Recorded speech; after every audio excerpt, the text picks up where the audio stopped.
Star Wars. Young Jedi Knights. Book 4. Lightsabers. By Kevin J. Anderson and Rebecca Moister. Chapter 1. Daybreak at last spilled across the treetops on Yavin 4, where Luke Skywalker, Jedi Master, listened to the stirring, rustling sounds of the awakening jungle. The looming stone blocks of the ancient temple had absorbed the deep night's chill, and now glistened with dew. As the morning brightened, he wished his spirits could lift as easily. Cool and stiff, Luke had been atop the great temple for a long time already, sitting patiently in the primeval darkness and thinking.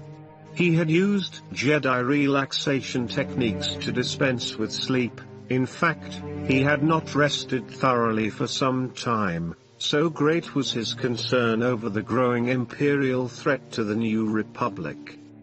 Jungle birds cried out and took wing, searching for a breakfast of flying insects. The enormous gas giant Yavin hung overhead, luminous with reflected light, but Luke stared beyond it with his imagination, envisioning all of the galaxy's dark and secret corners where the Second Imperium might lie hidden. Finally Luke stood and stretched. It was time for his morning exercises. Perhaps the exertion would help him think more clearly, get his heart beating harder, tune his reflexes.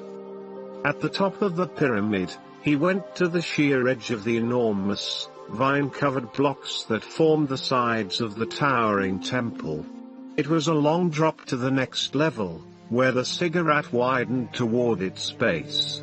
Each squared-off set of blocks displayed decorative etchings and crenellations, carved into the stone thousands of years earlier during the building of the ancient structure, weathered by scorching attack and passing time. The dense jungle encroached at the rear of the temple pyramid, embellishing the massive stones with thick vines and overspreading Mahasi tree branches. Luke paused for a moment at the edge, took a deep breath, and closed his eyes to center his concentration. Then he leapt out into space. He felt himself falling and rotated in midair, executing a backward somersault that brought him into position, feet down, just in time to see the cracked old stones rushing up at him. Using the force to slow himself just enough for a hard landing, he rebounded and pushed off toward the nearest vine. Allowing himself a brief laugh of exhilaration, Luke snagged the rough jungle creeper and swung up onto the lichen-flaked branch of a Mahasi tree. He landed smoothly and ran along the branch without pausing. Next he jumped across a gap in the jungle canopy and grabbed a small branch overhead, hauling himself higher, climbing, running. Each day Luke challenged himself, finding more difficult routines in order to continue honing his skills.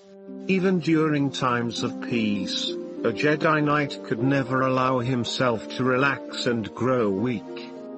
But these were not quiet times, and Luke Skywalker had plenty of challenges to face. Years ago, a student named Brakis had been planted in Luke's academy as an Imperial spy to learn the ways of the Jedi and twist them to evil uses. Luke had seen through the disguise, however, and had tried unsuccessfully to turn Brakis to the light side. After the dark trainee had fled, Luke had not heard from Brakis again, until recently, when Jason, Jaina, and the young Wookiee Lobaka had been kidnapped. Brakis had teamed up with one of the evil new Night Sisters, Tenel Ka, to form a shadow academy for training dark Jedi in the service of the Empire. Panting from his workout, Luke continued to climb through the trees, startling a nest of ravenous stinterils. The rodents turned on him, flashing bright teeth, but when he nudged their attack instincts in a new direction, they forgot their intended target and scattered through the leafy branches. He swung himself up and finally reached the jungle canopy. Sunshine burst upon him as he pushed his head above the leafy treetops. Humid air filled his burning lungs, and he blinked again in the morning light. The lush world around him seemed very bright after the filtered dimness of the thick underlevels. Looking back toward the stepped pyramid of the great temple that housed his Jedi students, Luke considered both the new group of fighters he had brought here to help protect the New Republic and the trainees at the Shadow Academy. In the past few months, the Shadow Academy had begun recruiting candidates among the disadvantaged young men and women of Coruscant, taking these lost ones to serve the Second Imperium. One of these had been the teenager named Zech, a dark-haired, green-eyed scamp who had been a good friend to the twins, especially Jaina. In addition, the TIE pilot Corell, who had spent over 2 decades hiding on Yavin 4 after the first Death Star was destroyed, had led a raid to steal hyperdrive cores and turbo-laser batteries from an incoming New Republic supply ship. All this and more had led Luke Skywalker to the conclusion that the Shadow Academy was gearing up for a major battle against the New Republic. Since the death of Emperor Palpatine, there had been many warlords and leaders who had attempted to rekindle the Imperial way, but Luke sensed through the Force that this new leader was something more evil than just another pretender. Bright sunlight fell across Luke, warming his hands. Brilliantly colored insects flitted about, buzzing in the new day. He shifted against the rough branches and drew a deep breath of the fresh air, catching mingled scents from the lush jungle all around him. The Shadow Academy was still out there, still training dark Jedi. Luke hated to rush his training of those who studied the ways of the light side, but circumstances forced him to attempt to bring out powerful defenders faster than the Shadow Academy could create new enemies. A fight was brewing, and they had to be prepared. Luke grabbed a loose vine and let himself drop until, landing with a jarring thump against a wide Masasi tree branch, he set off, running at top speed back to the academy. The workout had awakened him fully, and now he was ready for action. It was time for another gathering of students at the Jedi Academy, and Jacen Solo knew that meant his uncle, Luke Skywalker, had something important to say. Life at the Academy was not a constant series of lectures and classes, as he had experienced during tutoring sessions back on Coruscant. The Jedi Academy was designed primarily for independent study in a place where Force-sensitive individuals could delve into their minds, test their abilities, and work at their own pace. Each potential Jedi Knight had a range of skills.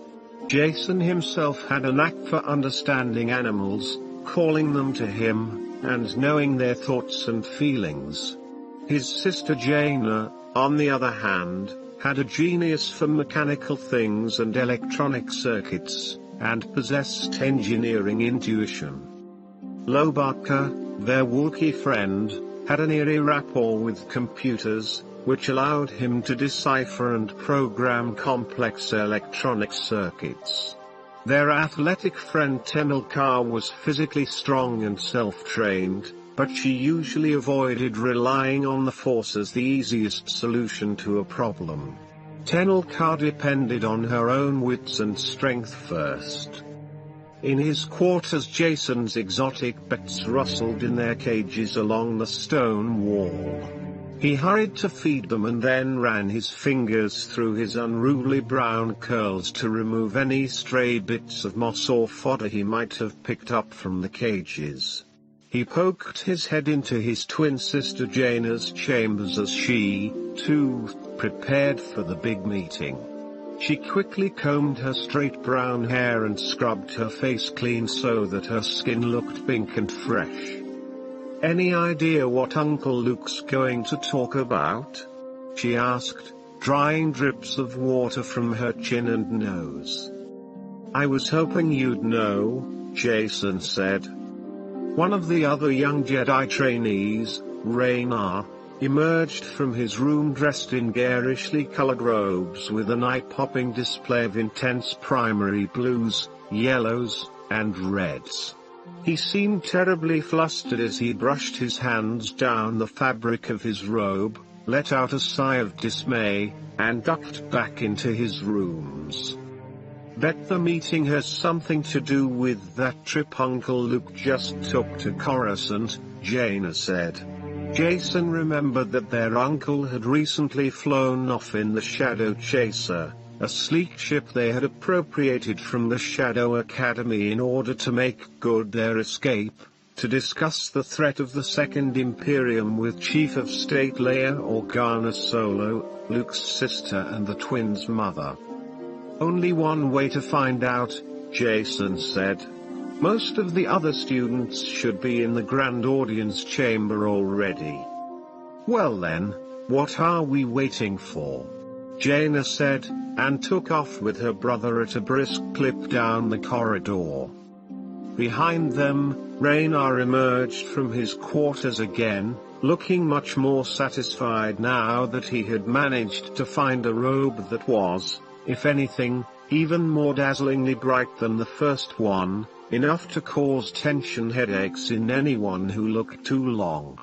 Raynar cinched the robe around his waist with a green and orange patterned sash, then bustled after Jason and Jaina. When they stepped out of the turbolift into the Grand Audience Chamber, the twins looked at the restless crowd of human and alien students, some with 2 arms and 2 legs, others with many times that. Some had fur, others had feathers, scales, or slit-damped skin, but all had a talent for the Force, the potential, if they trained and studied diligently, to eventually become members of a new order of Jedi Knights that was growing stronger with each passing year. Over the background chatter they heard a resounding Wookiee bellow, and Jason pointed. "There's Loie. He's with Tenel Ka already." They hurried down the central aisle, passing other students and slipping between rows of stone benches to reach their 2 friends. Jaina held back and waited while her brother took a seat next to Tenel Ka, as he always did. Jason wondered if his twin sister had noticed how much he liked being with Tenel Ka, how he always chose a place beside the young warrior girl. Then he realized that Jaina would never miss anything of that sort, but he didn't really care. Tenel Ka didn't seem to object to Jason spending his time next to her. The 2 of them were an odd mix. Jason always wore an impish grin and enjoyed joking around. Ever since they had met, one of his main goals had been to make Tenel Ka laugh by telling her silly jokes. But despite his best efforts, the strong girl with reddish gold hair remained serious, almost grim, though he knew she was intelligent, quick to act, and profoundly loyal. "Greetings, Jason," Tenel Ka said. "How are you doing, Tenel Ka?" "Hey, I've got another joke for you." Lobaka groaned, and Jason shot him a wounded look. "There is no time," Tenel Ka said, pointing toward the speaker's platform. "Master Skywalker is about to address us." Indeed, Luke had come out onto the stage and stood in his Jedi robe. His face deeply serious, he folded his hands in front of him, and the audience quickly grew quiet. "A time of great darkness is upon us," Master Skywalker said. The silence grew even deeper. Jason sat straight and looked around in alarm. Not only does the Empire continue its struggles to reclaim the galaxy, but this time it is using the Force in an unprecedented manner. With its Shadow Academy, the leaders of the Second Imperium are creating their own army of dark side Force wielders. And we, my friends, are the only ones who can stand against it. He paused as that news sank in. Jason swallowed hard. Though the Emperor has been dead for 19 years, still the New Republic struggles to bring the worlds of the galaxy into an alliance. Palpatine did not take so long to squeeze his iron fist around star systems, but the New Republic is a different kind of government. We aren't willing to use the Emperor's tactics. The Chief of State will not send armed fleets to crush planets into submission or execute dissidents. Unfortunately, though, because we use peaceful democratic means, we are more vulnerable to a threat like the Empire. Jason felt warm inside at the mention of his mother and what she was doing with the New Republic. In days long past, Luke said, walking from side to side on the stage so that he seemed to be talking to each one of them in turn, a Jedi Master spent years looking for a single student to teach and guide along the path of the Jedi. Luke's voice became graver. Now, though, our need is too great for such caution. The Empire nearly succeeded in obliterating the Jedi Knights of old, and we don't have the luxury of such patience. Instead, I'm going to have to ask you to learn a little faster, to grow strong a little sooner. I must accelerate your training, because the New Republic needs more Jedi Knights. From one of the front rows, where he always sat, Raynar spoke up. Jason had to blink to clear the spots of bright color from his vision when the sandy-haired boy raised his hand. We're ready, Master Skywalker. We're all willing to fight for you. Luke looked intently at the boy who had interrupted him. I'm not asking you to fight for me, Raynar, Luke said in a calm voice. I need your help to fight for the New Republic, and against the evil ways we thought were behind us.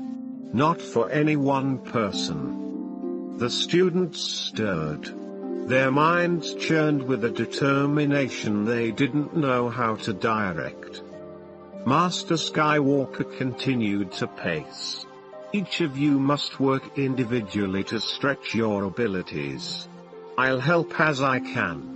I want to meet with you in small groups to plan strategy, discuss ways to help each other. We must be strong, because I believe with all my heart that we face dark times ahead. Down in the echoing hangar bay beneath the temple, Jason crouched in a cool corner, extending his mind into a crack between blocks where he sensed a rare red and green stinger lizard. He sent a tendril of thought to it, imaginary enticements of food, dismissing reptilian concerns of danger. Jason very much wanted to add the lizard to his collection of unusual pets. Lobaka and Jaina tinkered with Loi's T-23 Skyhopper, the flying craft that his uncle Chewbacca had given him when he'd brought the young Wookiee to the Jedi Academy. Jason knew his sister was a bit jealous of Loi for having his own flying machine. In fact, that had been one of the reasons Jaina had so badly wanted to repair the crashed TIE fighter they'd found out in the jungle. Tenel Ka stood outside the upraised horizontal door of the hangar bay. She held a forked wooden spear that she used for target practice, throwing it with exceptional skill toward a tiny mark on the landing pad. The teenaged warrior could strike her target with either hand. She stared at her goal with cool, granite-gray eyes, focused her concentration, and then let the sharpened stick fly. Tenel Ka could have nudged the spear with the Force, guiding it where she wished it to go, but Jason knew from long experience that she would probably tackle him to the ground if he dared suggest such a thing. Tenel Ka had gained her physical skill through faithful practice and was reluctant to use the Force in a way that she considered to be cheating. She was very proud of her skills. In the rear of the hangar bay, the turbo lift hummed. Master Luke Skywalker emerged and looked around. Jason gave up his designs on the Stinger Lizard and stood. His knees cracked, and his ankles were sore, which made him realize how long he had crouched motionless. "Hi, Uncle Luke," he said. Tenel Ka threw her spear one last time, then retrieved it and turned to meet Luke. She and the Jedi Master had shared a special bond from the time the two of them had spent together searching for the kidnapped twins and Loie and rescuing them from the Shadow Academy, though Jason sensed that Tenel Ka and Uncle Luke shared other secrets as well. "Greetings, Master Skywalker," Tenel Ka said. The tinny voice of MTD, the miniaturized translator droid hanging from a clip on Lobaka's belt, chimed out, "Master Lobaka, we have a guest. If you're quite finished fussing with those controls, I believe Master Skywalker wishes to converse with you." Loie grunted and raised his shaggy head, scratching the remarkable black streak of fur that rose over one eyebrow and curved down his back. Jaina scrambled up beside him. "What is it?" "Oh, hi, Uncle Luke." "I'm glad you're all here," Luke said. "I wanted to discuss your training. You four have been in closer contact with the Second Imperium than my other students, so you know the danger better than they do.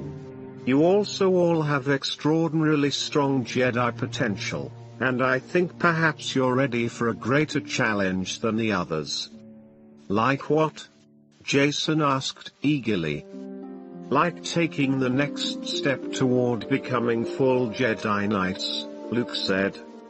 Jason's mind spun, trying to figure out what his uncle meant, but Jaina exclaimed, "You want us to build our own lightsabers, don't you?" "Yes," Luke nodded. "I normally wouldn't suggest this so early, especially for such young students. But I think we're in for a battle so difficult that I want you to be prepared to use every weapon at your disposal." Jason felt a surge of delight, followed by sudden uneasiness.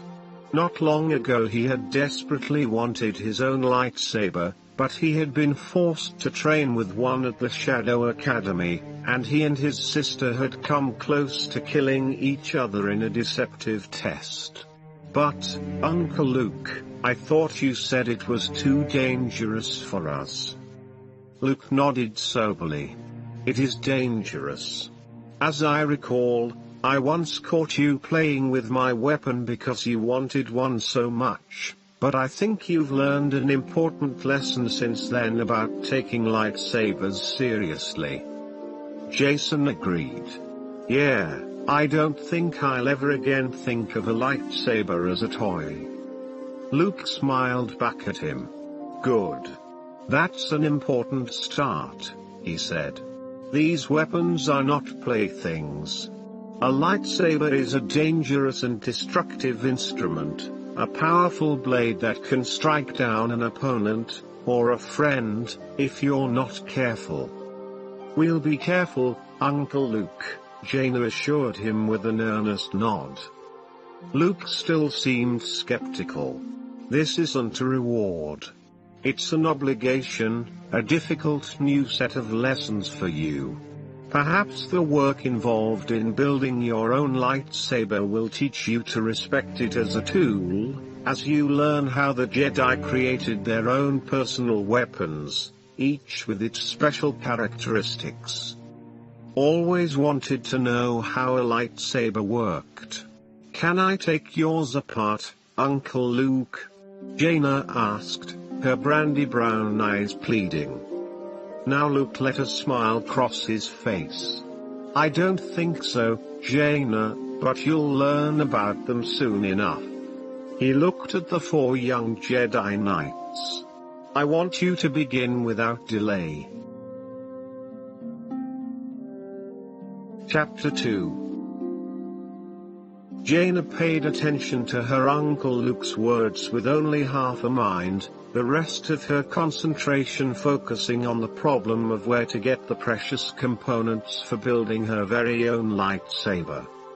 She and her brother, along with Loie and Tenel Ka, were in one of the upper solariums in the Great Temple, a room made of polished marble slabs inset with semi-precious stones.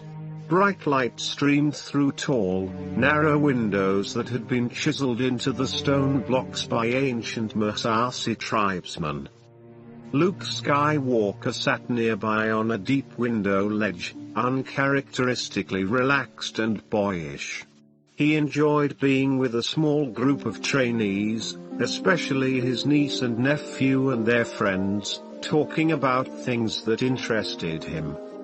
You may have heard about Jedi Masters during the Clone Wars who were able to fashion lightsabers in only a day or two, using whatever raw materials were at hand, Luke said. But don't get the idea that your weapon is a quick little project to be slapped together. Ideally, a Jedi took many months to construct a single perfect weapon that he or she would keep and use for a lifetime. Once you build it, the lightsaber will become your constant companion, your tool, and a ready means of defense. He stood up from his seat on the window ledge. The components are fairly simple. Every lightsaber has a standard power source, the same type used in small blasters, even in glow panels. They last a long time, though, because Jedi should rarely use their lightsabers. Got some of those power sources in my room, Jaina said. Spare parts, you know. One of the other crucial pieces, Luke continued, is a focusing crystal. The most powerful and sought-after gems are rare kyber crystals. However, though lightsabers are powerful weapons, their design is so flexible that practically any kind of crystal can be used. And, since I don't happen to have a stash of kyber crystals, he smiled, you'll have to make do with something else, of your own choosing. Luke held out the handle of his own lightsaber, sliding his palm over the smooth grip, then igniting it with a startling snap hiss. The brilliant yellow-green blade drowned out even the bright sunlight in the room. This is not my first lightsaber. Luke drew it back and forth through the empty air so that its hum changed frequency. Note the color of its blade.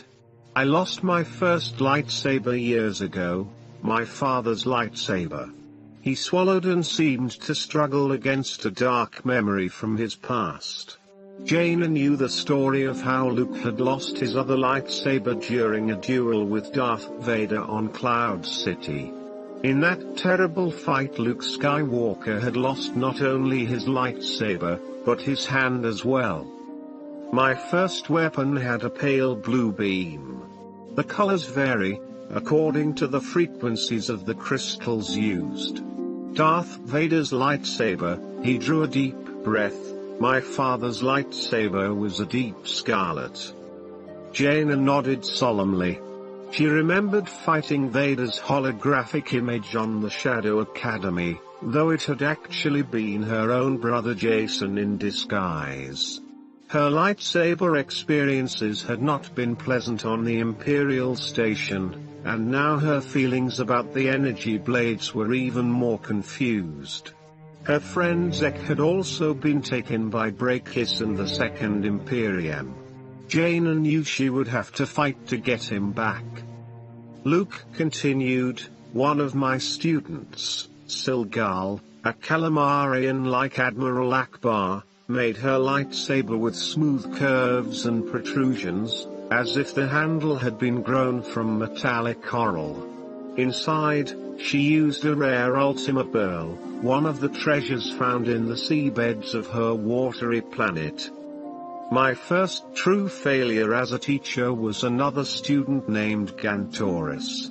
He built his lightsaber in only a few intense days, following instructions given to him by the evil spirit of Exarchon.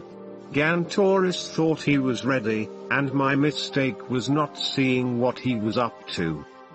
You, my young Jedi Knights, must be different. I can't wait any longer to train you. You must learn how to build your lightsabers, and how to use them, in the right way. The galaxy has changed, and you must meet the challenge. A true Jedi is forced to adapt or be destroyed. Tenel Ka spoke up. Where will we find these crystals to build our weapons, Master Skywalker? She asked. Are they lying on the ground? Luke smiled. Perhaps.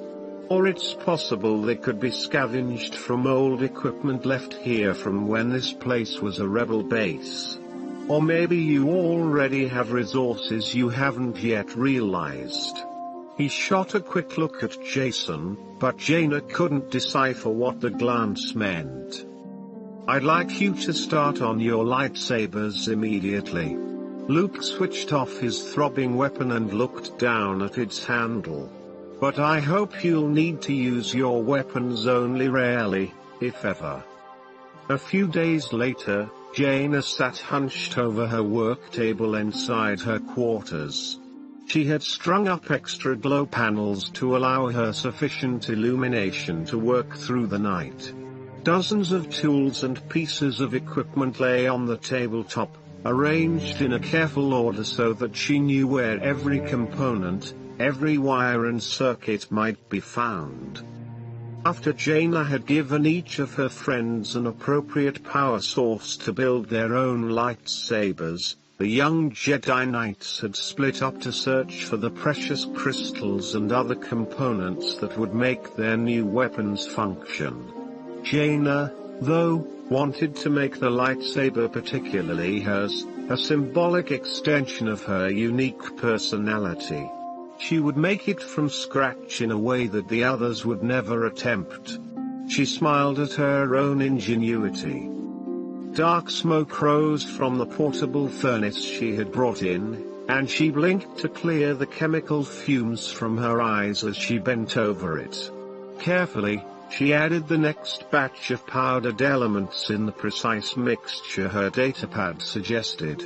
She drew on her force powers, amplifying her vision to observe the chemicals interacting, to watch them bond into a tight, organized lattice. The precisely pure crystals began to grow. She adjusted the temperature, watching intently, though the process of crystalline growth took hours. She focused her mind on shaping the facets as they emerged from the molten mixture in the furnace, making the planes tilt at appropriate angles. The growing crystals gobbled up and stored the extra energy pumped into the mixture by the furnace. Finally, by morning, her eyes bloodshot and gritty from lack of sleep, Jaina shut down the system. She let the furnace cool until she could reach in and take out her beautiful, sparkling crystals. They were a rich purplish blue, shimmering with inner energy. They had formed perfectly, as she had expected, guided by her own mental skills. She held them in her palm and smiled. Now for the next step. The tip of Jason's tongue stuck out between his lips as he focused with unaccustomed concentration on the mechanical task at hand. It had already taken him a week to get this far. He wanted to rush through the project, jam the components into place, connect the power, and turn on his lightsaber, his own lightsaber, but he took Uncle Luke's words seriously. This was a weapon he would use for the rest of his life, the weapon of a Jedi. A few weeks didn't seem so long to invest in creating it. Much as it went against his nature to do so, Jason forced himself to be meticulous and patient, knowing that he had to make sure everything fit together just so in the precise configuration required. He had the power source Jaina had given him, and it was easy to find pieces of metal in the right shape and size to form the casing. He used Jaina's tools to cut the pieces into interlocking configurations and file down the rough edges. After a few days of doing that, he installed the power source, connecting all the leads. Then he added the control buttons. Jaina could have whipped the casing together in just a few minutes, but it took him days to gather all the parts. Now, even though his scavenger hunt was over, it still seemed to take forever to assemble the thing. Jason would rather have been outside hunting for more specimens to add to his menagerie, or better yet, playing with the ones that cheerfully bounced about in their cages, often housed mere centimeters from other creatures that would gladly have had them for breakfast. He heard the crystal snake rustling in its repaired cage, and then one of the reptile birds began to chirrup, but Jason steeled himself, focusing on the project at hand. The lightsaber was almost finished. He would be the first to complete his, and Master Luke would be very proud.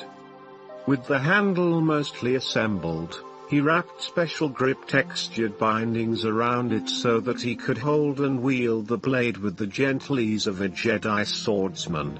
Now Jason was ready to install the powerful crystal. He went to the personal locker box where he kept his valuable possessions and withdrew a small, glittering object, a Karuska gem. He had snared the gem during a mining demonstration at Lando Calrissian's gem diver station, and had later used it to cut himself free from his locked quarters in the Shadow Academy. He had offered the jewel to his mother as a special gift, but she had persuaded Jason to keep the gem, to find a special use for it. And what could be more special than using it in his own lightsaber? Lobaka prowled through the clutter in the former rebel control room, left over from when the Great Temple had been used as a base in the struggle against the Empire. The soldiers had left most of their old equipment here when they fled the small jungle moon. In the years since, most of the machinery and computers had been gutted for other purposes, since Luke Skywalker's Jedi Academy did not rely heavily on gadgets and technology. Although Jaina had already scavenged these rooms, Chloe knew that a great deal of equipment still remained to be picked through. Poking his snout into shadowy corners, the Wookiee snuffled and rumbled thoughtfully to himself. He lifted metal coverings to look around, rummaging through wires and circuit boards, taking apart flat-screen displays. Master Lobaka, I simply cannot imagine what you think you're accomplishing, MTD said from the clip at his waist. You've been prodding around here for hours, and you've found nothing. Loie let out a short growl. Well, really? No, I don't believe you can sniff them out with your nose. What an absurd notion. How could anyone possibly sniff out a crystal? MTD's temper seemed to be getting short, and Loie wondered if perhaps the little translating droid's batteries were running low. Anyway, I doubt you'll ever locate any kind of crystal in here. I'm sure the entire control room was thoroughly ransacked years ago. Loie barked a comment as he continued his search. Quite the contrary, MTD said. I am not a pessimist, I'm simply being realistic. I don't know why Master Skywalker should expect everyone to simply find appropriate crystals here or there. What if one of you created an inferior lightsaber? What good would that do? I dare say it's a possibility. I really think you should give up the search." With a sudden bellow of triumph, Loie reached into the cluttered interior of a small, high-resolution projection system and withdrew two glittering components, a flat focusing lens and a spherical enhancement duel. The items had been used in the high-res display, and Loie knew instinctively that they could be applied to the same general purpose inside his new lightsaber. With great delight, he held them in his long hairy fingers in front of MTD's optical sensors. He growled with pleasure, and a hint of smugness. MTD replied with some degree of petulance, "Well, of course I could be wrong." Chapter 3. Daybreak found Tenel Ka atop the Great Temple, limbering up in preparation for her new exercise routine. After tying back her wavy red-gold hair with a few simple braids, she stretched each muscle slowly, deliberately, efficiently. Her lizard skin bodysuit was even more abbreviated than her usual reptilian armor, so as not to restrict her movement. The sparkling blue scales rippled with every flexing of her muscles. Standing barefoot on the ancient weathered stone of the temple, Tenel Ka reached toward the sky, stretching first with one arm, then the other. She felt her body begin to loosen up, as the jungle around her blossomed with the scents and sounds of the dawning day. A light breeze stirred the leaves, and Tenel Ka took in deep breaths, letting her mind focus on what she needed to do. She would make her new routine as rigorous as the calisthenics master Skywalker himself performed each morning. She had been surprised by her reaction to the Jedi teacher's instruction for them to build their own lightsabers. Despite her fierce pride at knowing she would soon begin earnest training for real battles, Tenel Ka had resented the implication that she would somehow be judged on the basis of the weapon with which she would fight. Earlier, she had scaled the Great Temple using nothing more than her grappling hook, her fiber cord, and her own muscles. Wasn't the warrior who wielded the weapon much more important than the weapon itself? She asked herself. Even holding a simple stick instead of a dazzling lightsaber, Tenel Ka was capable of defeating an enemy. When she felt truly limbered up, Tenel Ka hefted the meter-long wooden staff she had carried to the top of the temple. For half an hour she practiced throwing the stick into the air and catching it, alternating between her left hand and her right, first with eyes open, then closed. Next, she practiced twirling the wooden rod over her head and jumping over it as she swung it beneath her feet. Perspiration glistened on Tenel Ka's neck and forehead, and was trickling down her spine by the time she moved on to the next challenge. Finally, once Tenel Ka was satisfied that her reflexes were as finely tuned as she could wish, she grasped one end of the staff with both hands as if it were a lightsaber and began sword drills. After an hour of that, Tenel Ka was ready for more exacting physical activity. Taking a deep breath, she sprinted down the steep outer stairs of the pyramid to ground level and began her 10-kilometer run for the day. The breeze felt cool against her face as she ran. Glancing down at herself, she assessed her lean muscular arms and long sturdy legs, reveling in the unrestricted motion and complete control. She sped up, pleased to note that her muscles were more than equal to the demands she made on them. Yes, she decided, the warrior was what mattered, not the weapon. After her 5th day of intensive drilling to hone her skills as sharp as any weapon, Tenel Ka felt ready to begin fashioning the handle of her personal lightsaber. Still glowing with perspiration from her morning workout, she decided to swim in the warm jungle river while she considered her next task. She thought of the many materials available for her lightsaber handle, as she stripped off her exercise suit and dove with easy confidence into the swift current. Tenel Ka was a strong swimmer, trained on both Hapes and Dathomir, at the insistence of both grandmothers. It was one of the few times she could remember that her parents' mothers had ever agreed on anything. Orgwin Jo, mother of Tenel Jo, Tenel Ka's mother, had taught her to swim, saying that the strongest hunters and warriors were those who could not be stopped by a lake or river. Ta Achume, on the other hand, Matriarch of the royal house of Hapes and mother of Tenel Ka's father, Prince Isoldir, had taught swimming as a defense against assassins or kidnappers.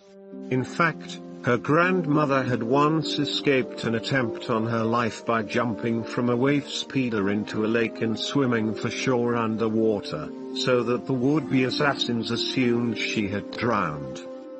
Tenel Ka surfaced from the river, drew a deep lungful of air, and struck out upstream against the current. It was difficult swimming, but she used the added strength she had gained in her recent lightsaber training, which brought her back to the task at hand. She supposed she could fashion her lightsaber handle from a piece of metal pipe, or even carve one from hard wood, since a lightsaber gave off little heat. But somehow those did not seem right for her. Tenel Ka propelled herself forward with long smooth strokes, keeping a steady rhythm. Left. Right. Left. Right. Stone would be too difficult to shape, and too heavy for her purposes. Tenel Ka needed something that would suit the image of a warrior from Dathomir. She pictured Orgwin Jo's proud form clad in reptile skin, a ceremonial helm on her head, riding a domesticated rancor. The taming of these ferocious beasts was an appropriate symbol of the courage of her rugged people, since the huge beasts were powerful and their sharp claws deadly. Tenel Ka allowed herself to sink below the surface of the river and changed to a new stroke, recalling that she had kept 2 teeth from her grandmother's favorite rancor when it had died a few years ago.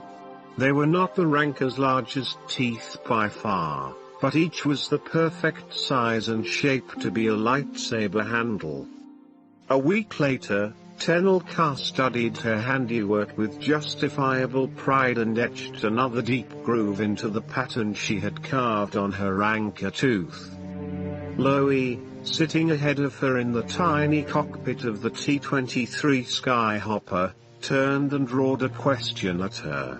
She waited for a moment for MTD's translation. Master Lobaka wishes to inquire whether you have any preference as to the volcano in which you hope to search for crystals. Tenel Ka glanced out at the rich green jungle canopy rushing beneath them. You may choose, she said. Lobaka gave a short bark. It makes little difference to Master Lobaka, MTD told her. He has already assembled the components he intends to use for his lightsaber. The primary construction on his instrument is complete, and he has only to tune it now. Tenel Ka blinked in surprise, not only at the length of MTD's translation after Lobaka's short reply, but also at the thought that Lobaka, and perhaps Jason or Jaina, was so far ahead of her. Well then, she would have to make her search quickly and assemble her lightsaber without delay. The closest volcano, she said, reaching forward and pointing. There. Then, gruffly, because she felt foolish for having asked Lobaka to take her out on this errand, she said, I apologize. I would not have troubled you with my request had I known your lightsaber was almost complete. The Wookiee growled and dismissed this with a motion of one ginger-furred hand. Master Lobaka wishes to assure you that you have not inconvenienced him in the slightest, MTD supplied. It has been many days since he enjoyed solitude and meditation out in the jungle, and he delights in the opportunity to assist you in this manner. The Wookiee snorted and gave the little translator droid a flick with one finger. Oh, that is to say, MTD amended, it was Master Lobaka's intention to take a break anyway, and he's pleased he could help.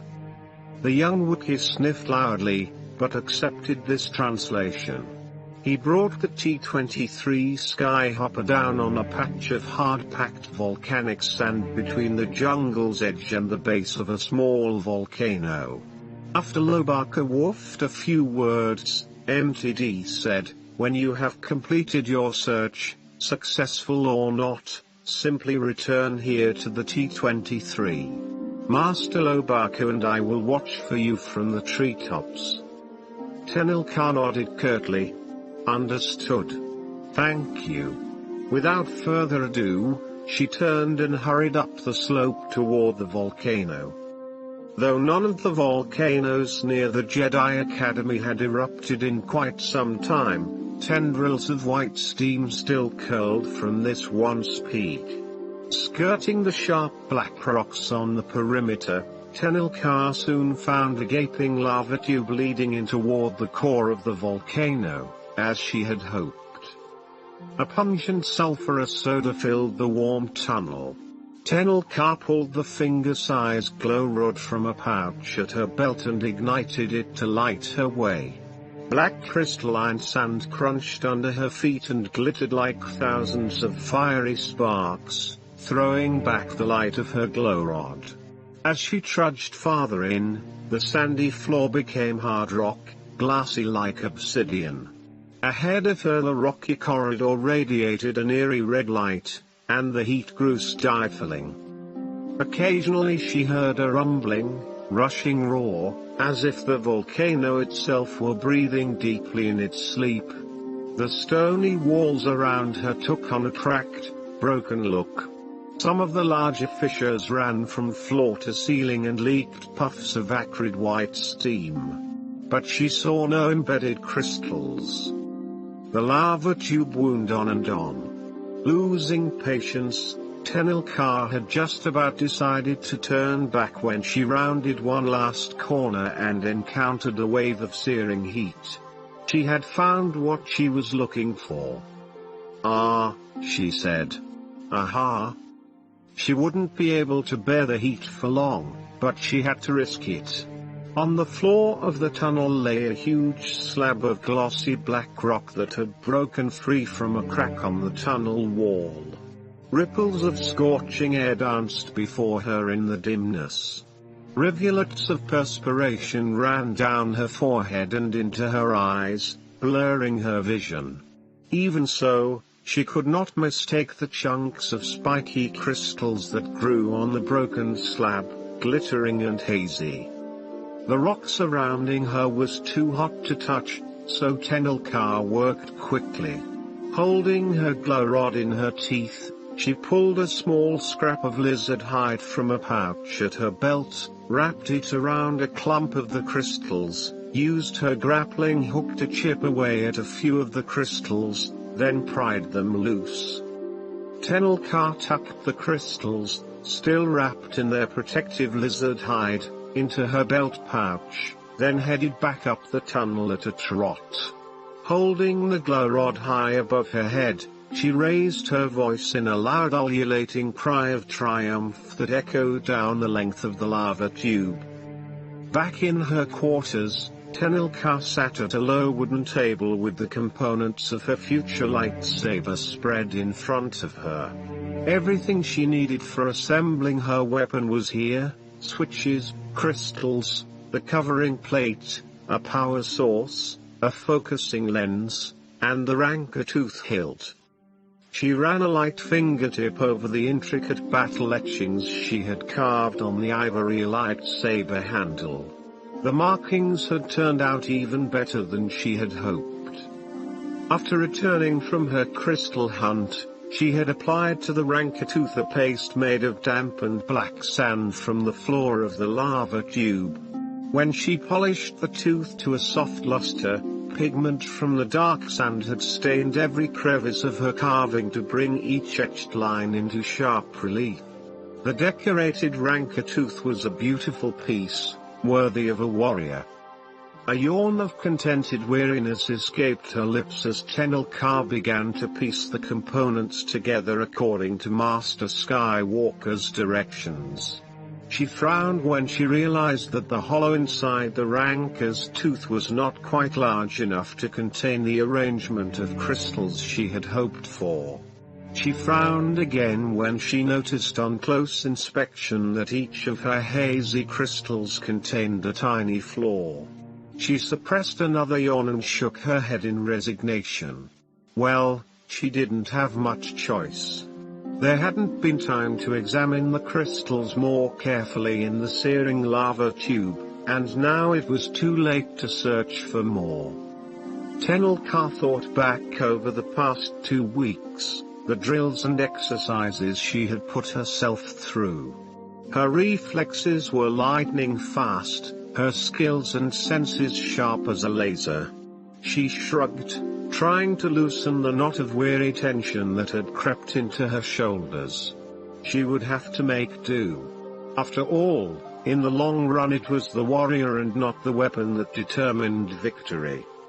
She nodded to herself as she picked up the lightsaber handle, and began placing the components inside. Chapter 4.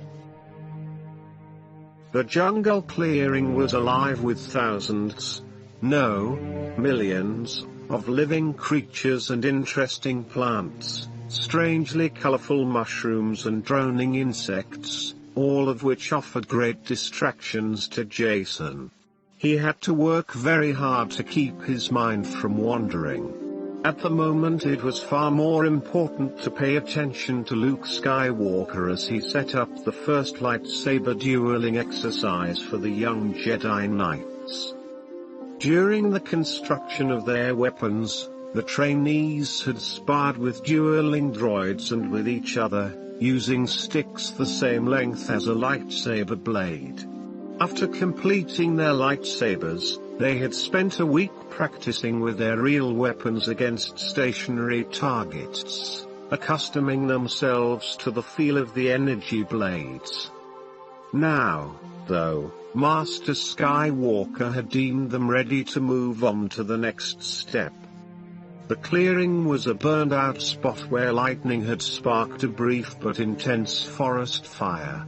The jungle dampness and lush foliage had quickly smothered the blaze, but a huge Masasi tree, its trunk charred and weakened by the searing flames, had toppled over, taking with it several smaller trees and bushes.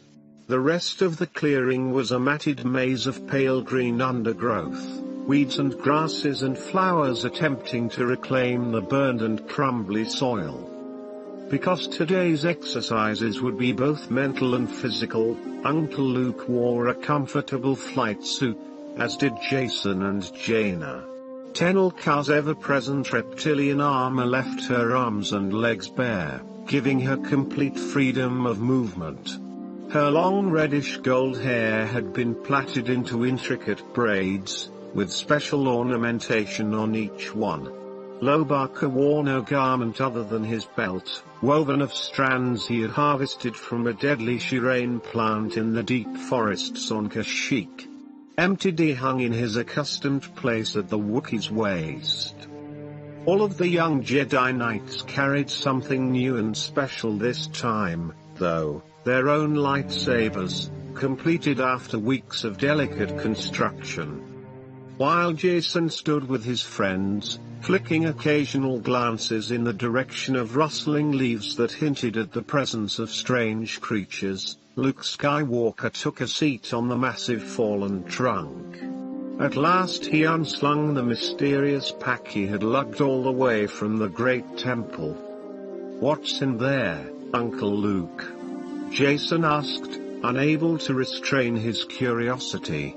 Since he couldn't investigate the interesting insects and plants, he needed to focus his mind on something else. Luke gave a secretive smile and withdrew a scarlet sphere the size of a large ball, perfectly smooth except for tiny covered openings that might have been repulsor jets or small targeting lasers. Luke set the ball on the slanted, burned trunk. Miraculously, it did not roll down the slope, but remained exactly where he had placed it. He withdrew another of the scarlet spheres, and another, and another. "Remotes?" Jaina cried, guessing what they were. "Those are remotes, aren't they, Uncle Luke? What are they for?" "Target practice," he said. All 4 remotes sat balanced on the burned Masasi trunk, refusing to roll, as if they could ignore gravity. Lobaka grunted with surprise, and Tenel Ka straightened. "We are going to shoot at them?" "No," Luke said. "They're going to shoot at you."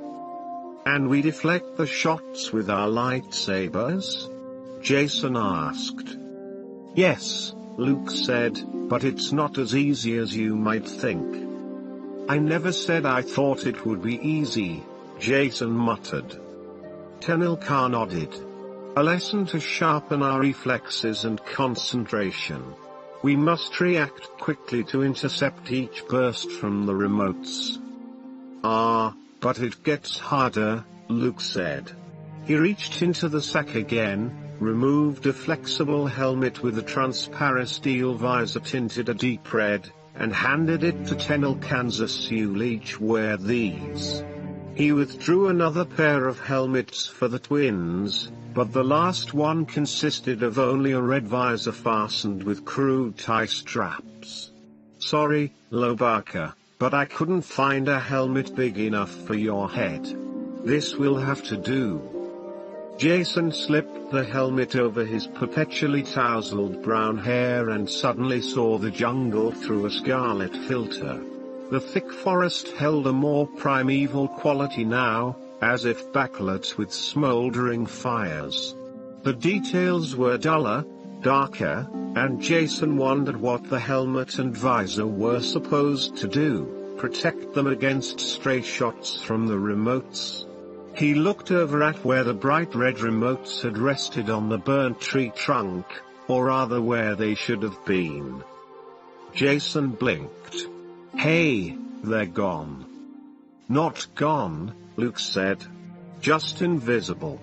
When you look at the remotes through the red filters, you can't see them anymore." Luke smiled. "That's the point. When Obi-Wan Kenobi taught me, he made me fight using a helmet with the blast shield down. I couldn't see a thing. You'll at least be able to see your surroundings, but not the remotes." Jason wanted to ask how he was supposed to fight what he couldn't see, but he knew what Uncle Luke would say. "I didn't want you totally blind," Luke continued, "because all 4 of you will be training here in the clearing with different remotes. This way you'll be able to see each other. I don't want anyone getting too enthusiastic and causing injuries instead of just deflecting laser bolts." This brought a small chuckle from Jason and Jaina, but Master Skywalker looked at all of the trainees sternly. "I wasn't kidding," he said. "A lightsaber can cut through practically any substance known, and that includes people. Remember this warning, lightsabers are not toys. They are dangerous weapons. Treat them with the utmost care and respect. I hope that the time you each spent building your lightsaber has taught you more about its power and its risks." Luke picked up a set of controls. "Now let's see how well you work with the Force and your own energy blades." He flipped a switch, and Jason heard a hissing, whirring sound. But he saw nothing until he pushed up the scarlet visor. The 4 remotes drifted into the air, spinning around and scanning the vicinity. "These lasers are low power," Luke said, "but don't think they won't sting if you get hit by one." Jason muttered to his sister, "At least he's not throwing rocks or knives at us, like at the Shadow Academy." "Visors down," Luke said. "Take your positions." The companions spread out in the clearing, tramping down the weedy underbrush. "Ignite your lightsabers," Luke said, then sat back. He seemed to be enjoying himself. As one, the 4 Jedi trainees held out the handles of their new weapons and depressed the power studs. Brilliant beams sprang out in the red dimness, bright slashes the length of a sword blade burning through the thick crimson in front of Jason's eyes. The tinted masks drained all other color from their lightsabers, transforming them into glowing red rods. It reminded Jason of Darth Vader's weapon. "The remotes are circling now," Luke said. "In the next 30 seconds they'll begin to fire at random. Reach out with the Force. Feel them. Sense the impending attack, then use your lightsaber blade to deflect it. A lot of your training has been leading up to this. Let's see how well you do." Jason tensed, holding his lightsaber ready. Much as he hated to admit it, he drew upon some of the skills Brakis had taught him at the Shadow Academy. He felt the energy blade humming in his hand, pulsing with power. The sharpness of ozone reached his nostrils. He heard his friends moving about, preparing for an attack that could come from any direction.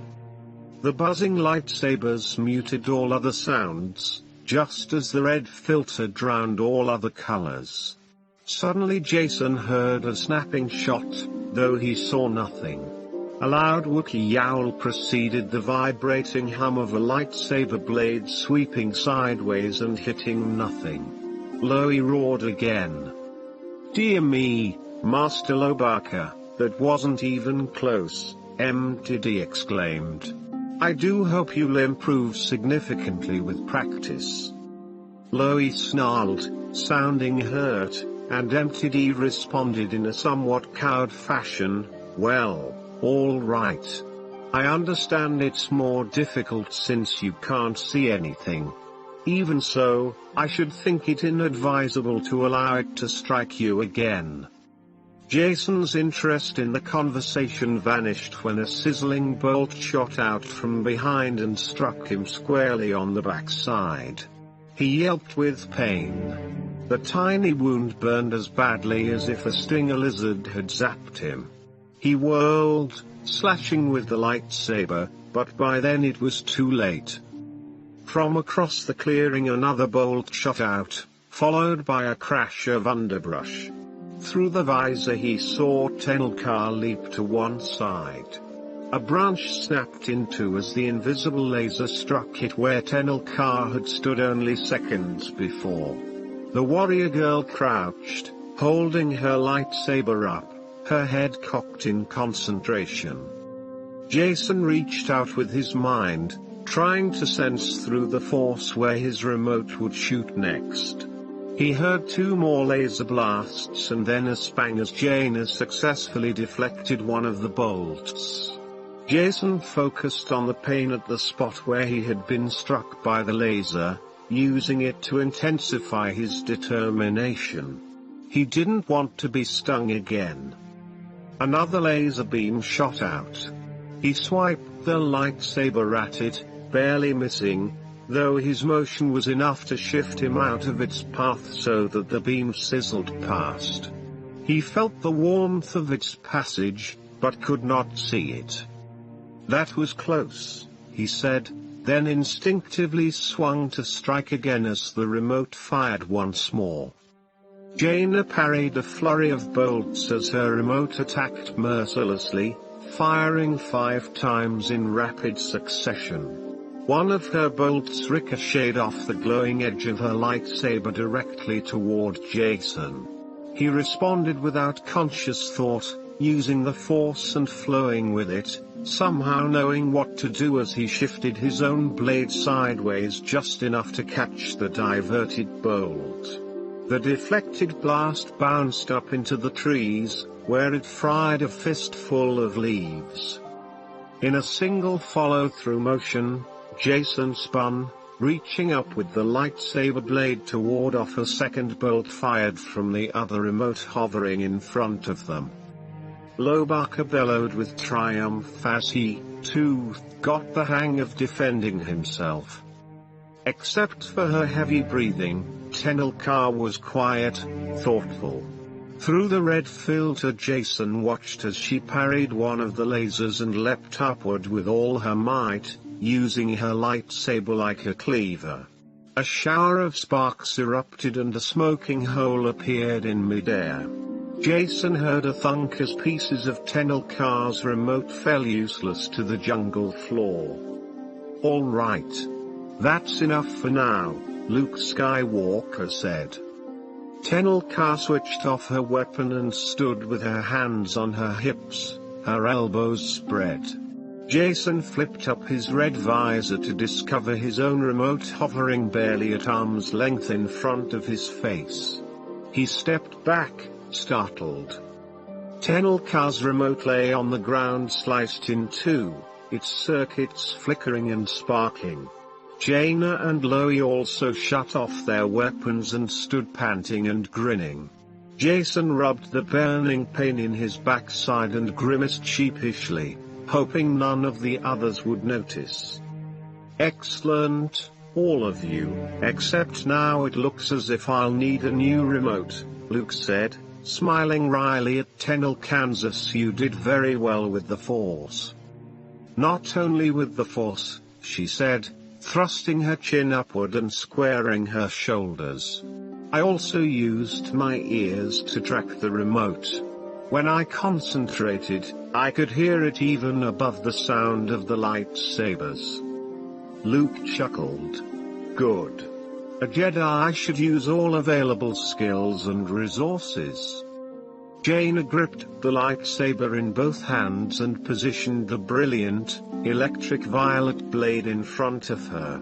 She looked past the searing line of controlled fire at Lobaka, her opponent, who stood opposite her, a lightsaber in his hairy grasp.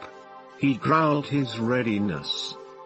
Jaina looked into the young Wookiee's golden eyes, saw the dark streak of black fur swirling up from his eyebrow and around his head. She swallowed and tensed. Though lanky, Lobaka was much taller than she, and Jaina knew he was about 3 times as strong. But in his furry expression she saw an uncertainty, a genuine discomfort that mirrored her own. "Do I really have to fight Loie, Uncle, Master Skywalker?" Jaina asked. Luke Skywalker stood. "You're not fighting him, Jaina. You're fencing with him. Test your opponent. Gauge each other's skills. Learn to judge reactions. Explore strategies. But be careful." Jaina thought of her training at the Shadow Academy and how she and Jason had dueled with lightsabers, not realizing that they had fought each other in holographic disguise. "Remember," Luke cautioned, "a Jedi fights only as a last resort. If you are forced to draw your lightsaber, you have already forfeited much of your advantage. A Jedi trusts the Force and at first seeks other ways to resolve problems: patience, logic, tolerance, attentive listening, negotiation, persuasion, calming techniques. But there are times when a Jedi must fight. Knowing that the Shadow Academy is out there, I fear those times will come all too often for us.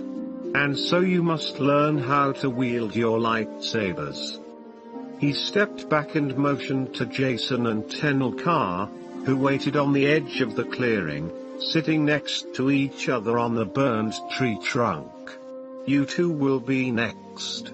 Jaina, don't worry about Loie being so much bigger and stronger than you are.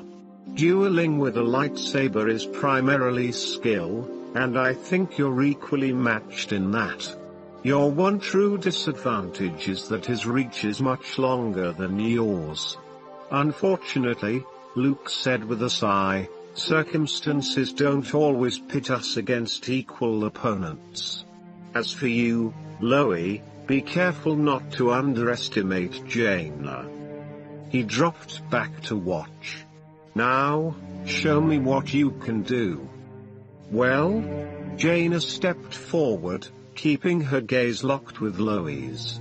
"What are we waiting for?" The Wookiee shifted his lightsaber, bringing its molten bronze blade into position. Jaina moved hers up to meet it, crossing her blade against his. She felt the pressure, the sizzling of sparks, and the discharge as the powerful beams drove against each other. She saw the muscles bulging in Loie's long arms as he strained against her, but Jaina held her own. "All right, let's try something else." Jaina withdrew her lightsaber, then swung it at her Wookiee friend slowly, cautiously, and Lobaka met it with another crackle of released energy. "Swinging to strike again," she said, "this isn't so bad." Loie defended himself. He seemed reluctant to do battle. Knowing that Loie had endured horrifying struggles at the Shadow Academy, and remembering again that she had been forced to fight her own brother, Jaina realized that Brakis and the violet-eyed Tenel Ka would stop at nothing to bring down the New Republic. She and Loie would both be needed to defend against the Dark Jedi. She decided now that the best way to rid Loie of his reservations would be to go on the offensive. And this time she did not feel strangled by darkness. Today, Jaina fought with full willingness, learning to be a defender of the light side, a champion of the Force. Uncle Luke had been correct in his speech in front of the Jedi trainees. She knew in her heart that the Shadow Academy had only begun to cause trouble, and she would have to fight to get her friend Zech freed. But first she had to learn how. Lobaka responded with greater strength, a better show of his abilities, as he parried her blows and struck back with his own. She had to move quickly to cross blades with him again. They clashed and struck. Sparks flew. Loie spun and chopped down, but she met his lightsaber with hers, smiling, intently focused. She heard Jason cheering from the side. "Excellent, Master Lobaka," MTD said. "Now do be careful, you wouldn't want a flying spark to damage me." Jaina felt the force flowing through her. Lobaka wore an expression of exhilaration on his furry face. He opened his mouth, showing fangs and letting out a bellow of challenge, not mean or angry, simply an outpouring of excitement. Loie grasped the handle of his large lightsaber with both hands and swept sideways, attempting to catch Jaina by surprise, but she turned the tables on him. Summoning a burst of energy, she astonished the Wookiee by leaping high into the air up to the level of Loie's head. His lightsaber swept harmlessly beneath her, and she landed lightly on the weed-covered ground behind him, laughing and panting. "Oh my! That was most unexpected," MTD said. "Splendid work, Mistress Jaina." "Hey, that was great, Jaina," her twin brother called. Loie raised his lightsaber in salute. Jaina grinned, her eyes gleaming. "Most impressive," Luke said, turning to Jason and Tenel Kansas next. "Let's see how well our spectators can do." Chapter 5. Tenel Ka hesitated, rubbing her fingers along the ivory surface of the ranker-toothed lightsaber handle. She held the deactivated weapon in front of her, drawing deep breaths. Intent on her body, her surroundings, she tightened her muscles and brought them to full readiness. Jungle sounds filled the clearing, the whisper of breezes ruffling leaves, the song of insects, the flutter of birds in the canopy. She centered her thoughts, making sure her reflexes were primed and ready for action. Tenel Ka relied on her body and pressed it to its limits, but she always knew how far she could take it. So far, her muscles had never let her down. Slowly, she opened her cool, granite-grey eyes and looked at the young man who stood in front of her, ready for the next duel. He grinned at her. Good against remotes is one thing, Tenel Ka, Jason said, but good against a real opponent? That's something else. This is a fact. Depressing a button, Jason switched on his lightsaber. The emerald green blade sprang forth, snapping and glittering with power. Hey, I'll try not to be too hard on you. Tenel Ka's fingers found the recessed power button on the ranker-toothed handle. A shimmering grey-white blade extended like crackling electric fog shot through with golden sparks. The lightsaber's color reminded her of the hazy crystals she had taken from the lava tube. And I will try not to be too hard on you, my friend Jason, she said. Tenel Ka tested the weapon by turning her wrist, flicking the blade from side to side. The beam sparked and sizzled as it encountered moisture in the air. Be careful, Master Skywalker said from his vantage point on the burned tree trunk. Don't get cocky. You both have a great deal to learn. Don't worry, Uncle Luke, Jason said. I know it was a bad time for me, but I did have some training at the Shadow Academy. He grinned. Fighting Tenel Ka will be more of a challenge than battling holographic monsters, though. Jaina cleared her throat and spoke from where she sat, sweating and worn out after her session with Lobaka. And better than fighting your own sister in disguise? That too, Jason said. Tenel Ka flicked her lightsaber back and forth again, taking a step closer to Jason. She squared her shoulders, knowing that she stood taller than her good-humored friend. The lightsaber thrummed with power in her hand. Are we going to talk all day, Jason? She said. Or will you leave time for me to defeat you before the morning is over? Jason laughed. Hey, we're not supposed to be enemies, Tenel Kansas, it's just a practice session. She nodded. This is a fact. Even so, we are opponents. She swung her lightsaber slowly enough that he wouldn't perceive it as a real attack, but instinctively Jason brought up his own weapon. Their blades intersected with sizzling force. Jason blinked in surprise, then drew back and struck against her nebulous gold-shot blade, testing. All right then. Let's go, Tenel Ka. She deftly sidestepped the thrust and returned with a parry of her own as he stumbled to regain his balance. Had he been a real enemy, she could have finished him then, but she pulled her blade aside for a split second, just to demonstrate that Jason had let his guard drop, a lesson a Jedi Knight would need to learn to avoid defeat.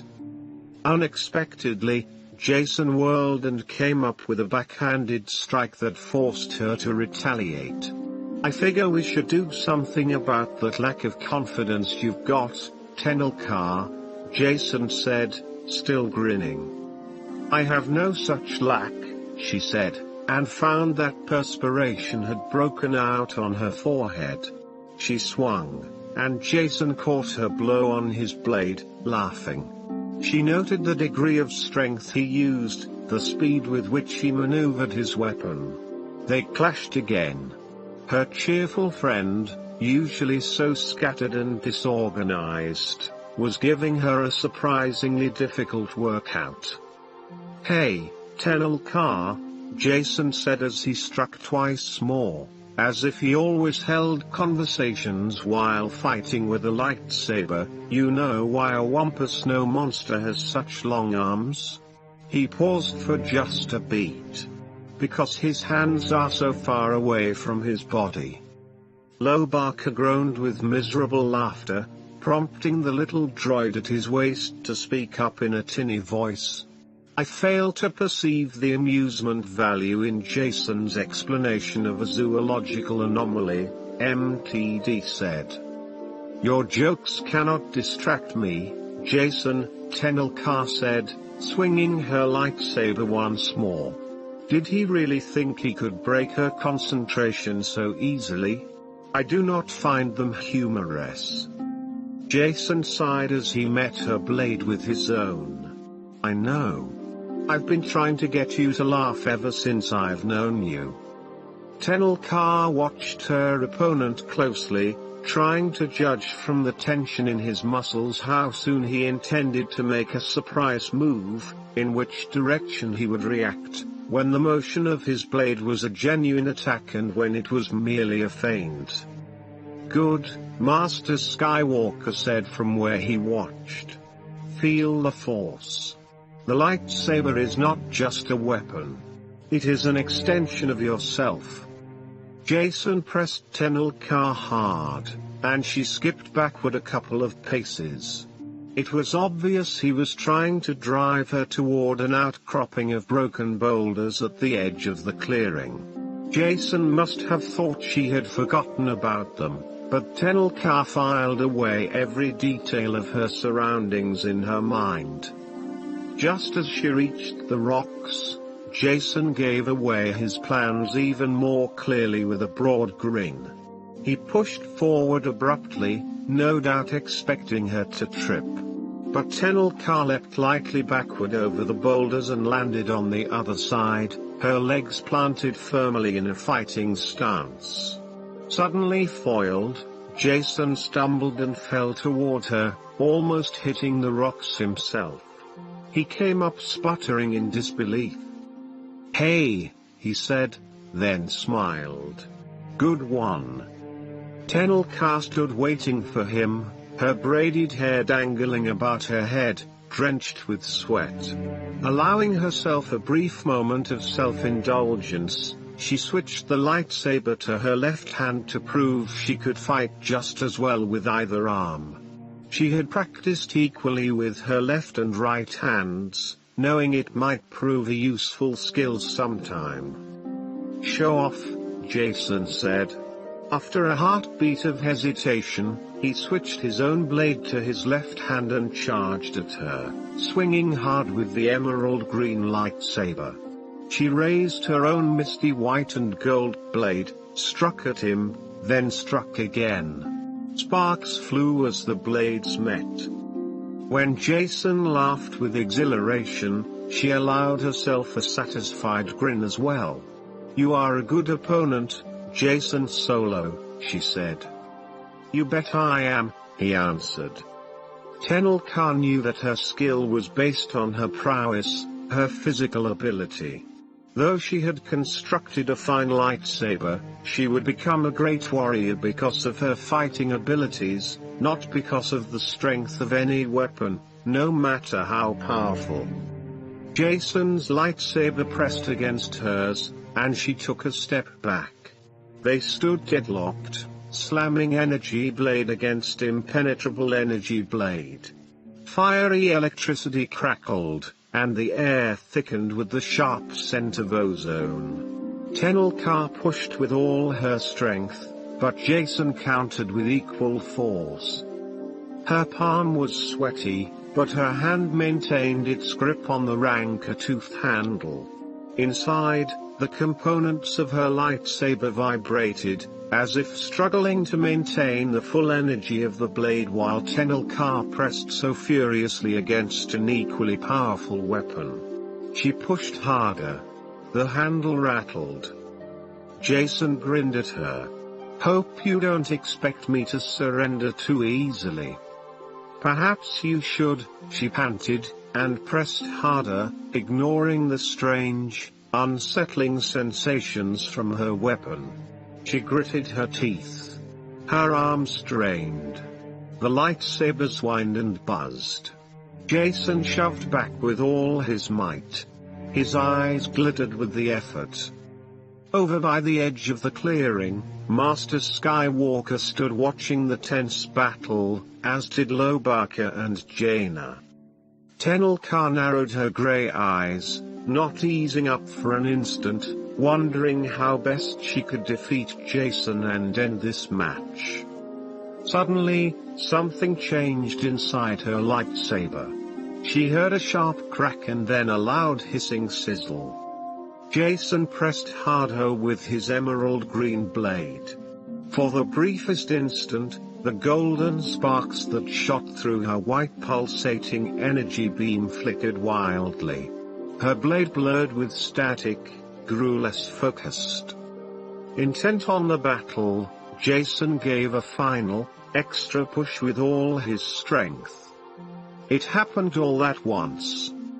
The power source in Tenel Ka's lightsaber gave a shriek of electrical overload, and the blade winked out like a snuffed candle. Sparks and smoke poured from the end of the handle where an energy blade should have glowed. Suddenly, encountering no resistance as Jason thrust with his last reserves of strength, the emerald green lightsaber sliced through the opening where Tenel Ka's own blade had been just a moment before, plunging down to the only thing that stood in its way. Tenel Ka felt a line of blazing agony sweep across her arm just above the elbow. It burned, and yet below the burn she felt only a sickening, horrible coldness, a bone-deep chill like none she had ever felt before. Somehow her lightsaber thumped on the ground with a soft thud. Impossibly, she saw her hand clenching the carved ranker's tooth. Sparks the size of lightning bolts flashed around the handle as her weapon exploded in a burst of blinding light. Bright. So very bright. Tenel Ka felt a dizzying haze swirling up to engulf her. Everything was so confusing. Jason screamed something she couldn't understand. Tenel Ka hoped intensely that she had not hurt him. Jaina, Lobaka, and Master Skywalker all ran toward her, shouting, but Tenel Ka couldn't find the energy to stay upright any longer. Just as Jason reached a hand out toward her, she felt herself falling to the ground. Then the pain and shock were completely swallowed up in blackness. Chapter 6. On the fringes of the unmapped heart of the galaxy, the Shadow Academy found a new hiding place, near the flaming shells of two stars that had been dying for the last 5,000 years. Without its cloaking device, the dark Imperial Training Center hung like a circlet of thorns, washed in the blaze of solar radiation. The whispering trails of thrown-off star gas would camouflage the station from prying rebel eyes. Zech stood before the broad window ports of the tallest observation tower, staring into the dazzling maelstrom of starfire. The dark and transparent steel of the viewport filtered out the deadly radiation, but even dimmed to a fraction of its true power, the fury of the universe left Zech breathless. Beside him stood Brakis, Master of the Shadow Academy, a tall and statue-handsome Jedi. As an Imperial spy, Brakis had once studied at the New Republic's Jedi Academy, when Master Skywalker had tried to turn him away from the dark side of the Force. However, Brakis had fled back to the Empire. There he gathered a group of dark Jedi trainees and conditioned them to serve the great leader of the Second Imperium, the resurrected Emperor Palpatine himself. Brakis lifted his serene face, drinking in the view of the double suns. This reality makes the image in my office seem like a pale glimmer by comparison, doesn't it, Zech? Zech nodded, but found himself without words. More than 5 millennia ago the Denari Nova exploded, ripping through these stars and reducing them to cinders, Brakis said. The powerful Sith sorcerer Naga Sadow caused this cataclysmic event to gain his freedom from pursuing Republic warships. With the extravagant power of the dark side, Naga Sadow tore these two stars apart and used giant flares like two slapping hands to crush the fleet behind him. Zech nodded again and finally found words. Another example of the power of the dark side. Brakis smiled proudly at him. It is a power your friends Jason and Jaina would never have shown you, much less taught you. No, Zech agreed. They never would have. For years, he had been friends with the twin children of Han Solo and Leia Organa Solo. Zech was just a street kid, though, a nobody, who lived by his wits scavenging items in the dangerous underlevels of the city-covered world of Coruscant. His hopes for a better life had been little more than dreams until the Night Sister Tamith Kai snatched him and brought him to the Shadow Academy as part of a new recruitment drive. In an earlier attempt to gain talented candidates, Brakis had made an error by kidnapping the high-profile trainees Jason, Jaina, and Lobaka. When that failed, he had decided the Shadow Academy might do better with a different sort of person, downtrodden young ones who wouldn't be missed, yet had just as much potential to acquire Jedi powers, and more to gain by swearing allegiance to the Second Imperium. Zech had resisted the transformation at first, fighting to stay loyal to his friends. But gradually Brakis lured him, showing Zech how to use the Force for one small thing, then another. Zech discovered that he was strong in the Force, and he learned quickly. The experience altered his feelings toward the twins from friendship to resentment. Jaina and Jason had never thought to include him in Jedi testing, though he felt he had as much innate talent as any of their highborn friends. Zech's main regret in leaving his old life was that he missed his companion, Old Beckham. But now he had much more of a future. Zech was beginning to understand Jedi powers, and he had already done things he'd never dreamed of. Gazing at the stormy suns, Brakis raised his arms to each side, spreading his fingers. His silvery robe flowed around him as if knit from silken spider webs. He stared into the swirling flares of the Denari Nova. Observe, Zech, and learn. Closing his eyes, the master of the Shadow Academy began to move his hands. Zech watched through the observation port, his green eyes widening. The ocean of rarefied incandescent gases between the dying stars started to swirl like arms of fire, writhing, changing shape, dancing in time with the hand motions Brakis made. The Dark Teacher was manipulating the starfire itself. He whispered to Zech without opening his eyes, without observing the effect of his work. The Force is in all things, Brakis said, from the smallest pebble to the largest star. This is just a glimmer of how Naga Sadow reached out to the stars and delivered a mortal wound 5,000 years ago. Could you make the sun explode? Zech asked in awe. Brakis opened his eyes and looked at his young student. His smooth, perfect forehead creased. I don't know, he said. And I don't believe I ever want to try. Zech remembered the way Brakis had first enticed him to experiment with his innate Jedi powers, by giving him a flare stick and showing how simple it was to draw shapes in the flames with the Force. Here in the Denari Nova, Brakis had done the same thing, only on a scale the size of a star system. Could I try it? Zech said eagerly, leaning forward. He touched his fingertips to the light-filtering viewport, looking out at the double star and its brilliant corona, which rippled like a barely contained inferno. Brakis smiled again. You're ambitious as always, young Zech.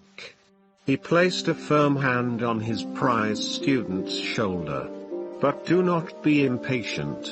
There is more you must learn, much more. You've been such a voracious learner, surpassing my greatest expectations about how capable you are of using the power you were born with. You easily accomplish the exercises I set for you, but there comes a time when every Jedi trainee must be tested to the limit. Brakis raised his eyebrows. Tenel Ka continues to flaunt her greatest student, Vilis, who has been training here for more than a year. But you are learning so much faster. I believe you have reached that stage, Zech. He reached into his silvery robes and grasped something there, but hesitated, meeting the dark-haired boy's steady gaze. I know you are ready for this. Do not disappoint me. What is it, Master Brakis? Zech asked. From the folds of his robe, Brakis removed a dark, ornate cylinder. The time has come for you to have your own lightsaber. Zech took the ancient Jedi weapon and stared at it in wonder. Even deactivated, it felt powerful in his hand. He squeezed the grip and swung the handle back and forth, imagining a crackling energy blade. It felt good. Very good. Normally, Brakis said, I would have suggested that you build your own weapon. But it takes time and intense concentration to assemble the components, understand the workings. And we have not the time. Through the dark side, many things are easier, more efficient. Take this lightsaber as my gift to you, wield it well in the service of the Second Imperium. May I turn on the power? Zech whispered, still in awe. Of course. Brakis stood back as Zech activated the lightsaber. A scarlet beam lanced outward, glowing like lava. This is a masterful weapon, Brakis said. It has already been attuned for use by the dark side. Zech swiveled his wrist left and right, listening to the hum of the powerful cutting edge. In fact, this lightsaber is very similar to the one Darth Vader used, Brakis pointed out. Zech struck out against the air. When can I train with it? He said. How will I learn? Brakis led the young man out of the observation tower. We have simulation rooms, he said. A while ago, I spent some time training your friends Jason and Jaina. Very disappointing. They did learn how to use lightsabers, but they resisted me each step of the way. I expect you, on the other hand, to excel in every routine. You, Zech, will quickly surpass anything your friends accomplished. And I know Master Skywalker and his fears. He is too nervous to train his precious younger students with their own lightsabers. He considers the energy blades too dangerous. Brakis laughed.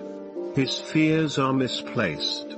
The most truly dangerous thing is a dark Jedi wielding such a weapon. As Zech accompanied his teacher down the corridor, he switched off the lightsaber and held its sturdy handle in his grip. He looked down at the legendary Jedi weapon and ran his finger over its case. The lightsaber felt warm, ready, begging to be used. The afterimage of the scarlet blade still blazed across his vision. Zech tried to blink it away, but the bright line remained. At last he said, "Yes, I can see how such a weapon could be very dangerous indeed." Chapter 7.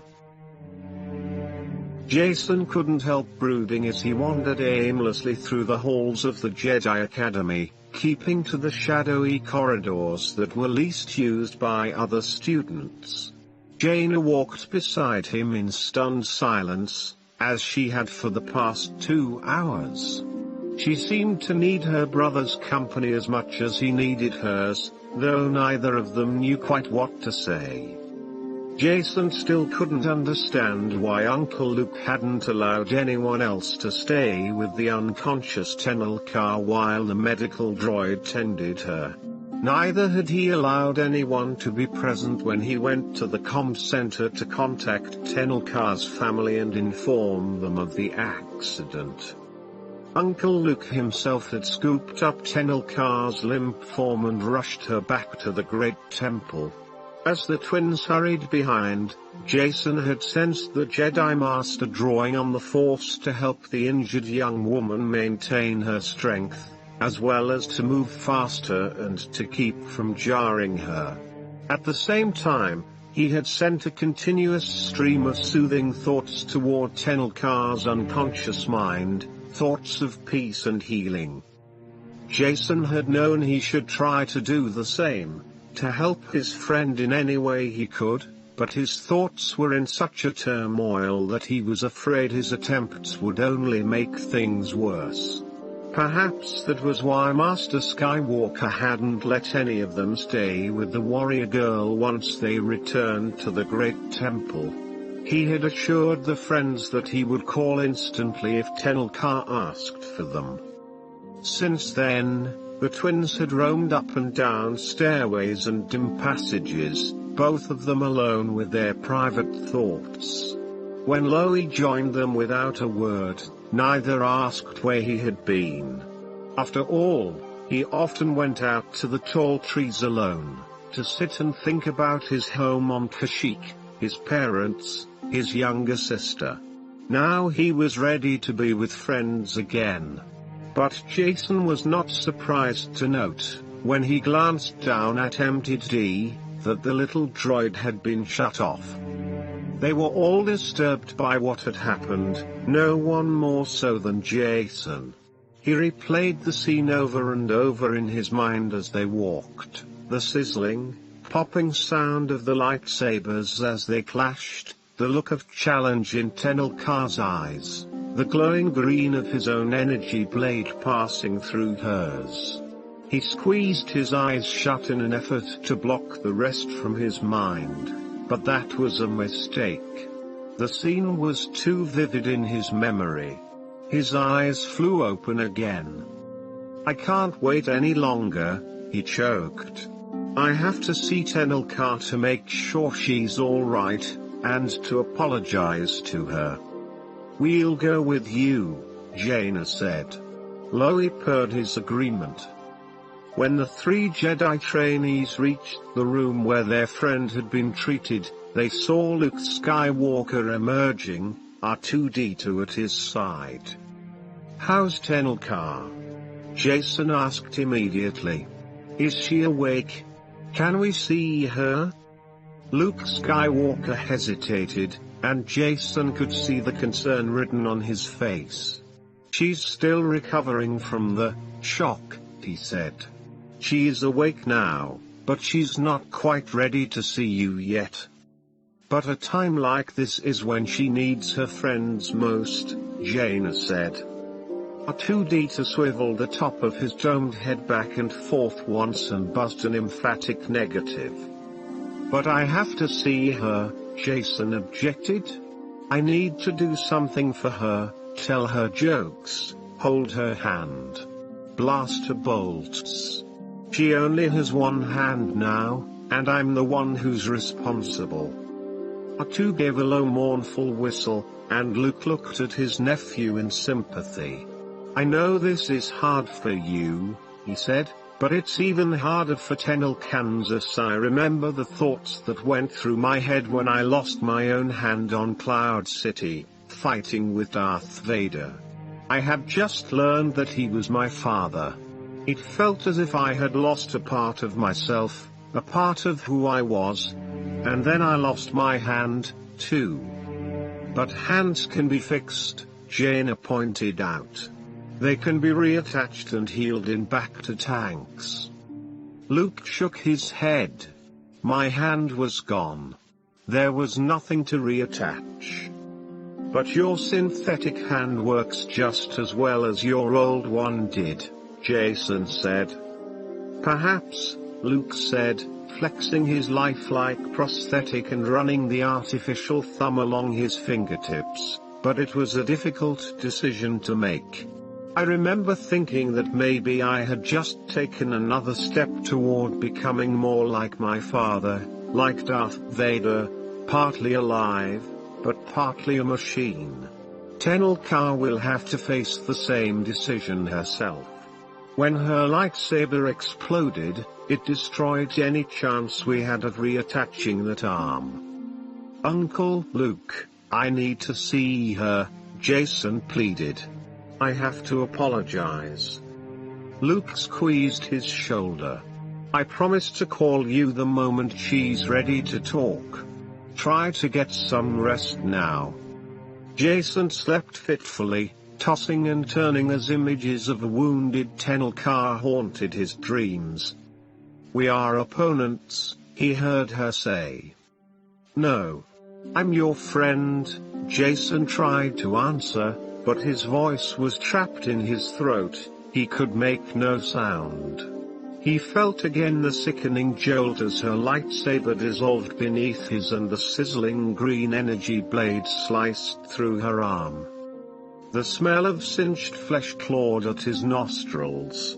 The sound of her exploding rank-tooth weapon crashed against his eardrums, and his vision filled with the image of Tenel Ka's cool grey eyes, clouded with accusation. We are opponents.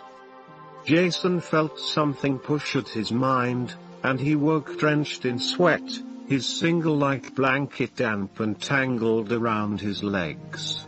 He wasn't quite certain what had awakened him, but he knew it was somehow urgent. It's Tenel Kansas, she needs us. The thought came unbidden to his mind. Through his open window, from the direction of the jungle he heard the faint ululating howl of a Wookiee. Jumping from his sleeping pallet, he hurriedly fastened the front of the rumpled orange flight suit he had never quite bothered to take off when he'd lain on his bed. The distant howl came again, and Jason could sense that Loie, meditating at the top of the Himahasi tree, must be trying to tell him something. Without bothering to put on a pair of boots, he bolted out of his room and called at his sister's doorway. Jaina, wake up. Something's wrong. He raced on down the hallway, not waiting for her reply. But something, perhaps Loie's call, had already wakened his sister, because he hadn't even turned the corner before he heard Jaina running down the hall after him. He didn't slow, though. Bare feet slapping against the cold flagstones, he rushed out the nearest exit and down one of the great temple's external stairways, taking the torchlit steps 3 at a time. He felt the nudge against his mind again and headed in the direction it had come from, the landing pad. As he rounded the corner of the temple, with Jaina hard on his heels, he was surprised to see Loie coming toward them from the jungle, where eerie night mists blanketed the ground with translucent white. On the landing field, though, Jason saw something that surprised him even more. A small, sleek shuttle, about half the size of the Millennium Falcon, lifted off the grassy stubble of the landing pad, blasting away wisps of ground fog. And there, bathed in the blue glow from the landing lights, his hair whipping wildly in the breeze, stood Luke Skywalker. The Jedi Master was facing the shuttle, one arm raised as if in farewell, as the three young Jedi Knights raced up to him. Jason and Jaina spoke at the same moment. Who was that? What's going on? The tall, gangly Wookiee added a questioning bark of his own. Luke Skywalker lowered his eyes to look at his Jedi students. It was Tenel Ka, wasn't it? Jason persisted, without really needing to hear the answer. In the dimness, his gaze locked with his uncle's, and the Jedi Master nodded. Her family insisted on coming immediately to pick her up. She should be in good hands now, don't worry. Jason felt as if a panther had just stepped on his chest. He struggled for enough breath to speak. He felt betrayed. She's gone. You said you'd call us when Tenel Ka was ready to see us. Luke Skywalker cleared his throat. She wasn't ready. Loie gave a despairing groan. But we didn't even get a chance to say goodbye, Jaina said. Her uncle sighed. I know. But she's with family now. They'll take care of her. Jason saw his sister shake her head in confusion. But how can that be true? Her question made no sense to him, and he looked at her, waiting for her to explain. What I mean is, she went on, why would Tenel Ka's family from Dathomir come for her in that shuttle? Jason shrugged, feeling as if she expected him to understand. He didn't. What's so strange about it? He asked finally. That was an express-class ambassadorial shuttle, she said. And it had the markings of the royal house of Hapes. Three pairs of questioning eyes turned toward Luke Skywalker. Chapter 8. The passengers' quarters aboard the Hapen Royal Shuttle, Thunder 8, were spacious and equipped with every convenience a space traveler could desire. The elegant appointments of the cabin fell just short of ostentation. The chief adornment on each wall consisted of an ornate gilt frame surrounding a massive view screen. Tenel Ka took no notice of the spectacular view, however. She had seen hyperspace before. She had no desire to see anything. Or anyone. Or to feel anything. Numb. That was what she felt. Mind, emotions, even her arm. All numb. The thought crossed her mind briefly that perhaps she ought to eat something. She'd had no food since before. No, she decided. No food. She could not work up enthusiasm for eating, or anything else, for that matter. Her reddish gold braids hung in tangled disarray around her face. Though the medical droid had done a serviceable job of washing her body and disinfecting the wound before cauterizing it, the droid had no programming on what to do with hair. It had kindly offered to shave Tenel Ka's head for her, but she had declined. One of the twins might have been willing to help her comb through the mess and rebraid it. But she'd been too proud to let her friends see her in her current condition, afraid of the disgust she might see on their faces, or worse yet, pity. At least that was one good thing about having been spirited away from Yavin 4 in the middle of the night, Tenel Ka thought. She didn't have to see anyone, and so would be spared both sympathy and derision. As if to dispel Tenel Ka's only comforting thought, Ambassador Yifra chose that moment to appear. Her grandmother's aging henchwoman, for all her kindly smiles and refined features, was still cut from the same cloth as the former queen, power-hungry and more than willing to do whatever it took to add to her personal power. Not long ago, Yfra had tried to visit Yavin 4, but when her friends were kidnapped by the Shadow Academy, Tenel Ka had gone with Master Skywalker to rescue them. Tenel Ka had not been disappointed to miss the ambassador, who had cancelled the visit. She had never trusted the woman and disliked her instinctively. "Are you feeling any better, my dear?"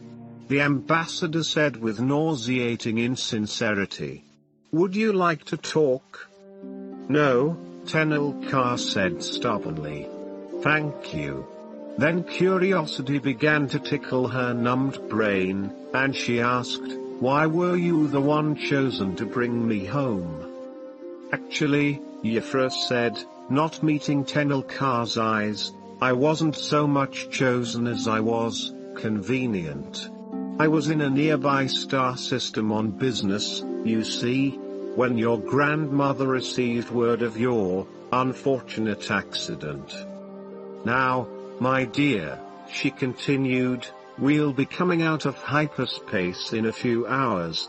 So if there's anything I can do in the meantime—" "Yes, there is," Tenel Ka interrupted in her usual forthright manner. "I wish to be left alone." If the ambassador was put off by the abrupt answer, she covered it well. "Why, of course you do, my dear," she said with gracious insincerity. "You've been through such an ordeal." She looked meaningfully at Tenel Ka's arm and artfully pretended to suppress a shudder of revulsion. "You must feel simply terrible." With that, Yfra withdrew, managing to leave Tenel Ka feeling even worse than she had before, which might actually have been what the ambassador wanted. The ruthless henchwoman was a skilled manipulator. Tenel Ka looked at her left arm, what remained of it, after her faulty lightsaber had exploded. There had been no chance of salvaging the limb and allowing it to heal in a back-to-tank. She was no longer complete. How could she be a true warrior now? She could not even claim her wound as the honorable result of battle. Her injury had, in fact, been caused by her own pride, and haste, and stupidity. If only she had taken more care in choosing her lightsaber components. If only she had been more meticulous in assembling the weapon. Certain that her success or failure in battle would depend on her physical skills, she had not bothered to use her best talents when constructing her weapon. Even during her Jedi training, Tenel Ka had always proudly tried to rely solely on her natural abilities, refusing to use the Force unless there was no other way to accomplish her goals. But now what had become of her fighting prowess? How could she ever again climb a building using nothing but her fiber cord, her grappling hook, and her own wits? How would she climb a tree? Or hunt? Or swim? Why, she couldn't even braid her own hair. And who would respect a Jedi with only one arm? Lost in such grim thoughts, Tenel Ka drifted into sleep. The next thing she heard was a tapping on the door to her stateroom. "My dear, are you resting?" Ambassador Yfra called in her cultured voice. "Time to come out now. We're almost home. We're near Hapes." Tenel Ka shook herself awake, stood, and looked at the view screens around her. The Thunder Wraith was no longer traveling in hyperspace. The stars and planets of the Hapes cluster lay all about her, like handfuls of rainbow gems from Galenor scattered on rich black velvet. "Did you hear me, my dear?" The ambassador's voice came through the door again. "You're home." "Home," Tenel Ka repeated. The dread she had been feeling congealed into a ball of ice in the pit of her stomach, as she considered that this place might indeed be her home from now on. Immense warships, Hape-embattled dragons, appeared as if out of nowhere to escort the tiny shuttle to its landing area. When the Thunder Wraith finally landed and Tenel Ka disembarked, she looked around with the first trace of eagerness she had felt since the lightsaber accident, searching for her parents. She was surprised, however, to find that her grandmother, Ta Achume, was the only relative present. The former queen, accompanied by a large honor guard in full ceremonial garb, stepped forward to greet her granddaughter. Tenel Ka endured an embrace and a showy display of affection, although her grandmother never hugged her in private, and asked, "Why did my parents not come?"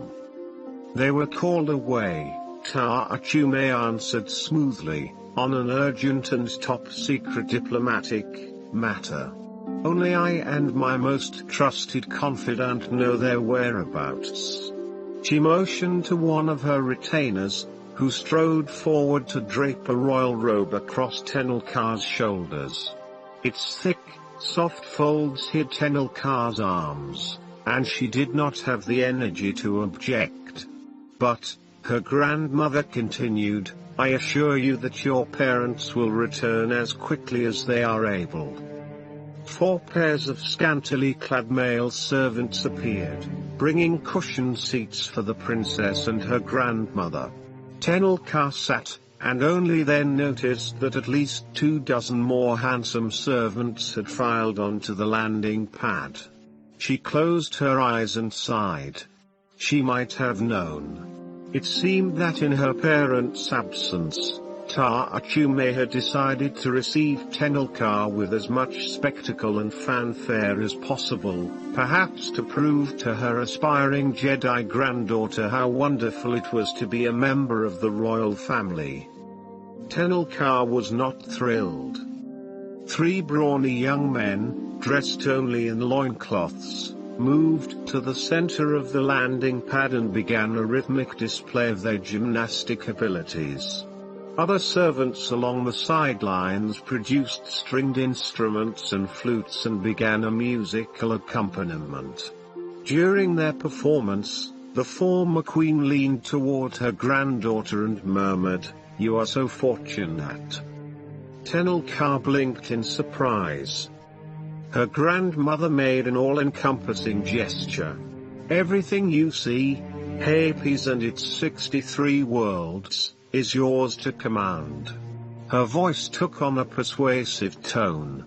Not many who fail to become Jedi Knights have such a pleasant alternative. After all, unlike the weapons of battle, wielding political power does not require the use of both arms. Tenel Ka grimaced, not only at her grandmother's unfair assertion that she had failed in her Jedi training, but also because one of the acrobats had performed a double handspring, an act she had done countless times herself, and one she'd always assumed she'd go right on doing. She had even included flips, cartwheels, and handsprings in her daily exercises at the Jedi Academy. The Jedi Academy, she missed it already. When the gymnasts finished, a young man stepped forward and began to juggle with phenomenal agility. Tenel Ka grew more uncomfortable as she watched him pass fire crystals, hoops, and blazing torches from hand to hand, tossing them high into the air with ever-increasing speed. "Another thing I will never be able to do," Tenel Ka thought, pressing her lips into a grim line. She tried to concentrate on the juggler's face instead. The young man was indeed beautiful, but right then Tenel Ka would have traded every servant and guard on the landing platform for just a glimpse of a face that was friendly: Jason, Jaina, Lobaka, even Master Skywalker. "You know," her grandmother said, leaning toward her again, as if a thought had just occurred to her. Perhaps your injury was the Force's way of showing you that you were never meant to be a Jedi Knight, that your destiny has always been to rule Hapes. Tenel Ka's breath left her in a rush, as if a rancor had stepped on her stomach. She wondered if perhaps, for once, her grandmother might not be right. Chapter 9. The acoustics in the grand audience chamber on Yavin 4 could carry even a whispered word from the stage to every seat in the hall.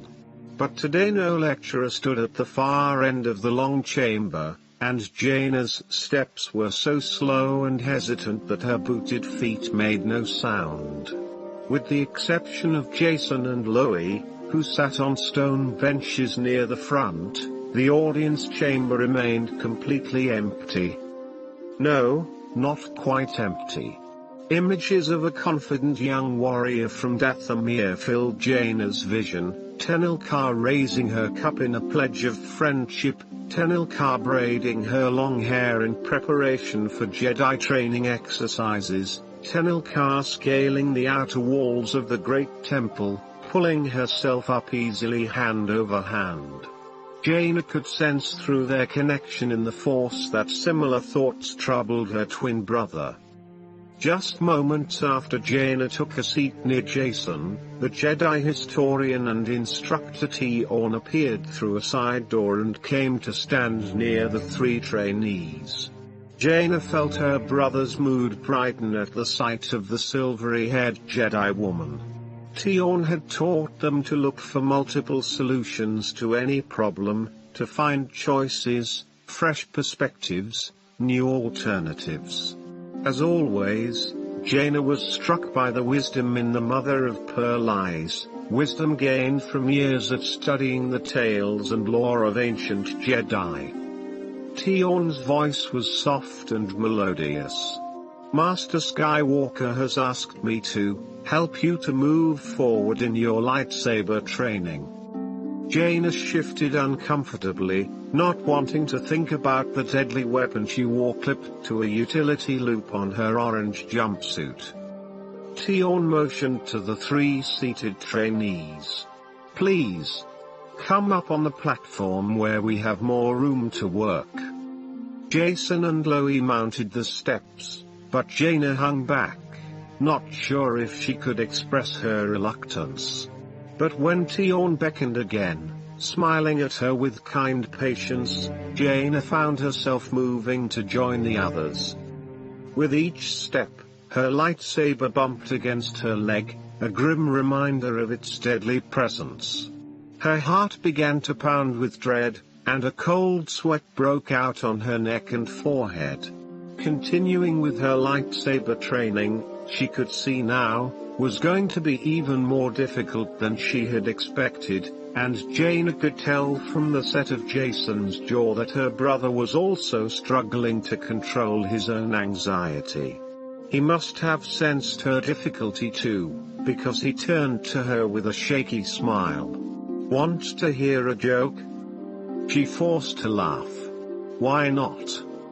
This took her brother by surprise, and he paused a moment to think.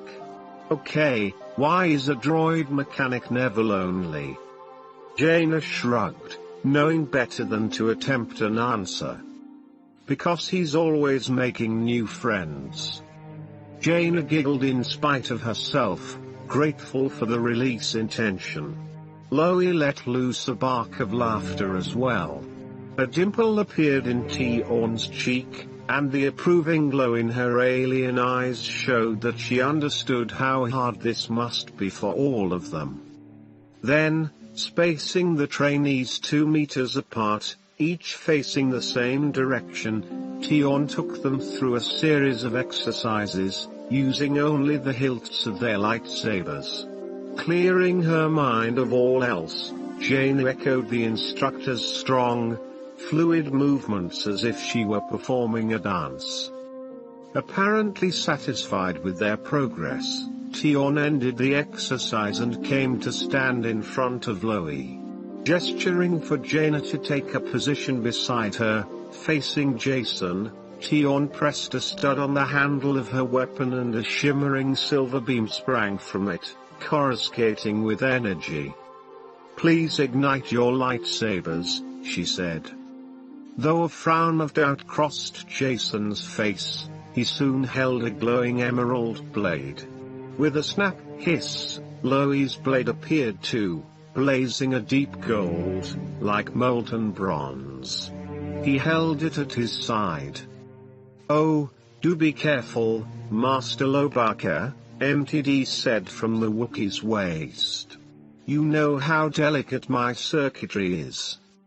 Biting her lower lip, Jaina closed her eyes and touched a button on her lightsaber. Her weapon whooshed to life, the flare of its electric violet beam and the light of the 3 other energy blades penetrated even through her shut eyelids, bringing with them a flood of vivid memories. Violet. The color of the evil Night Sister Tamith Kai's eyes. Silver. Brakiss's flowing robes. The Shadow Academy. Jason and Jaina dueling with each other in holographic disguise. A mistake by either of them could have meant death. Bronze. Almost the reddish gold of Tenel Ka's hair. Tenel Ka's severed arm, still holding the handle of the failed lightsaber as it exploded. The shock on Tenel Ka's face as an emerald blade sliced through her arm. Emerald green. The color of Zech's eyes, surrounded by a dark corona. Zech, who was even now being trained on the Shadow Academy, learning to serve the Second Imperium and using the dark side of the Force. And if the Second Imperium attacked the New Republic as planned, the New Republic that Jaina and Jason and Luke Skywalker's other Jedi Knights had sworn to protect, she would be forced to fight. How could she not defend the New Republic, when her mother was its leader? Would she have to face Zech with a lightsaber to protect her own mother? With a cry, Jaina switched off her weapon and dropped it to the flagstones, backing away from it as if it had turned into a crate dragon. An instant later all lightsabers were extinguished, and Jaina shuddered with relief. Tion's pearly eyes were grave as she looked at her 3 young charges. Picking up Jaina's discarded lightsaber, she seated herself on the cool stone of the raised platform and said, "Please, make yourselves comfortable. I need to tell you a story." Jaina, Jason, and Loi settled in a tight half-circle around her, crowding close, needing the contact. Tion sat straighter and held her delicate hands before her, moving them as she wove her tale like an invisible tapestry before their eyes. Thousands of years ago, in a time of great evil and great good, Tion began in her rich musical voice, there lived a woman named Nomi Sunrider with her husband Anda, who was training to be a Jedi Knight. When Nomi and her husband traveled to take a gift of precious Adegan crystals to Anda's new Jedi Master, they were stopped by a group of greedy bandits, who killed Nomi's husband and tried to steal the crystals. But when Nomi saw her husband lying dead, she snatched up his lightsaber and took a deadly revenge on his murderers. Afterward, seeing what she had done, Nomi was so filled with revulsion that she vowed never to touch a lightsaber again. To fulfill the dying wish of her husband, Nomi carried the crystals to his Jedi Master, Thon. There she stayed with her baby daughter Vima and began her own training to become a Jedi. She learned and grew in wisdom and the Force, but still she refused to touch a lightsaber, although it was the weapon of the Jedi. Eventually, however, there came a day when she discovered that her power with the Force alone could not protect the ones she loved. To save her beloved Jedi Master and to guard her daughter, Nomi once again took up a lightsaber and fought for what she knew was right. But by this time Nomi understood the purpose and meaning of the lightsaber, and from that day forward she fought with all the power of the light side of the Force. She was never eager to use her lightsaber, but she knew it was occasionally necessary. By learning to accept this, she became a great Jedi Master and a great warrior. As the story ended, Jaina drew a deep refreshing breath, coming out of the near trance she entered whenever listening to Tion's tales. Jaina sensed that much of the horror she had felt earlier had already drained away, though her muscles were as sore and weary as if she herself had fought all of Nomi's Sunrider's lightsaber battles. Jaina felt something heavy and solid slide into her hand. She glanced down to see the handle of her lightsaber. Tion had slipped it to her. "No need to turn it on for now," the Jedi instructor said gently, looking directly into Jaina's brown eyes. "I think we've come far enough for today." Chapter 10. Doctors were born meddlers, Tenel Ka decided with annoyance. The fifth court physician in as many hours continued explaining in a calm, patronizing voice that, although Tenel Ka was perfectly correct in not desiring a crude droid arm, she could have no objection to a lifelike biomechanical prosthetic replacement.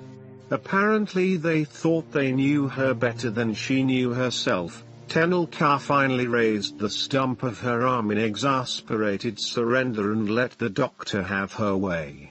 The physician looked satisfied and not at all surprised that Tenel Ka had agreed. After all, it had been the only reasonable choice. The doctor beckoned to one of her nurses, and the man came forward to begin taking measurements of the stump of Tenel Ka's left arm. Next, an engineer placed electrodes against her scarred skin and sent intermittent jolts of electricity into the flesh, to measure the nerve conduction, she explained. Meanwhile, the nurse placed Tenel Ka's right arm in a holographic imaging chamber. Each time the engineer administered a jolt to Tenel Ka's stump, the nurse patted her shoulder comfortingly and asked her to hold still. The man took great pride in telling her how the holographic image would be reversed to make a pattern that could be used as the mold for her new biosynthetic left arm. Like children let loose at a sweets bazaar, physicians buzzed around the room snapping orders, conferring with each other, and making preparations. Allowing the poking and prodding and the chaos of voices to fade into the background, Tenel Ka sank into her own thoughts. As the daughter of two strong ruling families, one from Hapes and one from Dathomir, Tenel Ka had long known who and what she was. Her philosophy of life had been as clear in her mind as her views on lineage, loyalty, friendships, and even her own physical abilities and limitations. If one of those components changed, did everything else change as well? From childhood, Tenel Ka's parents had taught her to make her own decisions based in equal part on reason, fact, and personal belief. Therefore, she had never been one to sit passively while others made choices for her. Yet, since the loss of her arm, hadn't she done just that? She had hardly given it a thought when Ambassador Yifro appeared in the middle of the night to whisk her away from Yavin 4 in secret. In these last few days on Hapes, Tenel Ka had allowed her grandmother to control her movements and communications, tell her when to sleep, bring all her meals, and select appropriate clothing for her. And now Tenel Ka, who had always relied on her own mind and body, was allowing herself to be fitted for a biomechanical arm. Had she truly changed so much? The Force was a part of her, flowing through her just as the blood of her parents flowed through her veins. But this artificial arm was no part of her. If she accepted it, then she was allowing the loss of her limb to change her in ways that reached deeper than the eye could see. She didn't object to changing, but this change was not for the better. If she allowed herself to be transformed, it should be in the direction of becoming stronger or wiser. Tenel Ka's reverie was cut short by the sound of whirring servo motors. The doctor and an engineer stood before her holding a grotesque metallic arm. A droid arm. It reminded Tenel Ka of the unwieldy contraption she had heard the former TIE pilot Corel now or since going back to serve the Second Imperium. Tenel Ka shook her head in wordless denial. Now this is only temporary, of course, the doctor said with the same infuriating condescension she had used before. Just accustom yourself to it while we're synthesizing the biomechanical arm. Tenel Ka decided then and there that she had not, in fact, changed that much. If she needed to use the Force from now on to assist her in small ways, then so be it.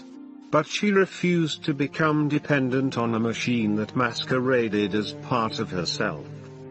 No, she managed to croak when the doctor moved to attach the mechanical arm to her severed limb. The engineer backed away uneasily, but the doctor continued as if Tenel Ka had not spoken. This is all part of the process of making you whole again, the doctor said in her maddening voice, and that is exactly what you want. No, Tenel Ka repeated, setting her jaw stubbornly. Anger seethed inside her at the doctor's confident presumption that she knew what was best. The doctor shook her head and bent down, as if chiding a young child. Now, you agreed to be fitted for this new arm and... I've changed my mind, Tenel Ka gritted, clamping down on her temper to hold it in check. The doctor's lips were still smiling, but grim determination shone in her eyes, indicating she would never take no for an answer, not from any patient of hers. The woman kept up a steady stream of talk and motioned for the engineer to help her position the droid prosthetic against the stump of Tenel Ka's arm, as if the doctor thought that by forging ahead she could overwhelm her patient's determination with her own. Now, there's no disgrace in having a biomechanical arm, you know. Even your great Jedi Master Skywalker has a prosthetic hand. Tenel Ka acknowledged inwardly that there had been no weakness in Master Skywalker's choice. It made him no more or less than what he was. He had wrestled with his own decisions and made his own choices, just as she must make hers. The Jedi Master would not ask her to do otherwise, as the people who surrounded her here on Hapes seemed intent on doing. Your new arm will look quite natural, the doctor went on in her exasperating, soothing voice, and your grandmother has spared no expense. When the cold metal of the mechanical limb touched Tenel Ka's arm, she lost the last vestiges of control over her anger. No. Tenel Ka cried, unconsciously using the Force to give the engineer and the doctor a backward shove. The droid arm was already clamped in place against her skin, however, like a protruding cancerous growth. I said no. Tenel Ka quite consciously used the Force to yank the contraption free and fling it with blinding speed against the nearest wall. It hit the stones with a clang and a crunch and fell in pieces to the cold tile floor. Gasps went up from all around the room, and a dozen pairs of eyes regarded her with shock and apprehension. Having vented her fury, Tenel Ka's voice was now quite calm. And I meant no. Chapter 11. The buzzing vibration of the T-23 Skyhopper both soothed and unsettled Jason for some reason he could not define. Up in the cockpit with Loie, MTD amplified his speaker volume to be heard above the whine of the engines. Really, Master Lobaka, I don't see what the point of all this flying about could be, without even so much as a destination in mind. At Loie's soft growl, the little droid replied, therapeutic? For what? And in any case, I should think that performing some sort of physical exercise would be far more beneficial than flying aimlessly over the treetops. Jaina sat pensively beside Jason in the Skyhopper's cramped passenger seat, toying with her lightsaber. We actually tried that, MTD, but lately it seems like any exercise we do only reminds us of the things we were trying to get our minds off of in the first place. Jason was surprised to hear Jaina answering the pesky little droid just as Loie had addressed it a moment earlier, without annoyance, and as a friend. In fact, a full day had passed since any of them had had the heart to switch MTD off. It was as if they hoped the little translator's chatter might fill the void that none of them wished to think about. But something was missing, Jason thought. Different. Under normal circumstances he probably would have been crowded into the tiny cargo well behind the passenger seat, and he would have happily endured that discomfort, if it meant that Tenel Ka could have been with them, sitting where he now sat. Oh, dear me. MTD said in a much subdued voice. How terribly insensitive my processor can be. You've all been thinking of Mistress Tenel Ka, haven't you? I am dreadfully sorry. Jason saw Loie reach down to give the little droid what looked like a comforting pat. Now that MTD had brought up the subject the friends had been avoiding, Jason felt Tenel Ka's absence all the more keenly. It's okay, MTD, Jaina said. We all miss her. Jason sighed. I wish I could just talk to her. Jason, Loie, and MTD voiced agreement. Then, as though they had discussed it and come to a unanimous decision, Loie turned the T-23 about and headed back to the Jedi Academy. Master Luke Skywalker looked down at his small barrel-shaped astromech droid as they entered the hangar bay at the base of the Great Temple. I'm fine, R2, he said, answering the droid's questioning whistle. I just have an important decision to make. Luke frowned and thought back on the direct communication he had just sent to the Fountain Palace on Hapes. He had been unable to get hold of Princess Ioldir and Tenel Ka, Tenel Ka's parents. Instead, Ta-Achume, the matriarch of the royal house, had come on screen and told him in no uncertain terms that Tenel Ka's parents were traveling outside the Hapes cluster and could not be reached, and that the princess herself had already endured enough trauma because of her Jedi training. Under no circumstances would the young woman be allowed to speak with Master Skywalker. With that, the former queen had abruptly terminated the connection, leaving Luke with an entirely new set of concerns. Tenel Ka's grandmother had never approved of the direction the girl had chosen for her own life. The harsh old woman had always wanted to mold her granddaughter into a scheming politician of whom she could be proud, someone just like herself.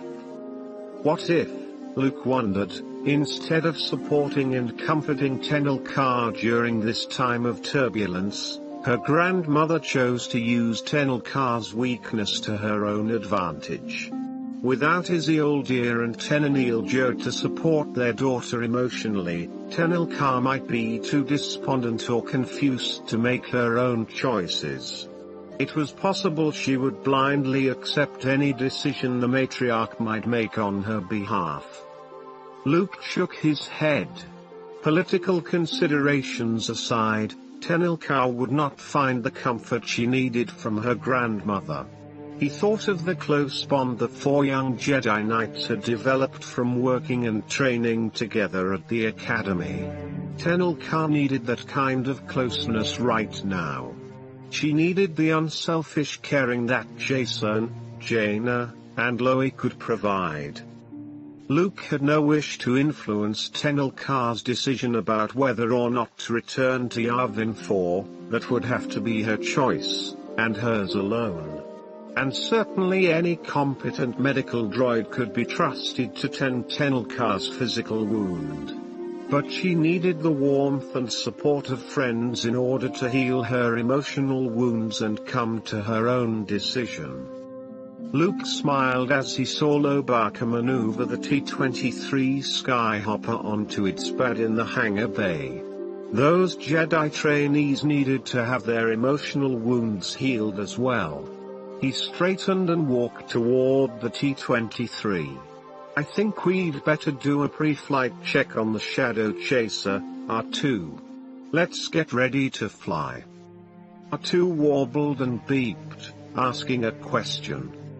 Yes, Luke Skywalker said. I've made my decision. From the moment her uncle announced he would take them to see Tenel Ka after all, adrenaline began to rush through Jaina's veins. She made a mad dash for her chambers, snatched a fresh jumpsuit, a Jedi robe, and a few other odds and ends, then stuffed them along with her lightsaber into a small flight duffel. By the time she raced back out of her quarters, down the echoing stone stairs and hallways, and out onto the landing pad, where their ship waited, she no longer had any idea what she had packed. Jason arrived ahead of her, running up the ramp of the sleek Shadow Chaser, a disordered pile of clean clothes tucked under one arm, his lightsaber under the other. Jaina didn't slow as she followed him up the ramp, marveling as she always did at the powerful ship and its glossy quantum armor. The ship had once been the finest craft created by the Second Imperium. After Master Luke Skywalker and Tenel Ka had used it to rescue the twins and Loie from the Shadow Academy, the New Republic had given the Shadow Chaser to the Jedi Master for his own use. Once Loie had scrambled aboard with MTD, his lightsaber clipped to the webbed belt at his waist, Luke instructed R2-D2 to raise the boarding ramp, and the Shadow Chaser lifted off.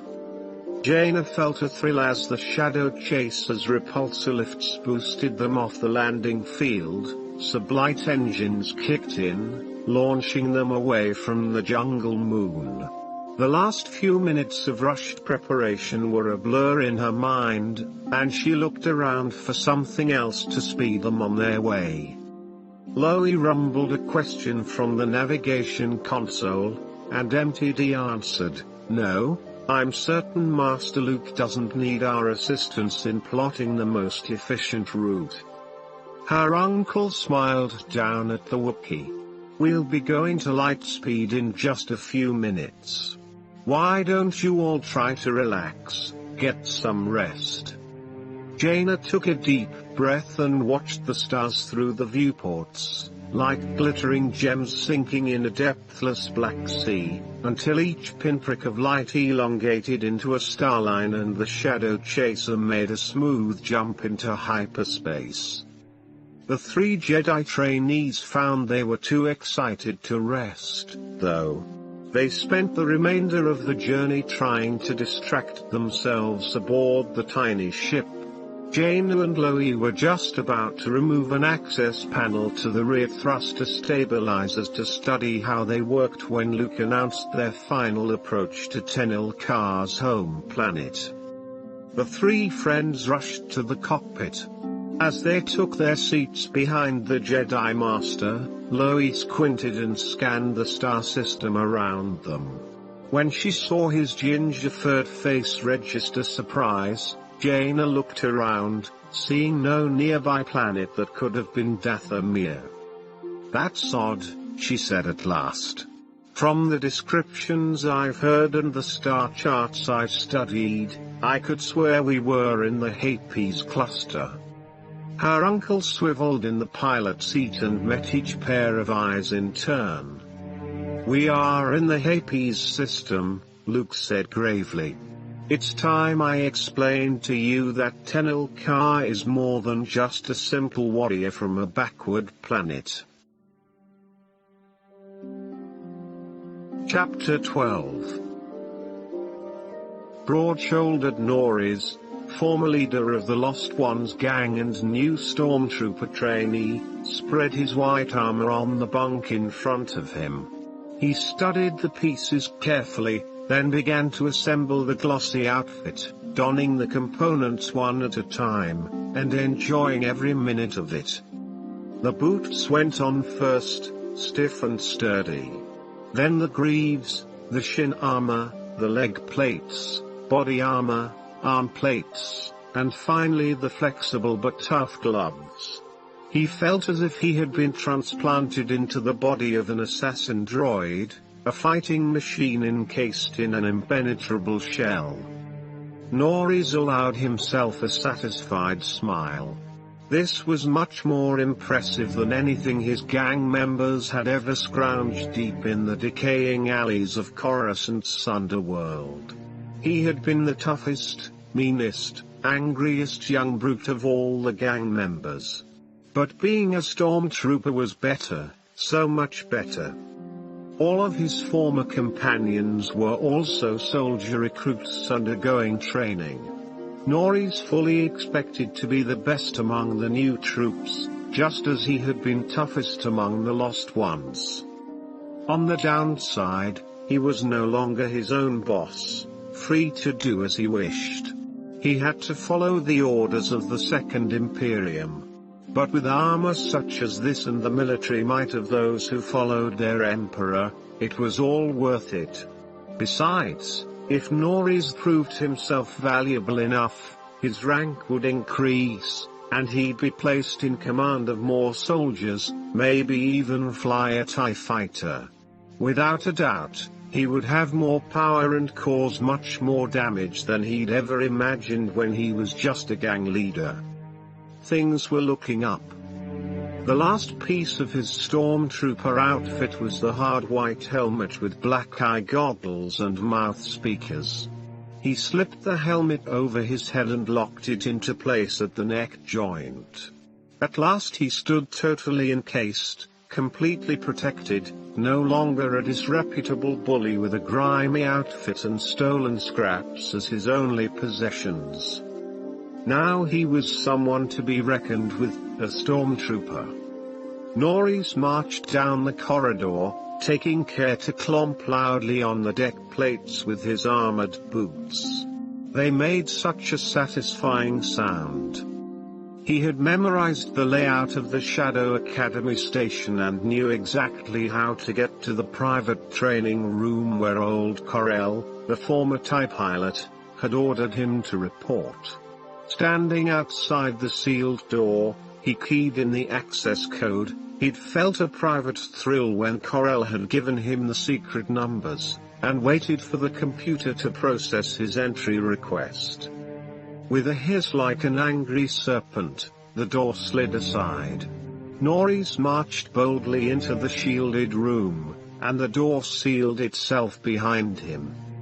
Corell stood inside the training chamber holding a wicked-looking spear in his black-wrapped left hand. His droid replacement arm gripped the gleaming shaft with enough force to dent the metal.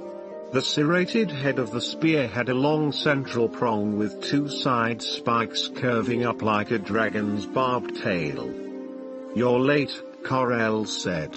He cocked his droid arm back, and hurled the deadly weapon at Norris with all the strength in his robotic servo motors. Norris stood astonished as the deadly spear point hurtled toward his chest plate. He just had time to cry "Hey!" In a panicked voice amplified by his helmet speakers before the barbed tip impacted squarely with enough force to smash him backward. Norris slammed into the wall, his helmet ringing against the hard metal bulkhead. His vision sparkled with impending unconsciousness.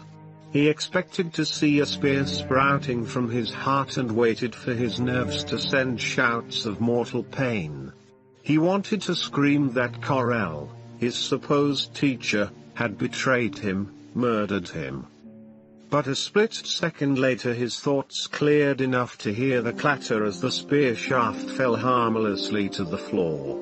He looked down at his chest in amazement and saw only a nick in the white armor where the spear had struck. "What did you do that for?" Norris shouted.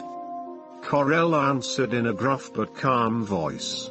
"To teach you respect for your stormtrooper armor, Norris," he said, "but also to warn you not to become overconfident. Yes, that armor is powerful enough to stop many weapons, such as this crude spear." The TIE pilot nodded toward the jagged weapon on the floor plates. Norris bent down to grab the spear, narrowing his eyes in rage as he looked at his teacher. The old pilot had made a fool out of him. He felt a dangerous anger boiling through his veins. He had a good mind to take the triple-pronged spear and attack the pompous old man with it. "But don't think your armor is invincible." Corel reached inside his uniform, pulled out a deadly blaster pistol, and pointed it directly at Norris. "For instance, this blaster could slice through that armor as if you were wearing nothing at all." Norris stiffened, looking into the ominous snub barrel of the pistol. His mind raced. What had he gotten himself into? Why was Corel so upset with him?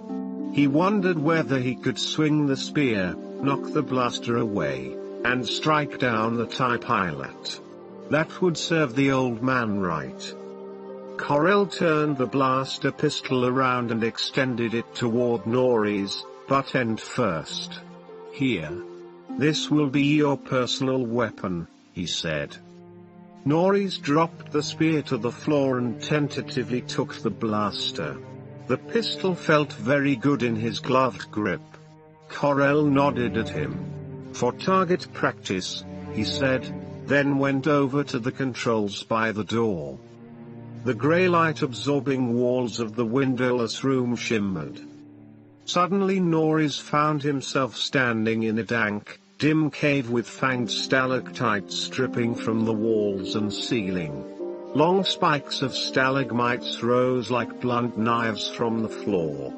Unseen water trickled somewhere, and a pallid light seemed to ooze from the pale rock itself. Despite the room's visible transformation, Norris could detect no change in the smell of the air through his helmet filters. "The walls of this chamber will absorb blaster bolts," Corel said. "Your weapon has already been set to full power. There won't be much recoil, but you must become accustomed to how it feels to aim and shoot and hit a target. Pay attention now. Watch for them as they attack." "Watch for what?" Norris said, looking around from right to left. "What's going to attack me?" The cave seemed more sinister now. The eye goggles distorted his vision, and he tried to compensate. Strange creature noises burbled and hummed from every direction. He couldn't tell if they were insects or rodents, but they sounded vicious to him, as if everything within this chamber might be a predator. Norris had hunted in the lower alleys of Coruscant, tracking giant granite slugs, multi-fanged spider roaches, mutated feral rats, and his intuition told him this was simply a testing chamber on the Shadow Academy. He didn't think there could be any real danger. Not really. However, this cave certainly seemed real enough. With a squalling cry, a leathery winged creature dropped out of its hiding place in the ceiling and swooped toward him. Its eyes were huge and slitted, and Norris could see pointy ears or antennae on top of its head and razor claws at the ends of its flapping wings as it swept down. A Minoc. They weren't supposed to be terrible predators, but from the wicked fangs and claws as it swooped toward him, Norris decided this was one Minoc with a bad attitude. He pointed the blaster and squeezed off an energy bolt, but the beam went wide, striking a stalactite and startling up 4 more of the angry flying creatures. The new batch of Minocs also attacked, annoyed at him for disturbing their dark slumber. Norris squeezed the firing button again and again, adjusting his aim as he watched the bright bolts streak through the dimness. The brilliant spears of light dazzled his eyes, and he could barely see through his filtered goggles. The devilish Minocs swooped and avoided the deadly beams. This wasn't fair. It was supposed to be target practice. He should have been able to point at a Bantha's eye or hide behind a window while shooting at an unsuspecting target in the streets below, as he had often done on Coruscant. The blaster missed again and again as Minocs swirled around him, flapping their wings and assailing his ears with skull-splitting screeches. Norris wondered if Corell had intentionally adjusted the blaster's aim point to throw the beam off. He suddenly realized that he had been aiming wrong. It was his own fault. Reacting wildly to his sudden fear, he had overcompensated. As the first Minoc came toward him again, claws outstretched and long fangs ready to tear him to shreds, he took a second to aim and squeezed off a long bolt that sizzled through the creature's body. The Minoc gurgled and fell to the floor, where it was impaled by one of the stalagmites. Yes! Norris shouted in triumph, but 3 new Minocs swirled around him, attracted by his shout. He fired again and missed. The creatures came at him from the front, side, and behind. Norris turned, remembering to think, point, aim, and shoot. He eliminated another creature. 2 more emerged from the ceiling, but Norris swiveled at the waist and forced himself to concentrate. One of the 2 struck from behind, though its claws skittered off Norris's white stormtrooper armor. He ignored it as he set the second Minoc firmly in his sights and shot it. Gotcha. He turned and carefully targeted the remaining creatures, one after another. Gradually, his shooting improved. He learned how to aim. He had learned how to be deadly. Finally, his blaster pack winking from low charge, Norris stood still and waited, but no more of the creatures emerged from the illusionary cave. He squinted through his goggles, alert for a new attack. The walls of the cave shimmered and vanished, leaving only the flat metal shell of the training chamber. He allowed himself to relax. Good, Corell said. Norris turned to see the old TIE pilot standing next to the controls. In the excitement of the exercise, he had forgotten entirely about the military instructor. That was fun, Norris said. I'm getting good at it. He looked down at the blaster, wondering when he'd be able to use it next, when he'd be allowed to practice against a real target. You did well enough, Norris, Corell said again, but you must remember, Minocs don't shoot back. Corell pushed another button on the controls, and the door to the training chamber opened. Come, we must go to the assembly rooms. Everyone will be there. The old TIE pilot waited for Norris to march ahead of him. Our great leader is planning to address the Shadow Academy. Zech sat smothered in his private shell of self-confidence as dozens of dark Jedi students gathered in the confined room where Master Brakis and Tenel Ka lectured them in the ways of the dark side. Zech wore his padded suit of dark leather armor and sat straight and proud, shoulders squared. His lightsaber hung comfortably at his side. After weeks of training, he had grown fully comfortable with it. It was like a part of him, an extension of his body. That, more than anything else, convinced him he was destined to be a Jedi Knight. He was a loner, but he was also the most powerful of Brakis's students. The other trainees flashed him occasional glances. Zech had rapidly surpassed all of them, even those who had been at the Shadow Academy for months and months. But then, Zech had the greatest motivation. He wanted to be strong. He wanted everything the Force could give him. Among those gathered in the assembly hall he noticed Vilas, the Night Sister Tenel Ka's dark-haired and brooding trainee. Vilas, who was from Dathomir, was arrogant and smug, always looking down at him, never letting him forget that it was he who had stunned Zech when he'd resisted capture on Coruscant. Zech wasn't about to forget.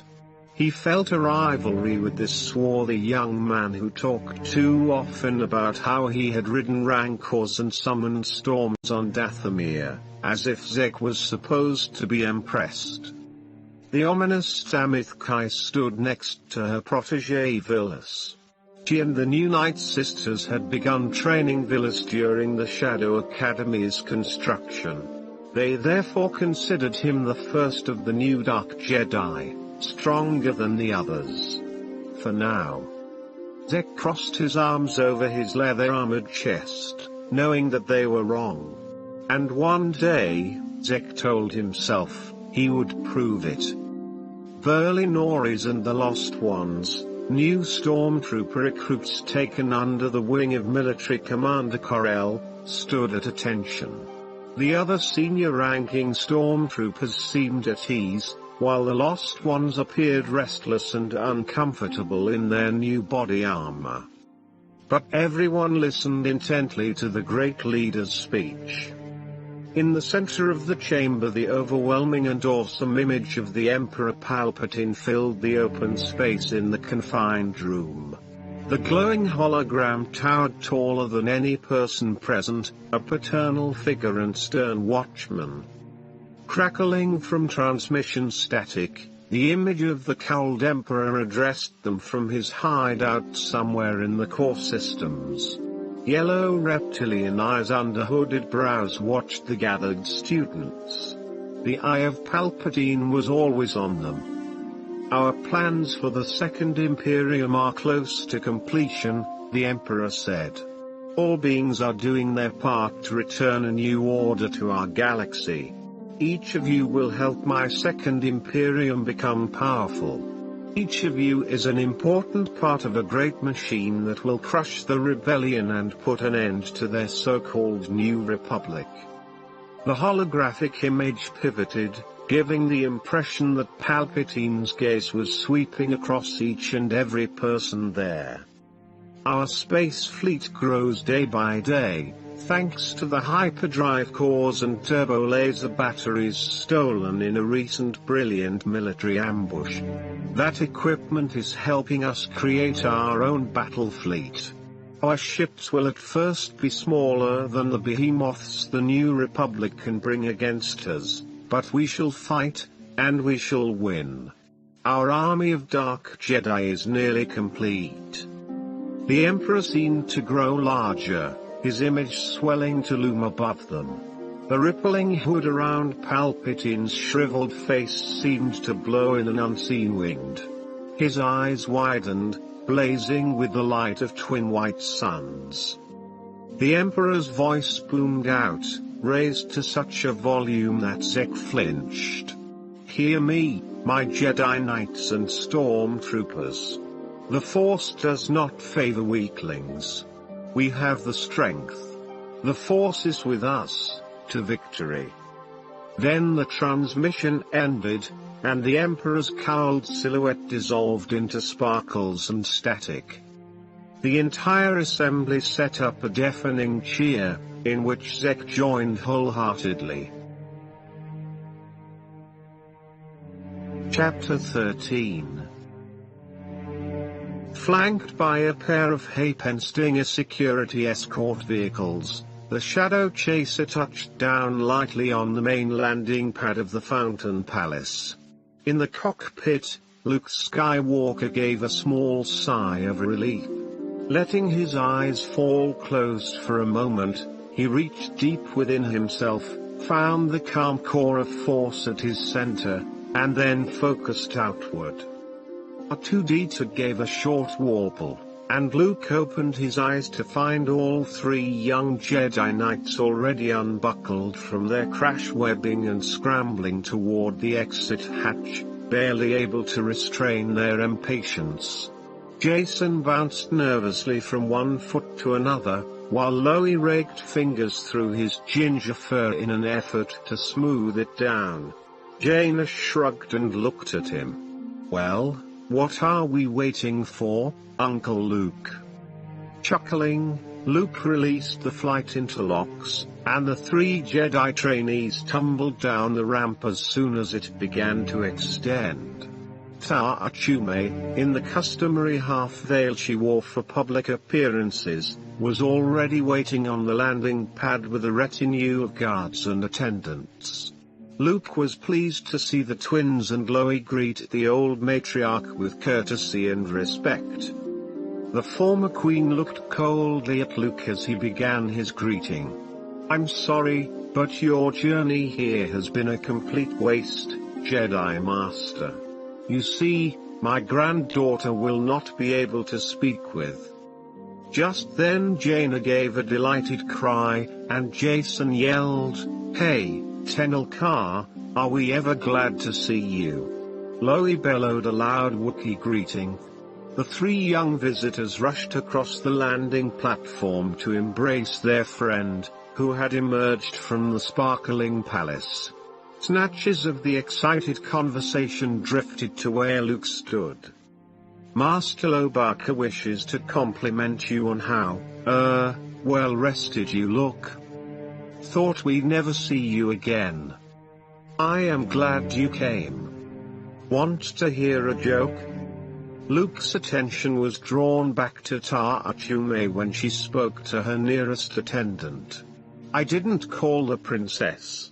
How could she possibly?" "I called to her," Luke said simply. Achume shook her head. "Impossible.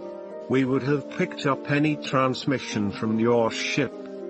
Luke allowed himself the barest smile at her mystification. "I didn't use a transmitter," he said. "I called her through the Force. You may wish it weren't true, but Tenel Ka is already more Jedi than you know." The matriarch raised her brows, but her eyes were unreadable. "We shall see, Jedi Master. The princess may yet get over that foolish notion." "Does it matter to you what your granddaughter wants for herself?" Luke asked bluntly. "I know it matters to her parents. When I let her leave my protection on Yavin 4 to return to Hapes, I thought her parents would be here for her. But maybe I shouldn't have sent her away so quickly. Where are Tenel Joe and your son Isiel, dear?" Luke saw indecision cloud the matriarch's eyes, and he sensed that she was trying to decide whether she would be better served by the truth or a lie. At last she said, "Although I no longer rule the Hapes cluster, I still have my sources of information. I learned that an attempt would be made on the lives of the royal family, so I urged my son and his wife to pay a visit of state to another system, to negotiate a liberalization of our trade agreements. The negotiations called for a royal touch, and so my son and his wife were easily persuaded. No one but myself and my most trusted advisor knew when they left or where they went."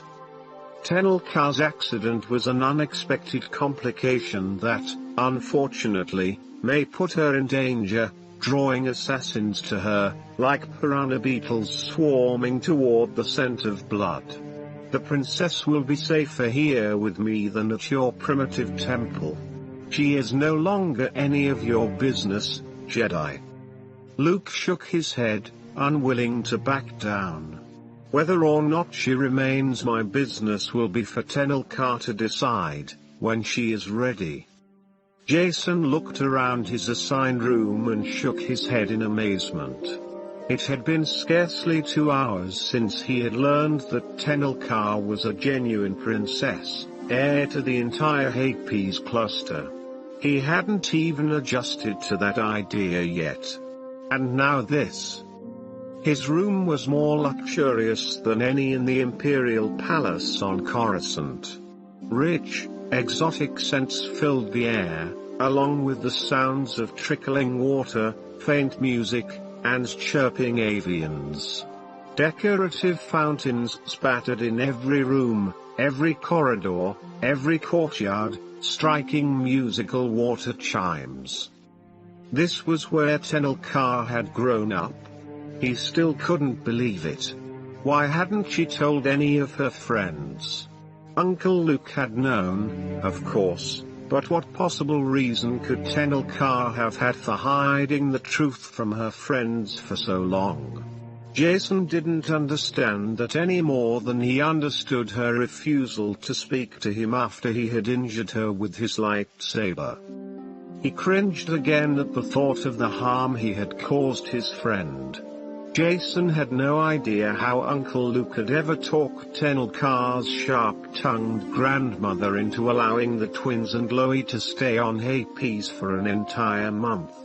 He only knew that at the appointed time Luke would return to pick up 3 or, he hoped, 4 young Jedi Knights.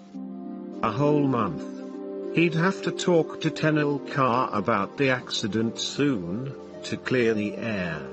But what would he say? She wasn't the same person he had known on the jungle moon. Not now. But then, she had never been the person he thought she was, had she? A real Hapen princess. What could he say to her? May I enter? The voice startled him out of his reverie, and Jason turned to find Tenel Ka standing at the door to his chambers. Sure, of course, he said, blinking in surprise. I was just thinking about you. Tenel Ka nodded as if she had known this and swept into the room. Dressed in a long wine-colored gown topped by a rich cape in velvety silver gray, hair flowing freely down her back in loose, golden red ripples, Tenel Ka looked like a stranger to Jason. He found himself tongue-tied. She stared at him for a long moment, as if he too were a creature from some unknown world, but when she spoke it was the same Tenel Kansas the room, it is acceptable. 1,000 questions, apologies, and bits of news clamored in Jason's mind, waiting to be spoken. But all he could manage to say was, hey, it's a great room. This is an amazing place. All those fountains. Tenel Ka nodded again. This is a fact. Jason tingled with an odd pleasure at Tenel Ka's old familiar phrase. Looking into her cool grey eyes, Jason struggled to collect himself and harness his racing thoughts. At last he managed to blurt out, I'm really sorry I hurt you. Tenel Kansas, it was all my fault. I was to blame. No, Jason hurried to say, I was being stupid. I was so busy trying to impress you with my dueling skills that I didn't even notice when your lightsaber blade started to fratz out. This is not a fact, Tenel Ka said, frowning. My own pride caused the accident. I believed my fighting prowess could compensate for any deficiency of my weapon. I foolishly believed that the quality of the energy blade was insignificant compared with the quality of the warrior. This was also not a fact. Jason shook his head. Even so, it should never have happened. I should have. The responsibility is mine, Tenel Ka broke in, stamping one foot adamantly, her face flushed with emotion. As if she suddenly felt too hot, she unclasped her cloak and tossed it over the back of a cushioned bench, leaving both of her arms bare. With a stubborn lift of his chin, Jason looked at the stump of her left arm. It made him feel sick, and he wanted to turn away. This was the first time he had really seen her injury. I won't let you take all the blame. If I'd been letting the Force direct my movements, I would have sensed something was wrong. He pointed to where her arm ended so abruptly. And that would never have happened. Tenel Ka's eyes flashed with smoky grey fire and, using her right arm to hike up her gown to a comfortable thigh level, she plopped onto the cushioned bench. And had I been using the Force, she argued, I would already have known my lightsaber blade was inadequate. Well, Jason stopped, unable to dredge up a counter-argument to convince his infuriatingly proud friend. He cast about furiously for something else to say and finally finished, want to hear a joke? His mouth dropped open in amazement as Tenel Ka burst into peals of laughter. He could tell that this was neither polite amusement nor hysteria, but the laughter of enjoyment that sprang from the heart. It was a wonderful sound, one he had wanted to hear since the first day they met. But, Jason shook his head in confusion. I didn't even tell my joke. Tenel Ka gasped, and tears of merriment began to stream from her eyes. Aha! I am so glad you're here. Jason shrugged as fresh waves of mirth assailed her. I'm not objecting, mind you. I just don't get it. What's so funny? We have often been in competition, you and I, she said. I have missed that. Shall we now compete for the greater share of blame? Jason gave her a lopsided grin. Nah. I guess all I really need is for you to accept my apology. Tenel Ka began to object but stopped herself. Her laughter faded and her expression turned sober. As if it took a great deal of effort, she said, apology accepted. I forgive you, if that is what you desire. Her last words came out in a whisper, Jason, my friend. Relief rushed through Jason like a morning breeze clearing remnants of lingering fog. He had been holding his breath, and he nearly choked with emotion at her reply. There were no words to express the flood of feelings that welled up in him, so he sat beside Tenel Ka and put both arms around her. Tenel Ka returned his hug, as best she could, with both arms. Shaking, she pressed her face wet with tears against his shoulder, and Jason did not think that they were tears of laughter anymore. When Tenel Ka and Jason had both composed themselves, they went in search of Jaina and Lobaka. Then Tenel Ka took the companions on a whirlwind tour of the Fountain Palace, ending at her own chambers. Because chattering went against her nature, the descriptions she provided were brief and succinct. When they were alone in her rooms, Tenel Ka showed them her favorite, and most private, place in the Fountain Palace, a completely enclosed terrace garden at the center of her suite of rooms.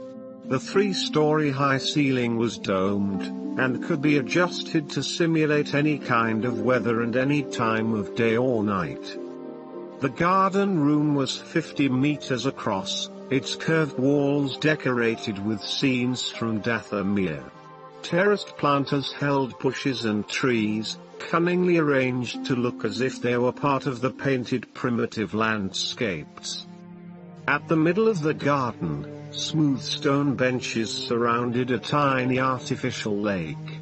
Centered in the crystal-clear water, like a miniature volcano emerging from a primordial sea, stood a peaked island with a real waterfall flowing down one side. I come here when my heart is heavy, or whenever I miss my mother's home world. Beautiful, Jaina whispered. Warmed by her friend's approval, Tenel Ka took a seat on one of the stone benches and gestured for the others to join her. We may speak freely here, she said, and I will answer your questions. And so the friends talked, more frankly than they had ever dared before, until Tenel Ka's grandmother arrived to summon them to evening meal. The banquet hall is ready, Ta-Achume announced.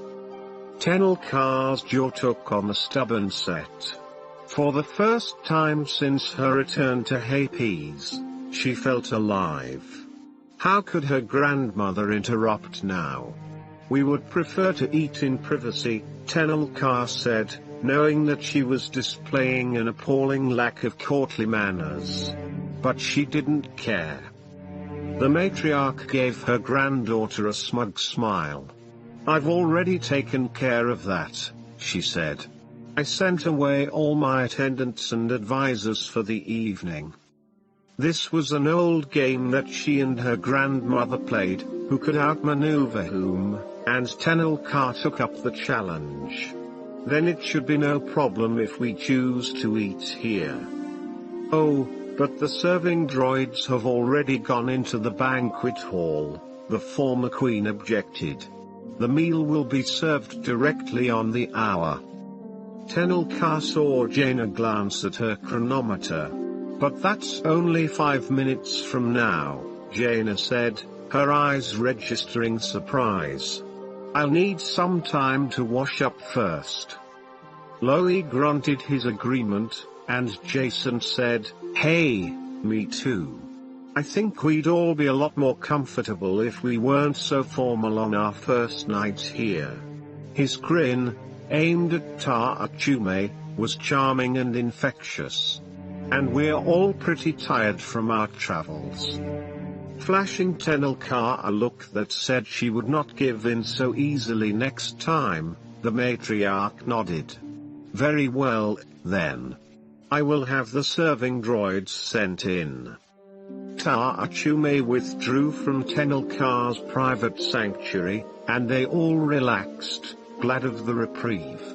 Tenel Ka looked gratefully around at her friends and then said, Let me show you to the refresher units before our meal arrives. She had just stood up to lead them to the door when suddenly the polished stone shook beneath her feet. An ear-splitting roar rent the air, along with a heavy blast, throwing Tenel Ka to her knees. Lobaka yelped with alarm, and MTD replied, Dear me, yes. Master Lobaka wishes to inquire as to the origins of all this noise and commotion. Yeah, Jason said, you didn't warn us you had groundquakes.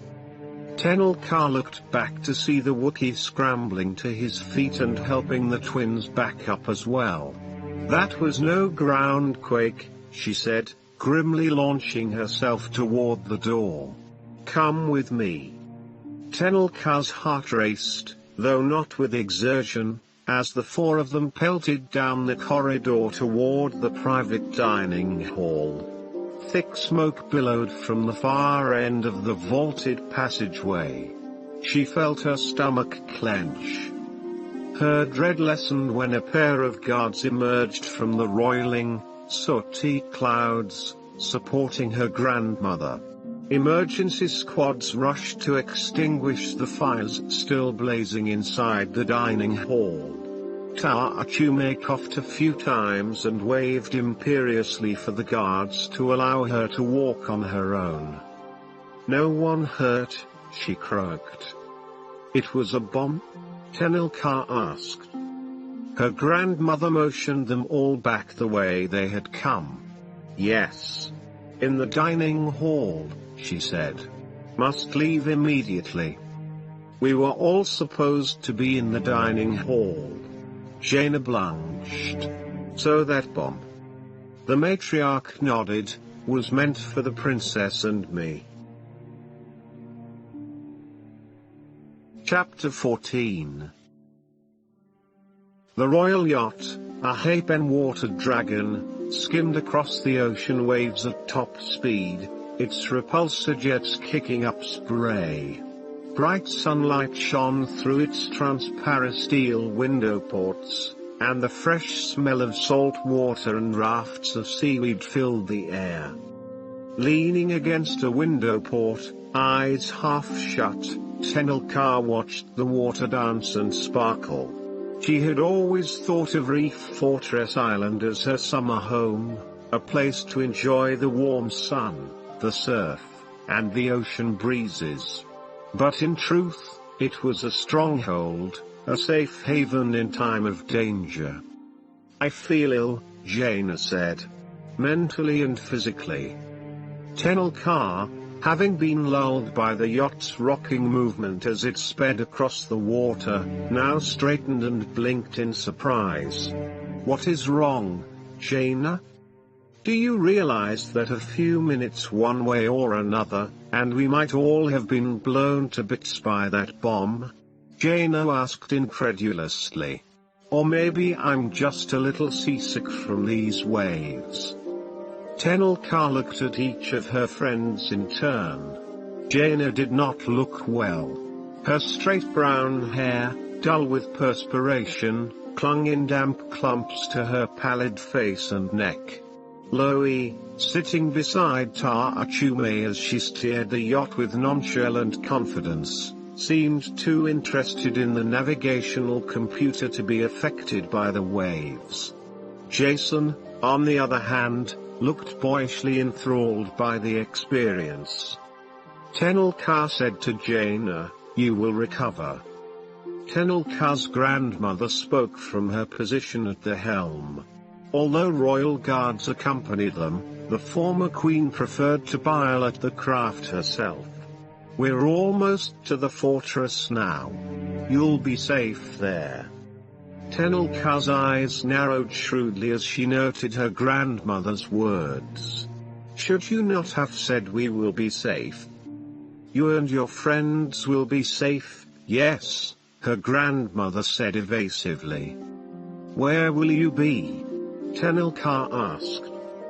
Much of the time I'll be with you, but I'm not sure I can trust the investigation of this bombing to anyone else.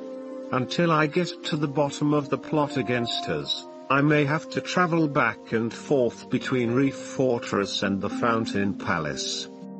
Jaina looked startled. And leave us on the island alone? You will have a full complement of guards, Ta-Achume said soothingly. And Ambassador Yifra will stay with you whenever I am away. Lobaka snuffled a question from the navigation station. Master Lobaka wishes to inquire whether that island up ahead is our final destination, MTD elaborated. Jason and Jaina went to the front window port to look out at the smear of darkness rising from the sun-dappled water. Yes, Tenel Ka's grandmother replied, that is Reef Fortress. Tenel Ka didn't move forward to look out at the island. She'd been there so many times, she already knew what she would see. It never changed.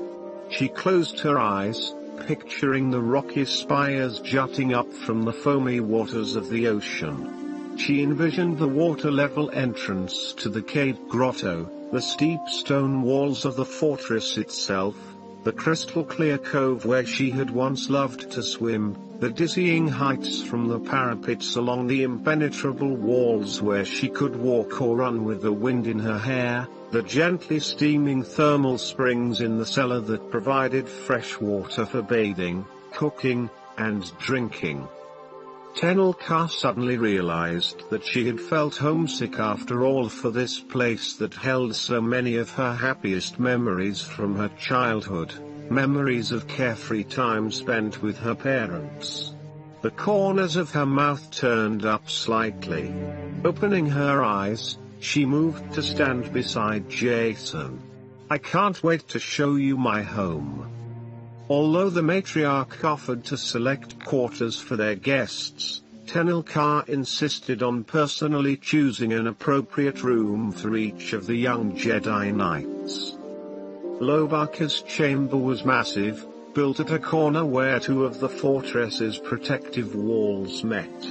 The room's appointments were basic, its only decorations an ornamental spear on one of the inner walls and a threadbare tapestry on the other. But through the windows on the two outer walls, the room had a spectacular view of the sheer drop from the stone fortress down to the reef rocks and ocean below.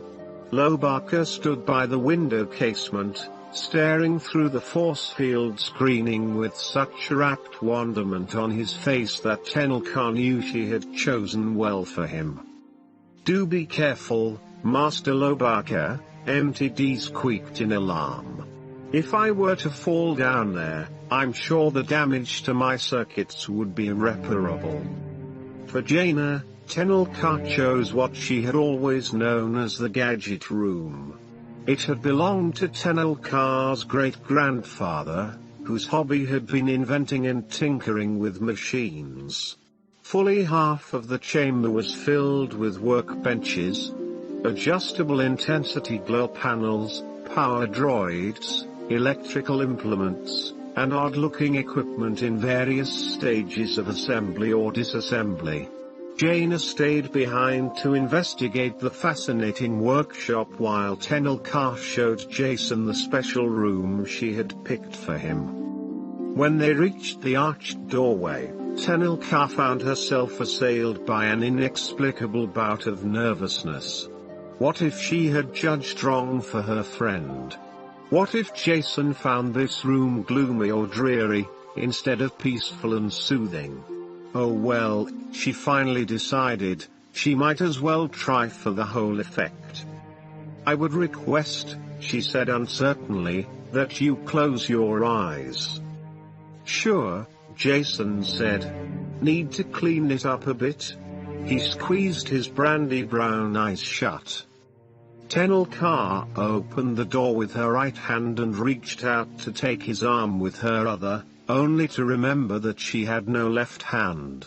Even though Jason could not have seen, she felt a flush of embarrassment creep into her cheeks as she grasped his arm with her good hand and led him into the room. If it'll make you more comfortable," Jason quipped, "I can keep my eyes shut the whole time we're at the fortress." "That will not be necessary." Tenel Ka shut the door behind her and adjusted the lighting. The room was still dim, but that was unavoidable. "You may look now." She heard his quick intake of breath, and then a whispered exclamation. "Blaster bolts. It is, to your liking?" Tenel Ka moved closer to observe Jason's expression. In the glow of the violet lighting, his smile flashed a fluorescent white. She noted with great satisfaction the delight that lit his face as he used all of his senses to experience this special room. Tenel Ka's own sense of wonder was renewed as she looked around with Jason, as if for the first time. A 4-meter-high curved aquarium lined the walls of the circular room, unbroken except for the arched doorway through which they had entered. The air tasted salty and tingled pleasantly in her nostrils. Almost hypnotic in its effect, the bubbling and wishing of recirculating water surrounded them. Colorful creatures of all shapes and sizes propelled themselves through the seawater, lit only by specially regulated glow panels. Moist tropical warmth wrapped them like a blanket, and Tenel Ka stifled a contented yawn. Jason followed suit and then chuckled. "I don't think I'll have any problem sleeping in here," he said. "This is just perfect." She felt him reach out, grope around for her hand, and then give it a squeeze. Tenel Ka sighed. This room was indeed filled with peace. After they had had an opportunity to refresh themselves, Tenel Ka took her friends to one of her favorite places on the rocky shore of the island, a tiny cove with calm water in an amazing shade of living green. The four of them waded in the sparkling warm waters, joking and splashing, able to forget for a moment the dangers that had brought them to this place. Jason and Jaina wore only the undergarments from their flight suits, which served admirably as swimming gear as well. Tenel Ka herself had changed into a brief lizard hide exercise suit and felt more like herself than she had at any time since returning to Hapes. "If you won't be requiring my services, Master Lobaka," MTD said, "might I stay on shore and shut down for a rest cycle? I have no idea what salt water might do to my delicate circuitry." Tenel Ka watched Lobaka grumble a reply and splash out of the shallows to place MTD high up on a dry rock. After the Wookiee returned, the four friends waded out toward deeper water, enjoying one another's companionship, along with the feeling of the silky water around them. When Jason, Jaina, and Loie turned onto their backs to float lazily on the surface while they conversed, Tenel Ka absently flipped over and floated as well. In that instant she remembered yet again that one of her arms was missing, but she also realized that, with only a slight adjustment of her posture and weight, she was able to float quite easily. By experimenting, she discovered she could propel herself at surprising speed, using nothing more than her strong legs. Jason, who had noticed her tentative attempts, swam over and favored her with what she could only interpret as a challenging grin. Starting to tread water, he raised his eyebrows at her. She met his gaze and began treading water as well, at first with little coordination, then finding her rhythm. When Jason narrowed his liquid brown eyes and moved to a side stroke, Tenel Ka did the same. Tenel Ka met one challenge after another with varying degrees of success. She found that she was able to do much more than she could ever have imagined. And even when her performance was less than stellar, as when she tried to perform an underwater somersault, she enjoyed herself. When she resurfaced sputtering and coughing after one such attempt, she noticed a measuring look in Jason's eyes, daring her to push herself to her limits. "Race you to the shore," he said. Tenel Ka gave him a solemn warning look. "Only if you truly intend to beat me," she said. Jason's face was equally grave as he said, "I'll give it everything I've got." She nodded. "Then, go." Tenel Ka drew on all of her strength, endurance, coordination, and ingenuity as she threw her body into the mad race for shore. Her entire consciousness was focused on one goal, and she drove forward with every bit of determination she possessed. Before she even understood what had happened, she was standing on the shore being greeted by loud cheers from Jaina and a very bedraggled-looking, wet Lobaka, who were already standing on the rocky beach. Disoriented, Tenel Ka turned, looking for Jason, and found him just emerging from the water behind her. From the surprised expression on his face, she knew their competition had been real. He had not allowed her to win. Jaina ran forward to hug them both just as Lobaka, with a loud Wookiee yell, shook himself dry, sending sprays of salty water in every direction. Jason yelped, and Jaina gave a small shriek of surprise. Tenel Ka was glad of the diversion, however, because some of the salty droplets glistening on her face were not seawater. Chapter 15. 2 days later, the royal matriarch Ta-Achume looked sternly at her granddaughter as Tenel Ka defiantly tossed aside the embroidered robe of state, as well as the glittering and gaudy tiara. The former queen was not pleased. "You must dress in a manner befitting your station, child," she said in an indignant tone. "And you might show a bit more respect for your heritage. Take your tiara. It is an heirloom, known throughout the cluster." She held up the delicate crown studded with beautiful, iridescent jewels. "These are rainbow gems of Galinor, worth enough to buy 5 solar systems." "Then buy 5 solar systems," Tenel Ka said. "I have no use for such wealth." "You can't avoid your duties by being impertinent. This is not a carefree vacation. There is still work to do.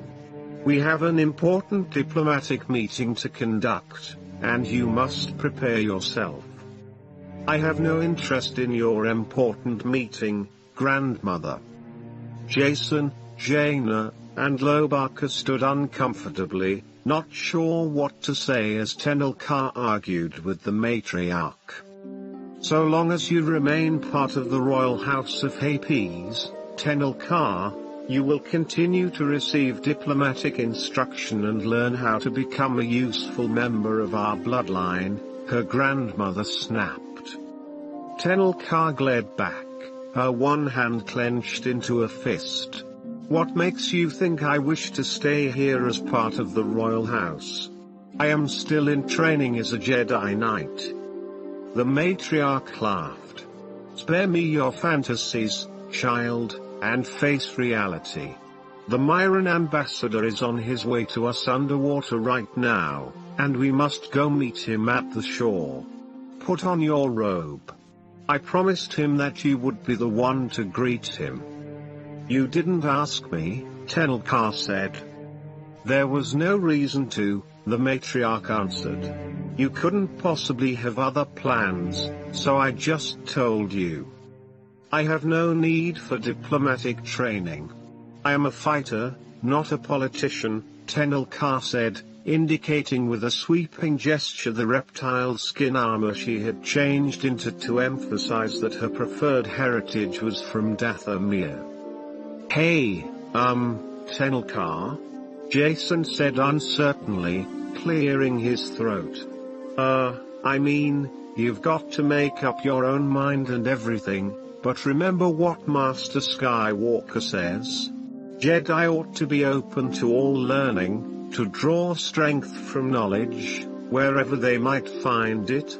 Seems to me that even though you're a good fighter, you might someday find a use for the skills your grandmother wants to teach you." "I disagree with her politics," Tenel Ka said. Jason shrugged. "Nobody said you had to do everything the way she wants you to." The matriarch scowled at the insolent young Jedi boy, and that made up Tenel Ka's mind. "Very well. I will do it," she said, "but I will do it my way. This is a fact." "Oh, excellent," MTD said from Lobaka's waist. "Might I take this opportunity to remind you, Mistress Tenel Ka, that a goodly portion of my programming was adapted from protocol droid subroutines? If I can be of any assistance in your political efforts, I gladly offer my services." The old matriarch looked horrified. Tenel Ka smiled inwardly. "Thank you, MTD. I accept your offer. Lobaka, I would like you at my side when I meet the Myran ambassador." Tenel Ka picked up the robe and with her one hand attempted to fling it about her shoulders, but the left side slid off, leaving the stump of her arm bare. When the matriarch moved to help her, Tenel Ka pulled away and quickly reached over to tug the garment into place. "It is good to be an independent thinker, my granddaughter," the matriarch said. "Just have a care you don't do it to excess." Royal guards had set out a plush chair on the outer edge of the reef, where curling white caps chewed against the rock. The damp air smelled of salt and freshness. The old matriarch stood back, observing. Tenel Ka, in her rippling robe, marched to the chair without waiting for her grandmother to issue instructions. Adjusting the rainbow gem tiara on her thick red gold hair, she looked directly into the brisk wind that blew off the choppy waters. Lobaka, the breeze ruffling his ginger fur, stood beside Tenel Ka as she seated herself and looked out across the black rocks and the endless sea. She blinked against the bright sunlight and watched the waves for any motion. The Marans, a race of intelligent, tentacled, undersea dwellers, came from the ocean world of Myers, one of the planets in the Hapes cluster. Their ambassadors had set up a consulate on the ocean floor of the Hapes central world. It seemed that, even from their undersea consulate, the Myran ambassadors had managed to raise a political dispute with their traditional rivals from the planet Virgil. The Marans could leave the sea for short periods, but only if the tentacled creatures were periodically showered with a fine spray from bubbling tanks of filtered water they carried on their backs. By keeping their rubbery skin moist, the Marans were able to spend hours on dry land, and the ambassadors had insisted on coming personally to the island fortress. They would allow the matter to be resolved by no one but the matriarch herself, or a member of the royal house who was her designee. The matriarch had designated Tenel Kansas. The princess sat waiting, watching the waves. She had not brought her chronometer along and wondered if the ambassador was late, or if she was just impatient for this ordeal to be over with. Lobaka stood watch at her side, tall and shaggy, MTD gleamed silver in the sunlight. Jason and Jaina, who hadn't been briefed, hung back. What are we doing here, exactly?" Jason asked. Tenel Ka turned to answer him, but MTD chimed in first. "If I might be permitted to explain, Mistress Tenel Ka, I believe I can provide an appropriate summary." The little droid made a sound as if it were clearing its voice speaker. "Now, then. The Myran Underwater Consulate, a domed structure built on their own planet and transported here to the Hapes home world, is perilously close to a subsurface mining project opened by the Virgils just after the Myran Consulate was established. Although the Virgil mining business is terribly productive, the Marans have filed a formal complaint because of the noise and the silt stirred up by the drilling and excavation operations. They contend that, since the Marans were there first, the Virgils should be required to clean up the muddied waters, cease their disruptive mining, and relocate to a place at least 50 kilometers from their consulate. Tenel Ka nodded. Yes, these are some of the facts. But not all. Before she could elaborate, Tenel Ka saw a hulking shape rise out of the water and shamble in her direction, sloshing through the surf. 40 or so black tentacles, which Tenel Ka knew the Marans let drift free underwater, to grasp any fish that might flit within reach, dangled from its slumped shoulders, and it weaved from side to side on two legs as it walked. The spherical discolored lumps on its sloping head must have been eye membranes. The entire creature looked dark and oily. Tenel Ka's initial reaction upon seeing the alien ambassador was one of fear, A giant primeval monster nearly 1.5 times her own height rising out of the surf and lumbering toward her, but she pushed the reaction away. Fear could only weaken her judgment right now. Waves rippled around the Mayron's legs, which were like tree trunks clinging to the beach. Stopping in the low surf, the ambassador held a heavy convoluted shell, into which a pattern of holes had been drilled.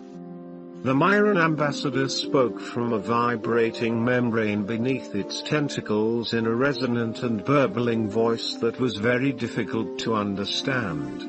I am capable of speaking basic if this is how we must proceed. Tenel Ka shook her head. That will not be necessary. Use your native language. She cast a glance sideways at the silvery ovoid of MTD at Loi's side. I have brought my own translating droid. Oh, my, said MTD, who just an hour earlier had downloaded the Myron language from the Fortress databanks. This is quite exciting. The tentacled Hulk bowed once, then straightened. Placing the drilled side of the shell against its blowhole, it played a skirling, complicated series of flute-like notes. Ah, yes, MTD said. This musical language was indeed properly loaded into my memory banks. Thank the Maker. The Myron ambassador formally greets you, Princess Tenel Kansas. The tentacled creature blew another series of notes. MTD translated. And he commends you on your capture of such a magnificent and well-trained pet, with its coat of silky brown seaweed. Oh, dear. The droid chirped. I do believe he's referring to Master Lobaka. Lobaka growled and flashed his fangs. Tenel Ka stood, indignant, letting the robe fall away to reveal her reptile hide armor and her arm stump. Behind them on the rocks, the matriarch frowned in disapproval at her granddaughter's performance. Wookiees are an intelligent species. They are no one's pets, Tenel Ka said. This is my friend. The Myron appeared flustered, flailed his tentacles in agitation, and played another series of notes. The ambassador offers his apologies for having misunderstood, Princess Tenel Kansas. He grieves for your loss of one tentacle, I believe he means your arm, and hopes that you exacted tenfold retribution on the fool responsible for your loss. How I have dealt with the loss of my tentacle is not his concern. Tenel Ka's voice was crisp and hard. If he has a diplomatic matter to raise, he had better do so immediately. If he tries my patience, I will leave. I have other things to do. The Myron ambassador hesitated, its tentacles stirring uncertainly, then raised the shell flute again, drawing forth a long and tangled melody. The Myron ambassador apologizes again and says that he understands the matriarch gave you this decision to make as part of your diplomatic training. Since it is to be your first ruling of major import, you will most assuredly want to give it the utmost time and consideration to choose the best course of action. Tenel Ka did not back down. Her voice remained stern. The ambassador is sorely misinformed. I have made many important decisions in my life. Although this may be the first one that affects him and his kind, he may rest assured that I am no stranger to making tough choices. Some of those other choices flashed through her mind, particularly her decision to join Master Skywalker's Jedi Academy, and her insistence on embracing the Dathomir side of her heritage as well as that of the Hapes royal house. Please present your case without further digression, she said. Her one hand gripped the chair, but she remained standing to minimize the height differential between herself and the towering tentacled ambassador. "Very well, Princess Tenel Ka Dajo. The Myron ambassadorial delegation begs the intervention of the royal house in a matter that has distressed us greatly." MTD had a difficult time keeping up as he translated the fluting notes of the tentacled ambassador's speech. "Our peaceful undersea settlement is our home on this world, set up by our first delegation no more than 6 months ago. We have been delighted with the beautiful and tranquil setting of our consulate under the sea. If only you air breathers could come to see it, I'm certain you would agree that." "I'm not a tourist," Tenel Ka said. "What is your grievance?" She already knew, but she wanted him to spell it out. "Only a month after we established our consulate," the ambassador whistled, "a mining crew of oafish, inconsiderate Virgils set up a floating platform and began drilling less than a kilometer from our settlement structures. The currents are now perpetually stirred up and dirty. The noise vibrates through the water, disturbing our concentration and frightening away fish. They have ruined our home." The Myron raised its tentacles beseechingly. "We had established our dwelling there first, most knowledgeable princess. We beg you to order the despised Virgils to move their pollution away from our home. After all, they have the entire ocean. They need not disturb our peace." "I understand," Tenel Ka said. The tentacled ambassador bowed deeply in respect, but then Tenel Ka continued sharply, "I also understand that the Virgils conducted a mining survey of the oceans by satellite, well before you established your consulate city. When I consulted the access records, I learned that you Marans received a copy of this mining report several months before you chose a location for your domed consulate. Finally, I have discovered that you identified the richest vein of titanium picked up on the survey and chose to place your structure exactly there, knowing full well that the Virgils would eventually commence mining operations in the vicinity." "Yes, Ambassador, the entire ocean is available," she said as the wind whipped her hair about like red gold flames, "but it is you who chose to bring about this dispute. You erected your consulate after you knew for certain that the Virgils would desire to mine that very same spot." She waited, but the Myron said nothing. She continued, "The Virgils have also petitioned for our intervention. And so you may either change the location of your consulate, which is quite easily done, as I understand from the modular construction of your domes, or you may simply choose to tolerate the noise and disturbance."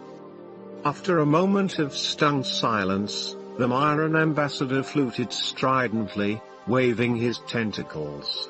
"Don't even bother translating that," Tenel Ka said sharply to MTD, then turned to face the hulking black creature. "You came to me asking for a decision, and I have made it. In the future perhaps you will attempt to work out your own problems instead of wasting our time with your petty squabbles. I have spoken." She sat back down and shrugged into her robe again. After another moment the Myron ambassador shuffled backward into the surf and disappeared beneath the waves. "All right, Tenel Ka," Jason cried, running toward her. Lobaka chuffed with laughter. Tenel Ka felt her head spinning, exhilarated at what she had done. It surprised her that the speech had come easily after all. She adjusted the rainbow gem tiara on her head. She was actually startled, though, when she looked behind her to see her grandmother, the iron-hardened impossible-to-please matriarch, smiling. "Perhaps your methods are a bit rough yet, child," her grandmother said, but your judgment was sound. Chapter 16. Rest and safekeeping were all well and good, Jason thought, but after several days staying at the reef fortress with no place to go but to the tiny cove to swim, he began to get restless. Terribly restless. Tenel Ka, too, was a person of action. Jason knew that better than anybody. She wanted to be out and around, having adventures, not coddled and sheltered like a pet. The injured warrior girl certainly didn't want to sit like an old woman, merely watching waves pound against the rocks. Ta'achume had returned to the Fountain Palace to supervise the investigation of the bomb blast, leaving Tenel Ka and the young Jedi Knights under the questionable care of thin-lipped Ambassador Yifra. The ambassador was a hard woman, as if all the muscles in her body were made of durasteel rather than flesh. But then, everyone within the Hapes government lived a harsh life, trusting no one, always struggling for personal gain. Jason supposed Ambassador Yifra was no worse than anyone else in this society. On the other hand, he could see why Tenel Ka preferred the honest ruggedness of her mother's world of Dathomir to the hypocritical and often poisonous dealings of Hapen politicians. He found Tenel Ka outside the towering reef fortress standing on an outcropping of black rock. She was throwing stones with her good arm into the swirling pools of water that hissed around the outer reef. Deep in concentration, she took careful aim and was clearly pleased whenever she struck her imagined target. Reluctant to disrupt her reverie, Jason stood behind her, content just to watch. Jaina and Loie, who had followed Jason out of the fortress, also looked on as Tenel Ka threw stones. All of them seemed to feel the same restlessness, stuck on a minuscule island with no place to go. After a few minutes, the balcony doors above them opened, and a flash of sunlight from polished transparent steel dazzled Jason. Ambassador Yifra stepped out onto the high balcony, whipped thin, looking like a bird of prey as she scanned the rocks to find them. She waved, catching their attention. "Children, come here please." Lobaka sniffed the salty air and groaned a comment. MTD made an electronic sound of disagreement. "I'm sure I don't know what you mean, Master Lobaka. Whatever makes you think the air has changed for the worse? It still smells every bit as salty and refreshing to me as it has for the past hour." Tenel Ka glanced behind her when MTD spoke and looked momentarily startled to find the others watching her.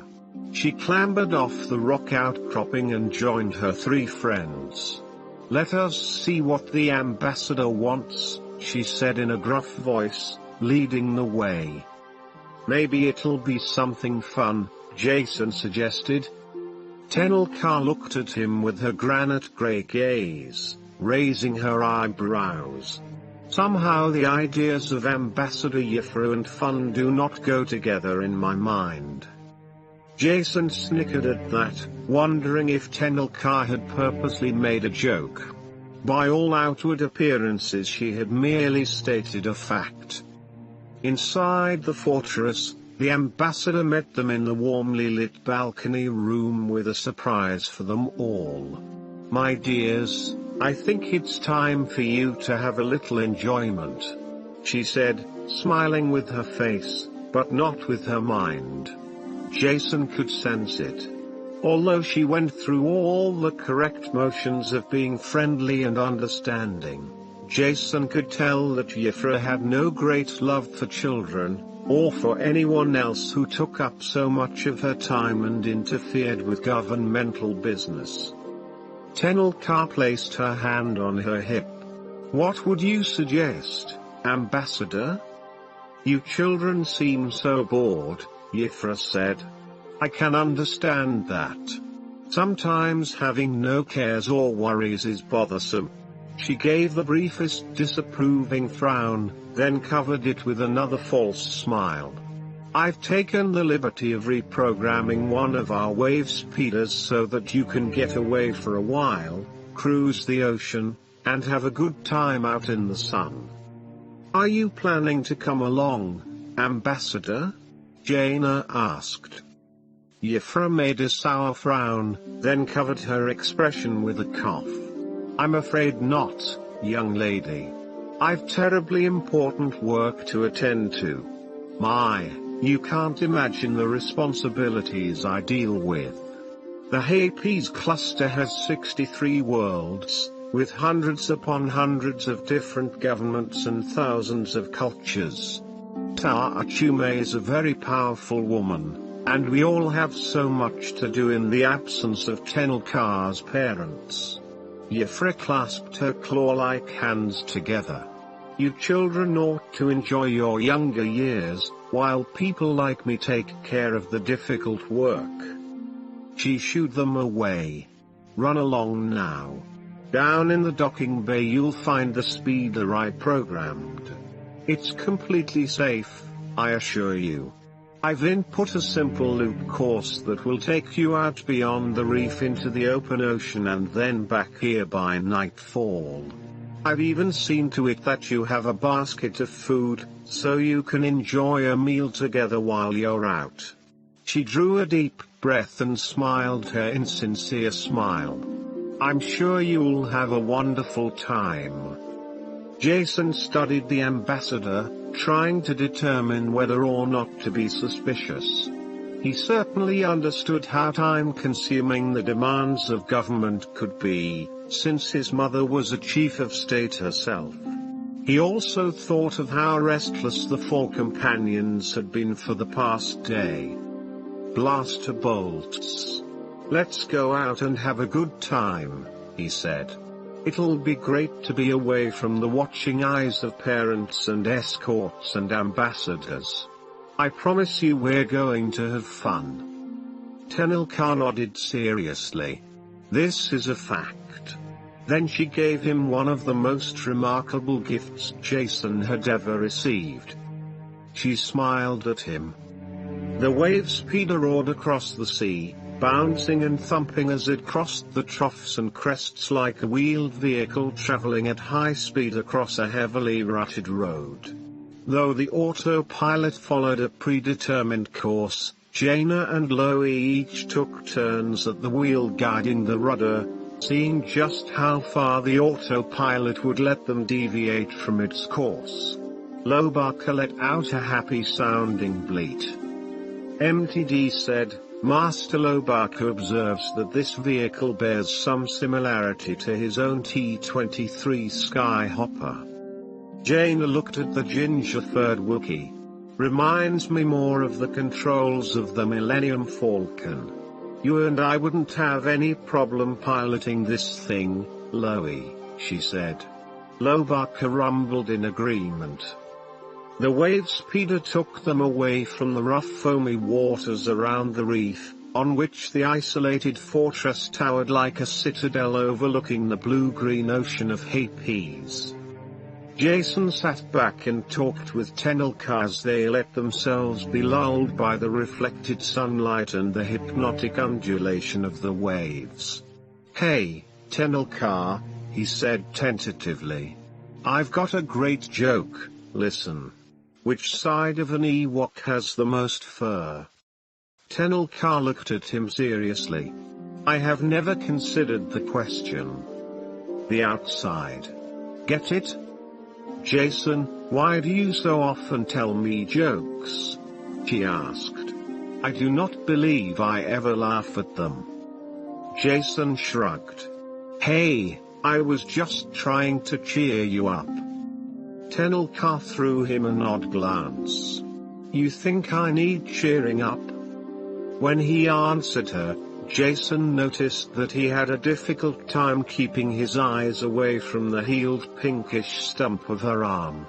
Well, you just seemed kind of quiet and serious. Tenel Ka raised her eyebrows. Am I not always quiet and serious? Jason forced a laugh. Yeah, I guess you're right. Tenel Ka continued, we have discussed this, Jason. Please do not assume that I need cheering up, that I am helpless, or that I have somehow turned into a whimpering weakling. I am still a Jedi trainee, and I believe I will still become a Jedi Knight, as soon as I figure out how. Jason reached over tentatively to rest his fingers on her arm and slid them down until she caught his hand in her strong grip. If there's any way I can help you, let me know, he said. She gave his hand a brief squeeze. I will. The wave speeder cruised around a set of sharp rock points that thrust up from the water. The dragon's teeth, Tenel Ka called them. The jagged pinnacles hunched together, and the surging waters spurted between them with a slamming sound, regularly erupting in a geyser of white foam. The engines roared as the craft turned to skirt the turbulence near the dragon's teeth, then picked up speed again, shooting out toward the open waves. Jaina and Loie studied the course, each making calculations and trying to guess how far the craft might take them before they circled back. It's about time for lunch, Jason said, rummaging through the food baskets and handing out meal packets. When Loie roared in agreement, MTD said, well, of course, Master Lobaka, aren't you always hungry? The young Wookiee chuffed with laughter, but did not disagree. The wind from their passage whipped spray in their faces, and the salty fresh air made Jason ravenous. He and his friends ate the self-warming meal packs and filled their cups from a thermal beverage container. Jaina stared through the wave speeder's transparent steel windscreen while she munched. She glanced at the course again. I wonder how far this is going to take us. Up ahead, Jason noted that the water seemed to have a different color and consistency, to be more greenish and rough-looking. Loie sniffed more deeply, then growled a query. MTD answered, I couldn't tell you, Master Lobaka. My scent analyzers can't seem to match this with the appropriate data to provide a clear answer. Salt, of course, iodine, and some sort of decomposing biological matter, perhaps? Jason caught it too, a sick, sour stench that clogged the air and weighed it down. Smells like dead fish. Tenel Ka narrowed her eyes in concentration. And rotting seaweed. Something very old is there. Something, not healthy. Jaina scanned their course again. Well, the wave speeder's taking us right toward it. Before anyone else could speak, they cruised into the strange, gelatinous area. The water was covered with leafy, floating seaweed as dense as jungle undergrowth. Thick, rubbery tentacles with long wet thorns glistened in the water. Huge, scarlet flowers as big as Jason's head opened up in the thickest portions of the morass. Jason leaned over the edge of the wave speeder to get a better look.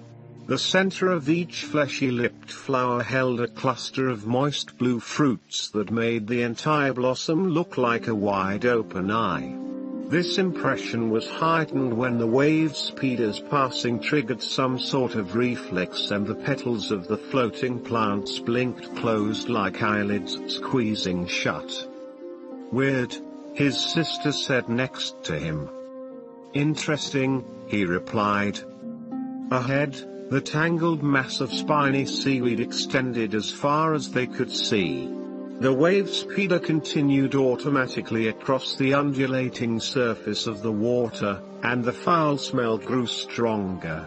The thick stems and fronds of weed twitched, as if moving by themselves, although Jason decided it must be caused by swirling currents in the water underneath. Some of the large eye flowers rose on their stalks and turned in their direction, as if studying them. Jason shivered and glanced at Jaina. Then again, maybe weird is a better word for it, he agreed. Loie looked around, moaning uneasily. Jaina met the Wookiee's gaze and bit her lower lip. Yeah, I've got a bad feeling about where this boat is taking us. I don't know if I want to go any deeper into this seaweed desert. But we're stuck with the autopilot, aren't we? Jason said.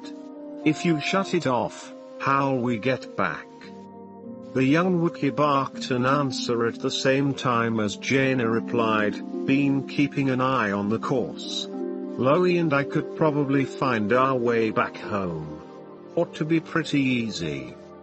Tenel Ka stood up, scanning the seaweed, as if trying to remember something. Jaina is right, she said. We should return now. To remain here would be unwise. Jaina and Loie took over the controls, throttling back while they disengaged the autopilot. As they eased the craft around to head back out of the seaweed, the engine sputtered to a stop. Since he loved to investigate strange plants and animals, Jason took the opportunity to lean over the side of the speeder again. He reached down to touch the rubbery, interesting-looking seaweed. Suddenly, every red-eye flower swiveled to stare at him. Whoa! Jason said. He waved his hand experimentally, and the flowers turned, attracted by the motion. Intrigued, he reached for the closest blossom, and a slick tentacle of seaweed whipped up to wrap around his wrist, capturing him in its barbed embrace. Hey! He shouted. Thorns stung his arm. The seaweed began to pull. Help!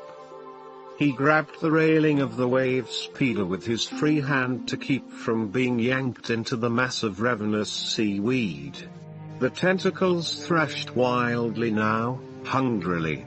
Other fronts reached up to slap the side of the boat, twining themselves about the rail. Lobaka leapt from the nearby pilot station and grabbed his friend's legs just as the tentacle, redoubling its efforts, gave a sharp jerk and pulled Jason over the railing. He dangled over the water, struggling to free his arm from the seaweed. Tenel Ka suddenly appeared beside them. Wrapping her legs around the deck rail, one of her throwing knives gripped tightly in her hand, she bent to slash at the tentacle that grasped Jason's arm.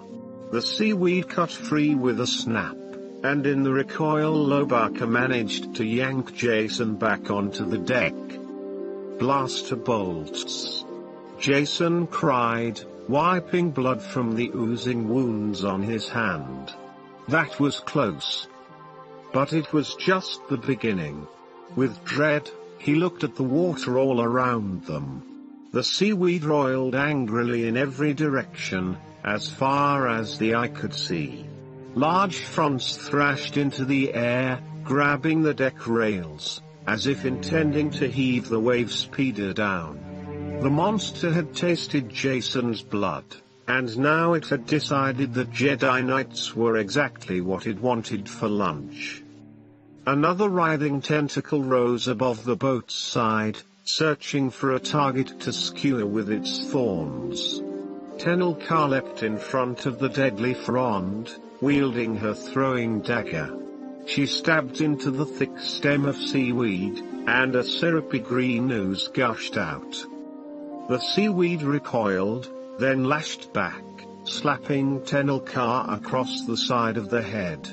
A trickle of blood traced a scarlet line down her cheek. Rather than cry out in pain, Tenel Ka chose to respond with her knife, slashing through the coiled weed, and another fat tentacle thumped to the deck. Jason shook his injured arm to restore the feeling, then grasped the lightsaber clipped at his side.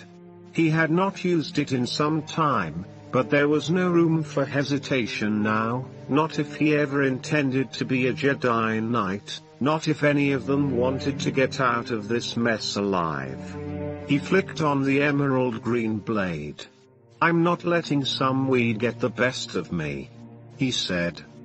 The humming weapon sliced off one of the large tentacles twined around the rail. "Take that," Jason said. Grey fumes burned his eyes as the chunk of severed seaweed fell away.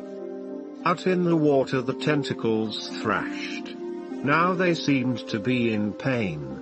The scarlet eye flowers blinked and gyrated furiously. The smell of seared vegetables and salt water filled the air.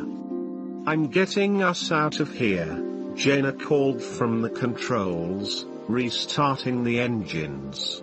But grasping tentacles held them in place, and the wave speeder could not break loose.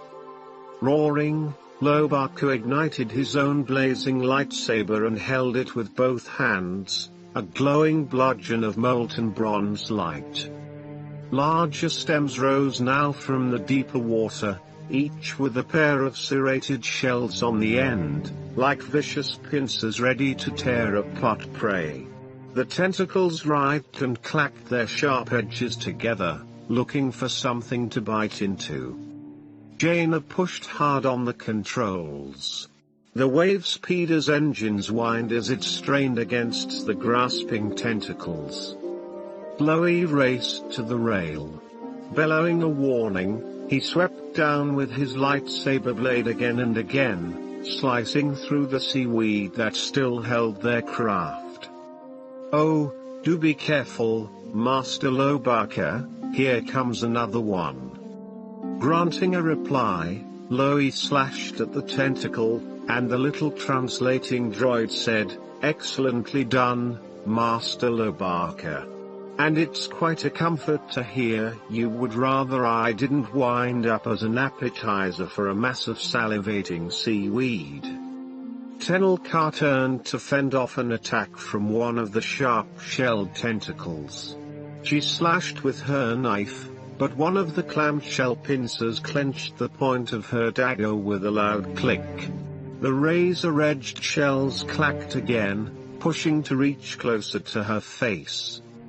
Then Jason was there, chopping the tentacle away with his brilliant green energy blade. He flashed Tenel Ka a roguish grin. "Just wanted to keep the score even." "My thanks, Jason," she said. Chloe hacked with his blade, severing the last of the seaweed tentacles holding the boat. The wave speeder broke loose and lurched away while thorny fronds writhed and lashed out, struggling to recapture their prize. As quickly as she could, Jaina pushed the wave speeder to its highest velocity, roaring over the twisted weed. The malevolent eye flowers stared at them. Other thrashing tentacles rose up, but the seaweed seemed unable to respond fast enough. Jason gripped his emerald-bladed lightsaber, ready. This thing was more than a plant. It was something sentient, something that could respond. He used the Force, hoping to calm it, make it leave them alone. "I can't find its brain," he said. "It seems to be all reflexes. All I can sense is that it's hungry. Yeah, well, it's going to stay hungry a while longer," Jaina said. "Yes, indeed.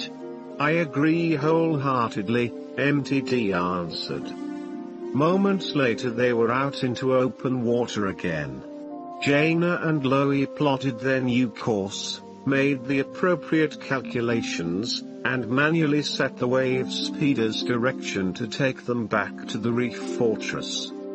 Glancing over at Tenel Ka to make sure she wasn't hurt, Jason was surprised to see her wearing a calm and satisfied expression as she slid her throwing dagger back into its sheath at her waist. She seemed more alive and confident now than he had seen her at any time since their fateful lightsaber duel on Yavin 4. "We are fine warriors," Tenel Ka said. "There is nothing like a physical challenge to make the day more relaxing." Lobaka gave a low grunt. MTD bleeped, but refrained from articulating a comment. Jaina looked at Tenel Ka in surprise, but Jason laughed. "Yeah, we are quite a team, aren't we? Real young Jedi Knights."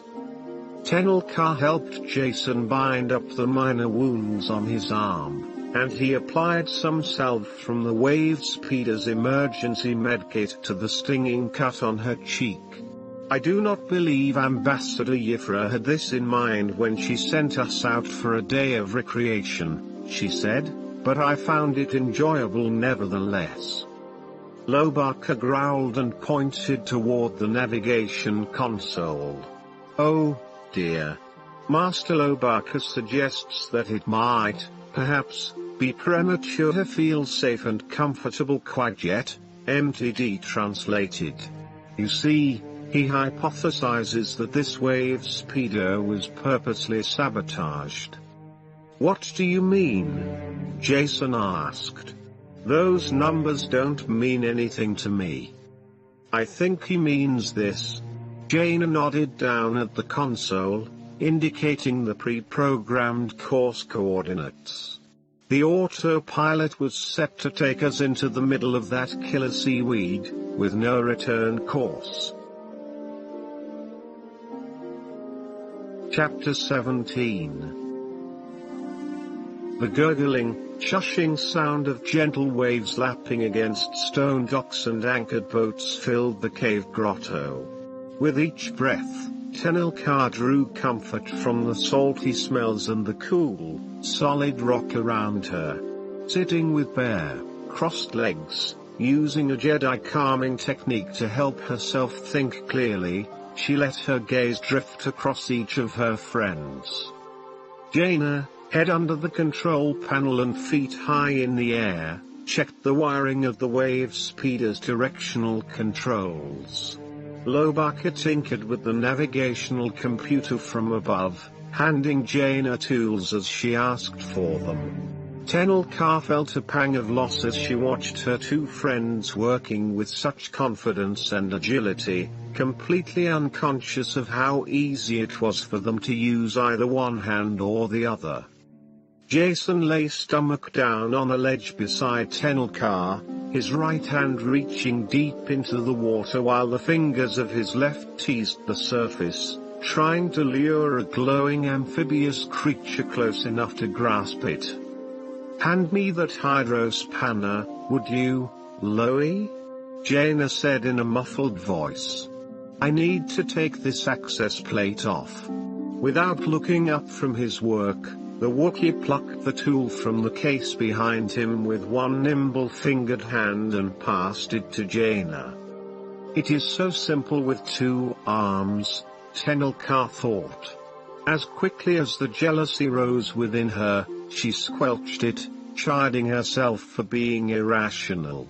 Even if she still had both hands, she might not have been able to do the things Lobaka could do with his long, limber arms. He used everything he had, body and mind, to the best of his ability.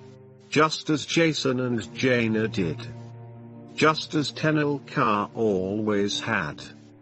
Was she still that same determined person, using her skills and abilities to their fullest, she wondered, or was that person gone now that she had lost her left arm? She scowled at the thought. If the missing limb was the only thing that bothered her, then surely she could have accepted the biosynthetic replacement her grandmother offered. So perhaps the injury itself was not her primary problem, after all. Tenel Ka noticed then that Jason had propped himself up on his elbows and had turned to look at her, his eyes serious. "Hey, you fought really well out there yesterday, against that killer seaweed." "You mean for a girl with only one arm?" Tenel Ka said bitterly. No, Jason's cheeks turned crimson and he looked away. His voice was low when he spoke again. Sorry. All I remembered was you fighting that plant. I didn't even think about your missing arm, it didn't slow you down a bit.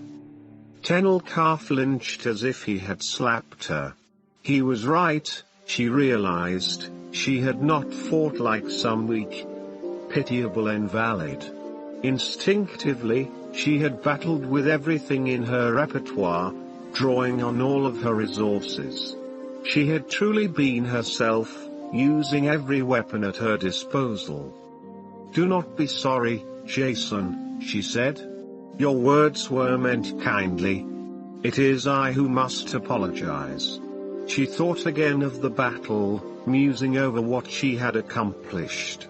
I might have fought better, though, if you had had your other arm? Jason finished for her. Hey, I might have fought better if I'd had a blaster cannon, but I didn't. I just did my best. No. Tenel Ka looked at him in surprise. I meant to say, I might have fought better had I used a lightsaber. With a hesitant smile, Jason looked up at her again. Yeah, you're pretty good with a lightsaber. Of course, you're pretty good at a lot of things. This was a fact, she thought in wonderment. She was indeed good with a lightsaber. Still. And she was also still a good swimmer, fighter, runner. But she had stopped believing in herself, stopped using every portion of her body and mind to their fullest ability. These things were an integral part of the person Tenel Ka had always prided herself in being, and that was what she had been missing since the accident. Thank you, my friend, she said. I had begun to forget who I was. He dazzled her with one of his famous lopsided grins. Hey, if it was as dangerous to be me as it is to be you, I might try to forget who I was, too. There, that ought to do it. Jaina's voice was loud and clear as she climbed out of the wave speeder. Lobaka growled and gesticulated. Yep, Jaina agreed. Sabotage, no doubt about it. With her usual directness, Jaina looked at Tenel Ka and asked, any possibility your grandmother could be behind this? Jason gulped. The thought had not occurred to him. Your grandmother? She wouldn't try. Tenel Ka considered the question seriously. No, she said at last. Had that been my grandmother's intention, she would have disposed of me long before you arrived. Lobaka gave an interrogative growl, and Tenel Ka continued. Do not misunderstand me. I believe her capable of murder, but I also sense that her intention is to keep me from danger, to protect me, whether I become a queen or a Jedi. Lobaka growled a reply, and MTD said, Master Lobaka points out, and quite rightly, I might add, that with Ta'achume traveling back and forth between here and the Fountain Palace, as she did today, she can hardly be counted on to provide protection. Well, she did leave some guards on duty, Jaina said. And Ambassador Yifra, Jason added, rolling his eyes. Oh boy. Jaina bit her lower lip. Yifra's the one who suggested we go out in the wave speeder, you know. Lobaka barked to comment. Not to mention the fact that she claims to have programmed the wave speeder herself, MTD supplied. Oh, my. Tenel Ka, who had never trusted Ambassador Yifra, made no comment as her friends voiced their suspicions. In the distance she could hear the sound of the large Hapen water dragon approaching. Perhaps it would be safest for the moment to trust no one, she suggested. Jaina and Lobak agreed.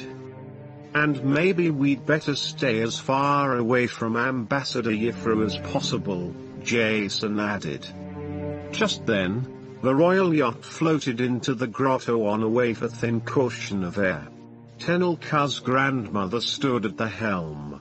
Ta'achume brought the Hapen water dragon to a complete stop near one of the stone piers and climbed out onto the dock while her guards secured the craft. Stepping forward to greet her grandmother, Tenel Ka tried to sense any harmful intentions the matriarch might have.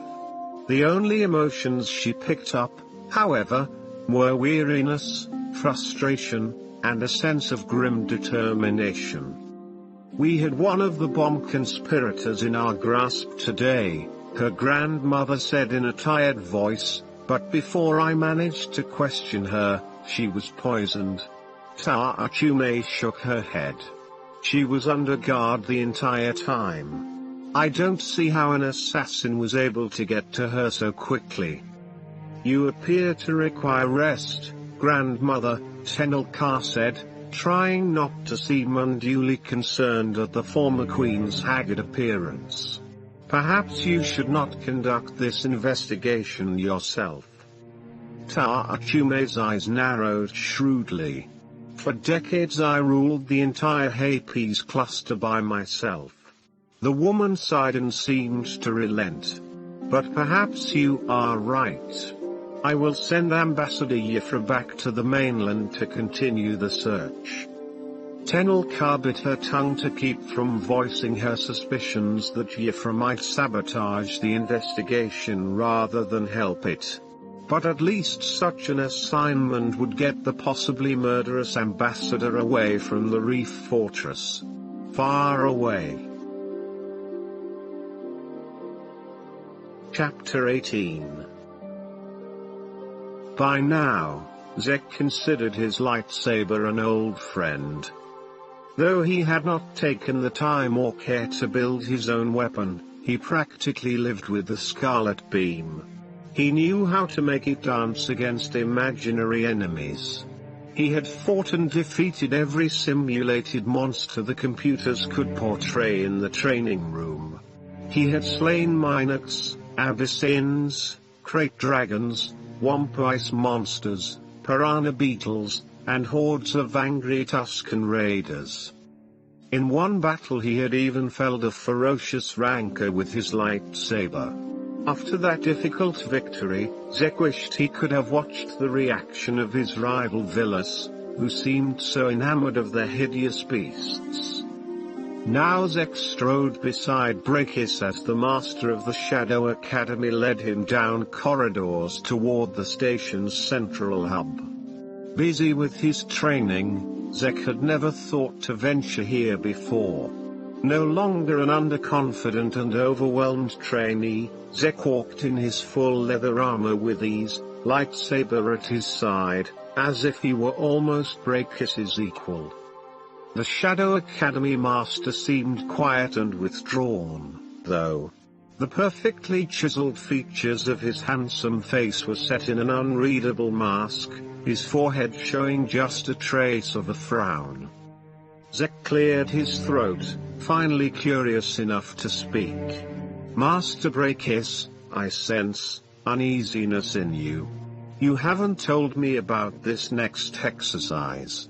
Is there something I should know? Brakis paused and fixed the young man with a calm, piercing gaze. You are about to face your most difficult trial, Zech. Everything depends on this. You must demonstrate how talented you truly are.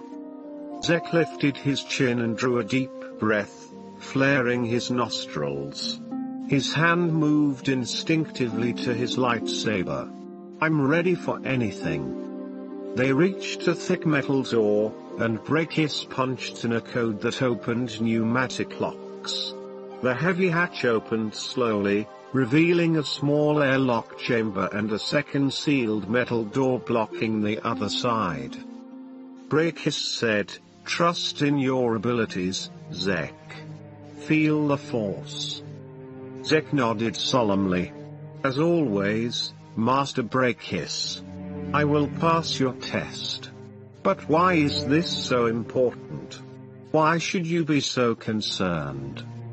Breakhiss gestured the young man inside the chamber. Zech entered and stood waiting, but Breakhiss remained outside. "Because it will be a fight to the death," he said, then slammed the door, locking Zech inside. Within the echoing airlock chamber, Zech waited. Master Breakhiss's words reverberated in his mind. The doors remained sealed, and he forced himself to breathe calmly, though he felt claustrophobic and trapped. Drawing his trusted lightsaber, he gripped it until his knuckles turned white, but he did not yet turn on the blade. The seconds pounded by, and still the other door didn't open. Fear swelled within him, but he pushed it aside. A Jedi had no place for fear, no reason to fear. The Force was in all things, and the dark side was his ally. Still, although Zech had defeated ferocious creatures in the simulation chamber, those opponents had been mere phantoms. He knew that many more dangerous things might happen in a real battle with a real opponent. He looked at the inner door, wondering if he should hack it open with his lightsaber and force his way free. He needed to see what lurked on the other side. Was this perhaps part of the test? How long should he wait? Patience, he told himself. He began to count to 100, but before he reached 10, the automatic locks on the inner door gave a thump that vibrated through the metal wall. The door swung open by itself. Zech felt a disorienting lurch as he stepped out into well-lighted nothingness. The floors and ceilings and walls spun about in a blur until he finally realized that he had tumbled into a chamber where the artificial gravity had been turned off, the zero-gravity arena at the hub of the Shadow Academy. He floated free in the open air of the spherical chamber, with no sense of down or up, with nothing to stop his motion. Zech's stomach gave a lurch, but he drew a deep breath and concentrated on not throwing up. He focused on the images around him, trying to snatch answers from the briefest glimpses. Grasping the hilt of his lightsaber, he slowed his weightless tumbling and balanced himself. Only then did he notice the seats and standing areas that studded the walls of the chamber, the dozens of noisy onlookers, the balconies pasted on at haphazard angles to accommodate spectators in zero gravity. Stormtroopers stood in ranks, gripping the balcony rails. The other students at the Shadow Academy sat all around, ready to watch the spectacle. He stiffened, wondering just how difficult this test was going to be. What had Breakhiss meant? What was Zech supposed to do now? Boulders like miniature asteroids floated in the center of the open arena, along with metal boxes, small cargo containers, and artificial geometrical constructions. Long durasteel pipes drifted free. Zech could make no sense of the random mix of large and small objects. Suddenly he understood, they were obstacles. On the curved wall at the far side of the arena, Zech saw the clear blister of an observation dome. With his sharp eyesight he spotted figures inside, figures he recognized, the silver-robed figure of Breakhiss, the intimidating Night Sister Tenel Ka, with her voluminous ebony hair and her black-spined cape, and the black-armored figure of Corel the TIE pilot. Master Breakhiss leaned forward and spoke into a voice amplifier. His words boomed through the amphitheater, and all background noise faded. You are all here to witness the selection of a leader for our new Dark Jedi trainees. a leader who shall be the first general of our Shadow Academy forces when the Second Imperium makes its grand foray to reclaim the galaxy. Here, before you, we will witness the great battle. On the other side of the chamber, where the view was partially blocked by drifting obstacles, another airlock opened, and a dark figure emerged. Because of the floating debris, Zech couldn't see who it was. Brakis continued, "This will be a duel to the death between Zech." He paused, but none of the students cheered. They knew better, for they would have to follow whoever the victor of this contest might be, and Vilas. Zech turned, keeping his lightsaber handle in front of him as he faced the thick-browed young man from Dathomir, Tenel Ka's most powerful trainee. Vilas held his ignited lightsaber ready for the duel. Vilas pushed off from the far wall and flew toward the obstacles at the center. Zech switched on his weapon and did the same, moving to meet his opponent in the open space. Zech's heart pounded, and he realized that despite his anxiety, this was a battle he had longed for. How many times since he'd come to the Shadow Academy had Vilas been his rival? After today there would be no question as to who the greater student was. Vilas shouted in his mocking, oily voice, "If you surrender now, young trash collector, I may only cripple you." He laughed. Zech felt himself flush. Norris or one of the other lost ones must have told Vilas their derogatory nickname for him.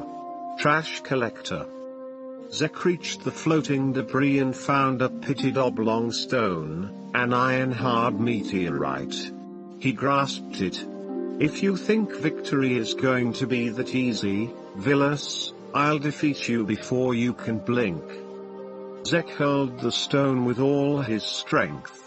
In zero gravity the meteorite shot toward the other dark Jedi, but the equal and opposite reaction after he threw the stone surprised Zech, and he found himself tumbling backward from the momentum. He slammed headfirst into one of the floating metal cargo containers. A flash of bright pain burst inside his skull. His ears rang.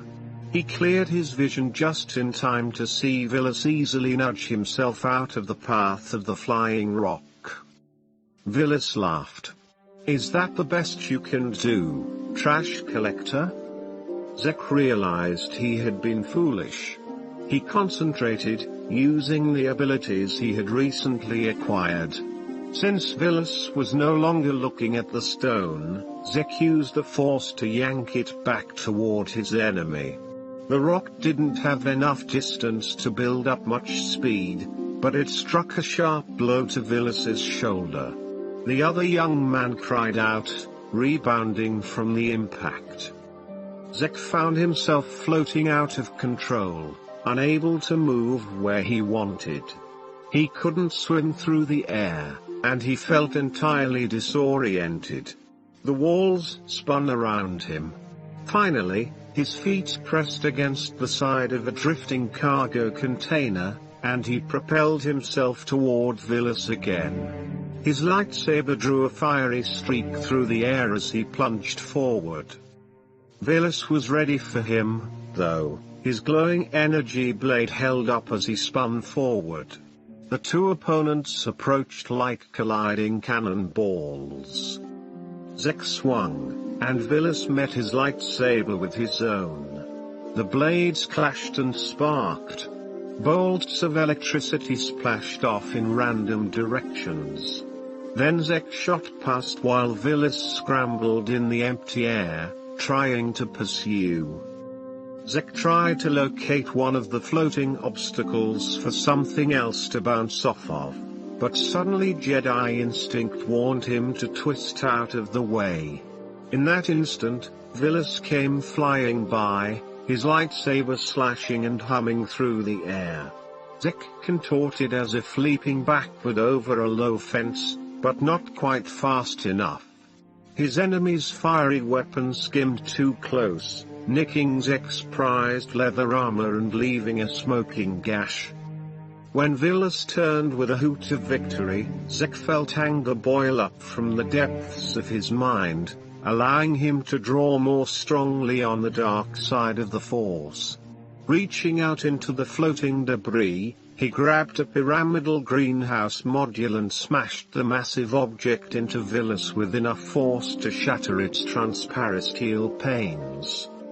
As Vilas reeled, he chopped with his lightsaber to cleave the greenhouse module in half. The two smoldering portions tumbled in opposite directions.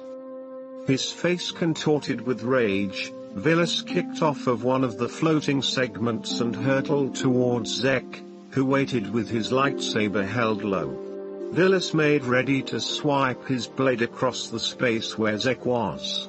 Zech knew that if their blades clashed again, the momentum would send them both tumbling out of control. Just as Vilas drew back his lightsaber for a mighty blow, Zech used the Force to give himself a sharp shove away. Vilas swept out with full force, and the energy blade buzzed through empty air. Because nothing had stopped the stroke of his sword, Vilas spun about like a slow tornado, tumbling and disoriented. Zech saw his opportunity to buy time. He shot up behind one of the larger meteoroids hanging in the center of the weightless arena and plastered himself to the rock surface, pressing his back against the rough stone. He could hide here for a moment, and then come back fighting. Inside the arena's observation blister, Corell remained standing while Brakis and Tenel Ka both sat in padded chairs, watching their respective champions and hoping for a personal victory. Corell tried to hide his uneasiness, but could not divert his attention from the two talented young opponents fighting viciously out in the zero-gravity chamber. Tenel Ka's eyes blazed with violet fire as she fixed upon the battle.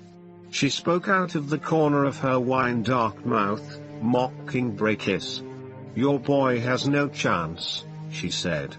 "Vilas is much more ruthless. I have trained him. Vonda has trained him. Even Garrowin has trained him.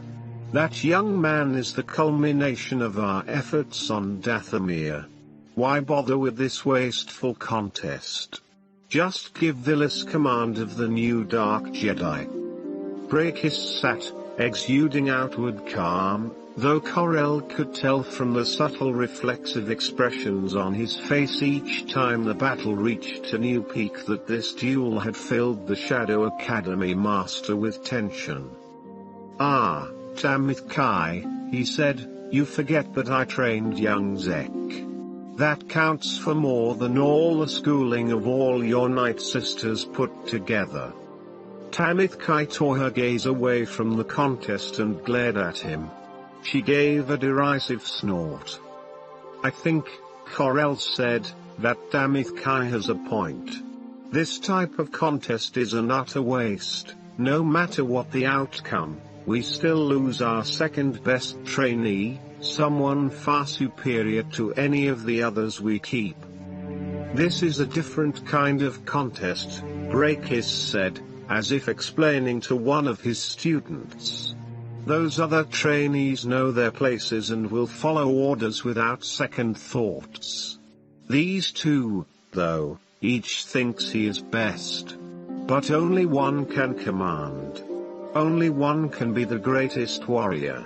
If we allowed the loser to live, he would always resent the rule of the other, perhaps even try to undermine his authority. No, it is better that we see who is the stronger." Tenel Ka agreed. "Yes. It is good for the other Jedi trainees to see one of their number die.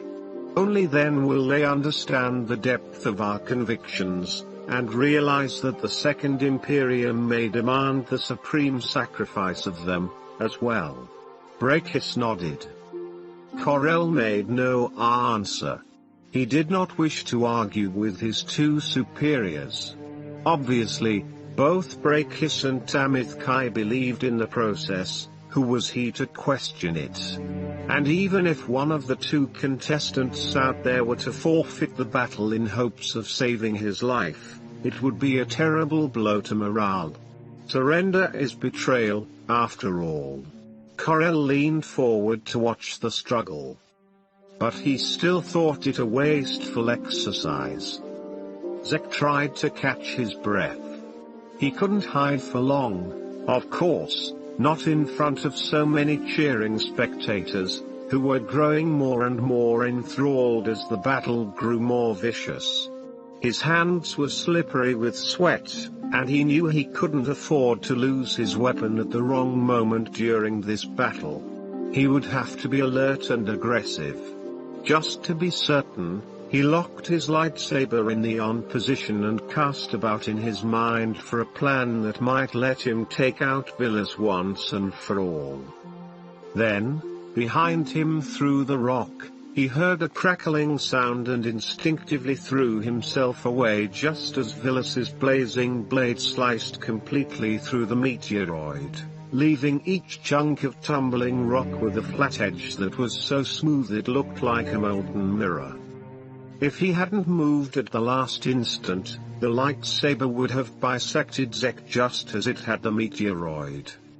He turned in the air to see Vilas hurtling toward him, slashing again. Zech raised his blade to meet the other lightsaber, and their edges crossed in a shower of sparks. They pushed against each other, but found nothing for traction in weightlessness. They drifted aimlessly, blades locked, jaws clenched, glaring defiantly into each other's eyes. When Vilas's eyes were drawn for a moment to a point just behind Zech's shoulder, Zech barely had time to wonder what his opponent was doing before a drifting metal rod crashed into the small of his back, sending an avalanche of pain along his spine. He gasped, then released his held breath in a rush. His lightsaber, still blazing, tumbled out of his hand. The crowd roared as Zech flailed in the air, trying to move away from his opponent. With an evil grin, Vilas charged toward him. Zech could not reach his lightsaber in time. It spun like a fiery glow rod toward one of the balconies, where spectators scrambled to get out of the way. With no weapon at hand, Zech reached beside him to grasp the still drifting metal rod. He grabbed the pole and swung it through the air with such speed that it made a sighing sound.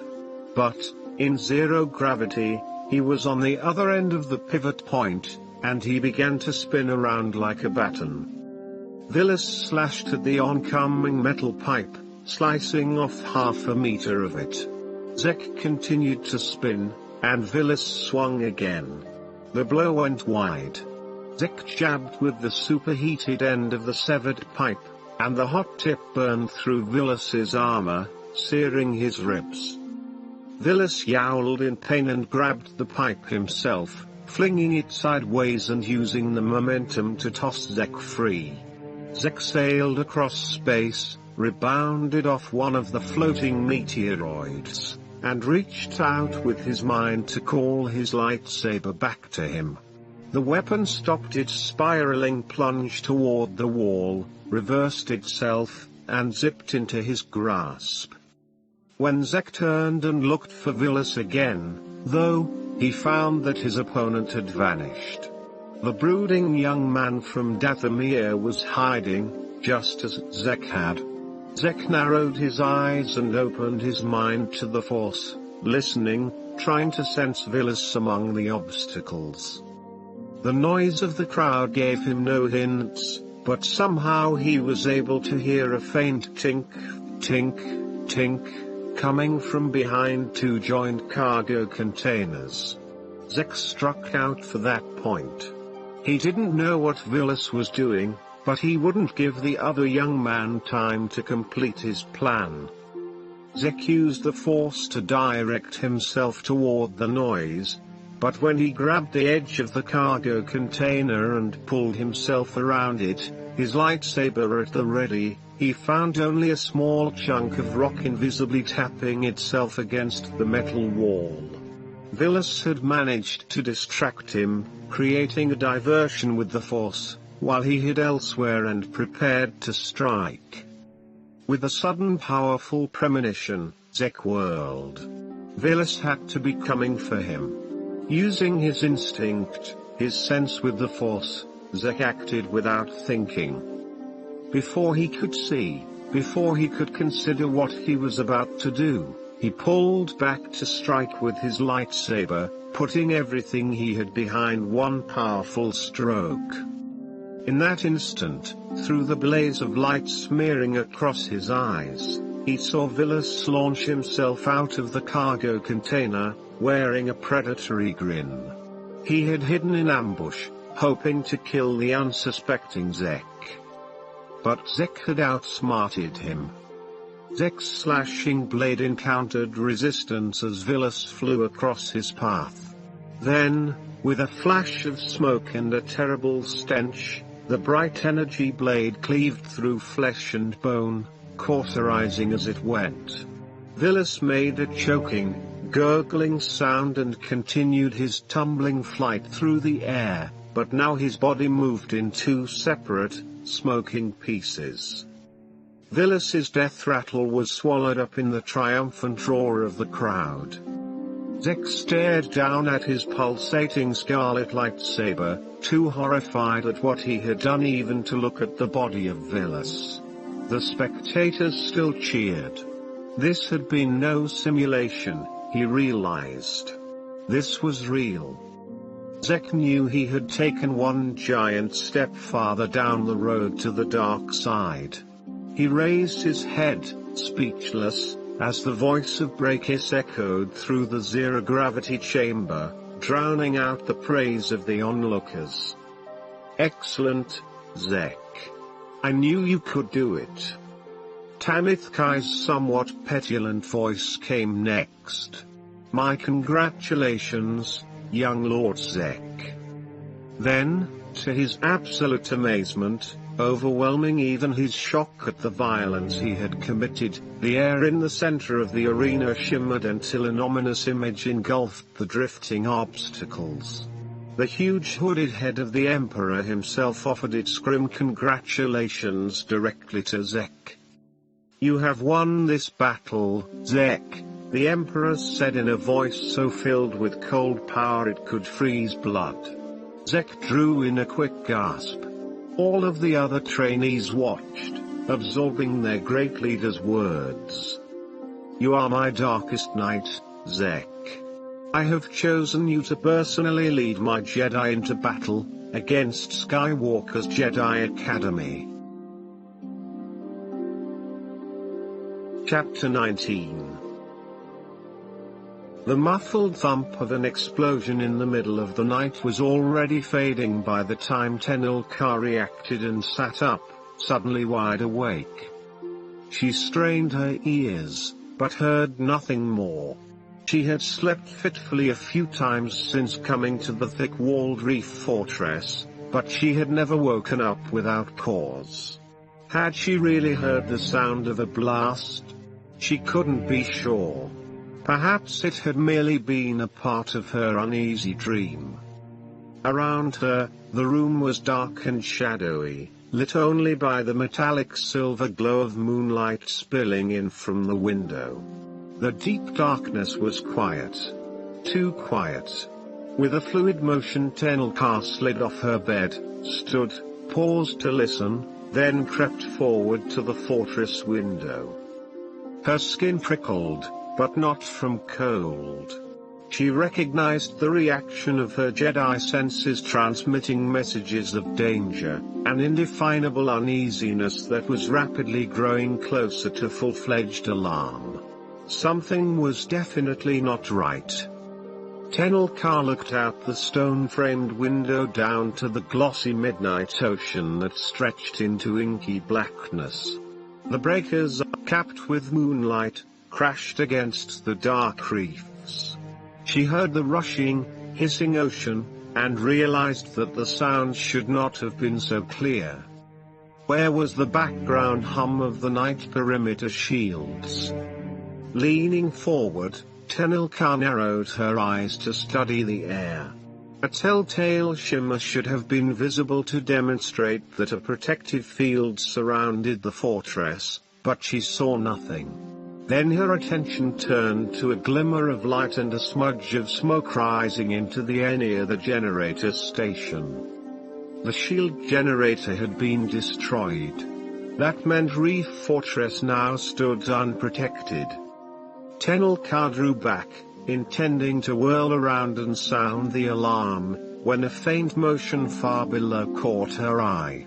Her heart pounding, all Jedi senses alert, she glanced down to where the steep stone walls blended into the uneven lumps of the reef. A strange camouflaged ship, long and angular, floated just above the waves on repulsor fields.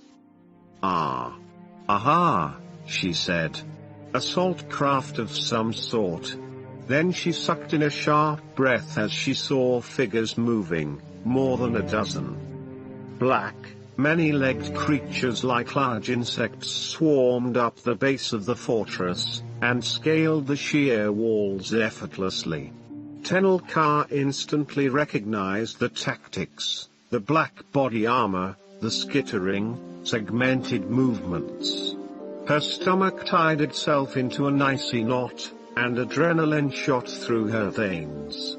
The Bartaks, deadly humanoid insects, were legendary for their relentless and resourceful assassin squads.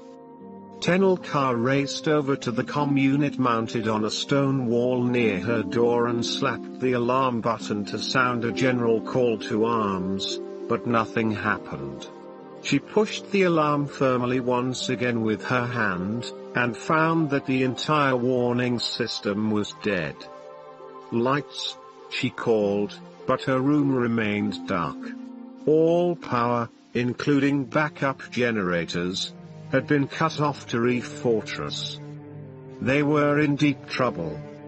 Bending over and using the stump of her arm to hold the buckle in place, she took a moment to fasten her utility belt over the supple reptilian armor in which she slept. Tenel Ka pulled her hair back with a thong, letting the long red gold braids drape like a crown around her head.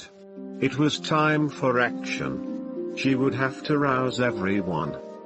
Tenel Ka rushed down the corridor and pounded on the door to Jason's room. Lobaka bellowed from his own chamber and flung the door open.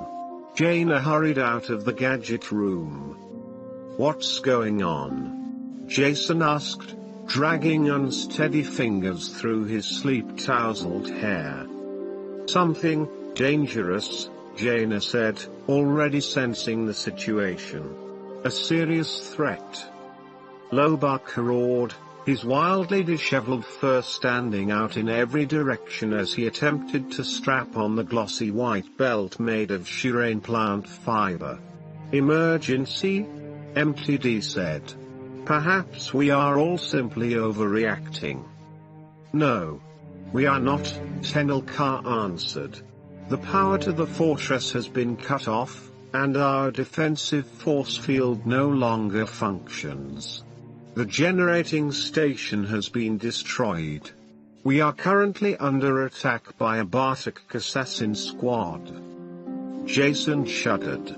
"Hey, I've heard of them. Insects, right? And they all work together as a hive, to assassinate their assigned target." Tenel Ka nodded. "They are fearsome mercenaries, fighting as one organism.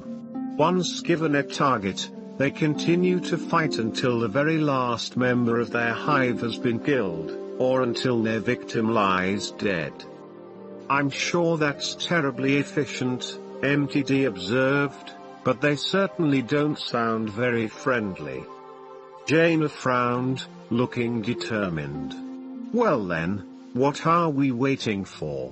She retrieved her lightsaber from her quarters while Jason ran back into the aquarium room to fetch his weapon, too. Lobaka, his lightsaber already at his waist, roared in challenge. Now, Master Lobaka, getting delusions of grandeur can be hazardous to your health, MTD said. Loey just snarled, the black streak across the top of his head bristling with anger. Tenel Ka stepped into the Wookiee's room, marched to the far wall, and yanked free the jagged ceremonial spear mounted there as ornamentation. Holding the spear one-handed, she said, "We must fight them." Suddenly they heard a crash and a shout, then brief weapons fire from the far end of the corridor that led to the isolated tower containing the Matriarch's quarters. "My grandmother," Tenel Ka said. "She must be their primary target." Still holding the spear, she raced down the cold flagstones of the dim hall. All glow panels had gone out, and only the moonlight streaming through the corridor windows lit her way. But Tenel Ka had known these twists and turns since childhood. Growling, Lobaka sprinted after her while the twins ran at top speed to keep up. Jason and Jaina ignited their lightsabers, and a brilliant energy glow splashed ahead, shedding enough light for them to see. Tenel Ka heard more shouts, a loud scuffle, and her grandmother's voice calling for help. "We must hurry," Tenel Ka said, putting on an extra burst of speed. Someone had to have contracted the assassin squad to remove the former queen, she reasoned. Was it Ambassador Yifra? Once Ta Achume was dead, and with Tenel Ka's parents gone, the ambassador probably would not consider a one-armed girl in lizard hide much of a threat to her power. She could easily take over the rulership of the Hapes cluster. While the idea enraged her, Tenel Ka could not afford to think about it at the moment. Just ahead, a couple of black, clattering insects emerged from side corridors.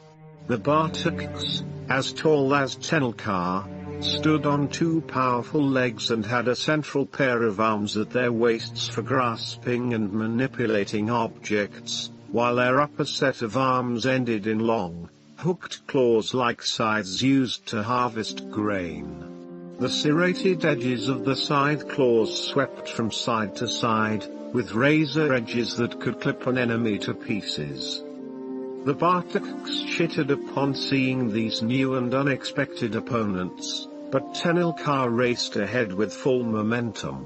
Using all the muscles in her single arm, she jabbed with her spear, plunging it through the body core of the left assassin. Its upper forearms flailed in reflex, trying to bat the weapon out of Tenel Ka's grip, but she twisted the long blade, ripping it sideways. The insect's hard exoskeleton cracked and split open, spilling thick greenish-blue goop onto the stone floor. She yanked the spear free as the Bartak clattered to the flagstones, its legs still flailing. Beside her, Lobaka met the second assassin with a sideways sweep of his lightsaber that sliced the Bartak into smoking halves that fell twitching to the floor. The twins rushed up. "Good one," Jason said, panting. "That's two down." Tenel Ka spoke over her shoulder as she continued running. "We cannot be certain those two are dead," she said. "And do not forget, the Bartaks have a hive mind. Now all of the assassins, there are usually 15 in the hive, know we're coming to help my grandmother." As they skidded around the corner near the armored door to the Matriarch's chambers, 5 more of the insects moved to block their way. Ta Achume's 2 personal guards fought fiercely at the threshold to her chambers, but the remaining Bartaks had nearly succeeded in breaking in. As the young Jedi Knights ran forward, Bartak assassins captured both loyal guards outside the Matriarch's door and dragged them away. The guards struggled, cried out, then ceased all movement. Although this capture was intended to free the opening for a fresh assault on the Matriarch's chambers, it also created a diversion for Tenel Ka and her friends to plow forward. With their lightsabers ignited, Jason and Jaina slashed in, chopping the two frontmost Bartaks into quivering bug pieces. Lobaka barreled into a third assassin, knocking it against the stone wall with such force that its black carapace split open. Inside, Tenel Ka shouted. She could hear the Matriarch calling for more guards, but there were none. Instead, 4 young Jedi Knights charged into her chamber. "Loie, help me get this closed," Jaina cried. The lanky Wookiee shoved his shoulder against the armored door as he and Jaina swung it shut against the powerful press of Bartak arms and snapping claws. Startled, most of the insects jerked back, but then began to push and claw at the entrance again almost immediately. In that instant of surprise, however, the door groaned shut. "Lock it," Jaina gasped, and Tenel Ka snapped a bolt into place. Outside, Bartak assassins pounded, scraping with their razor-edged claws against the door jamb. The metal door rattled in its frame, and Tenel Ka knew their defenses couldn't last long against the onslaught. But that was the least of her worries at the moment. 3 Bartak assassins had been trapped inside the chamber with them, and now the ruthless black-shelled insects moved forward, focusing on their main target. The old Matriarch had barricaded herself in a corner and was doing her best to knock the creatures away with a broken piece of furniture. The young Jedi Knights rushed to defend the former queen, but one of the assassins lashed out with its razor claws at them. Tenel Ka charged forward as the insect killer moved to meet her. She plunged her ornamental spear into it until the tip of her weapon bored all the way through the glossy shell and wedged into a crack between the wall blocks. She left the Bartak pinned to the wall like a bug in a child's collection. Even so, the creature still writhed and snapped, thrashing to get at them. Jason ran forward and with a hissing sweep of his lightsaber, sliced off the multi-eyed head of another assassin as it leapt toward the Matriarch. With the roar, Lobaka left his post at the rattling door and grasped the remaining Bartak, lifting it bodily off the floor. Its many sharp arms thrashed as Loie pushed forward to the high open window and heaved the creature over the ledge. The assassin tumbled nearly 30 meters to splatter on the jagged reef far below. "Hey!" Jason said, as the Bartak he had beheaded, instead of collapsing into twitching death, continued to fight its way toward the alarmed Matriarch. "Aren't you supposed to die?" He slashed again with the lightsaber, this time cutting the legs out from under the headless Bartak. The insect torso crashed to the floor, but with its remaining limbs it still hauled itself toward Tenel Ka's grandmother.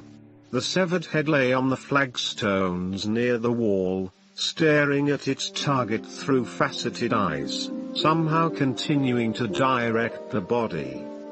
"These hive-mind assassins," Tenel Ka explained, "their brains are distributed through major nerve networks inside their bodies.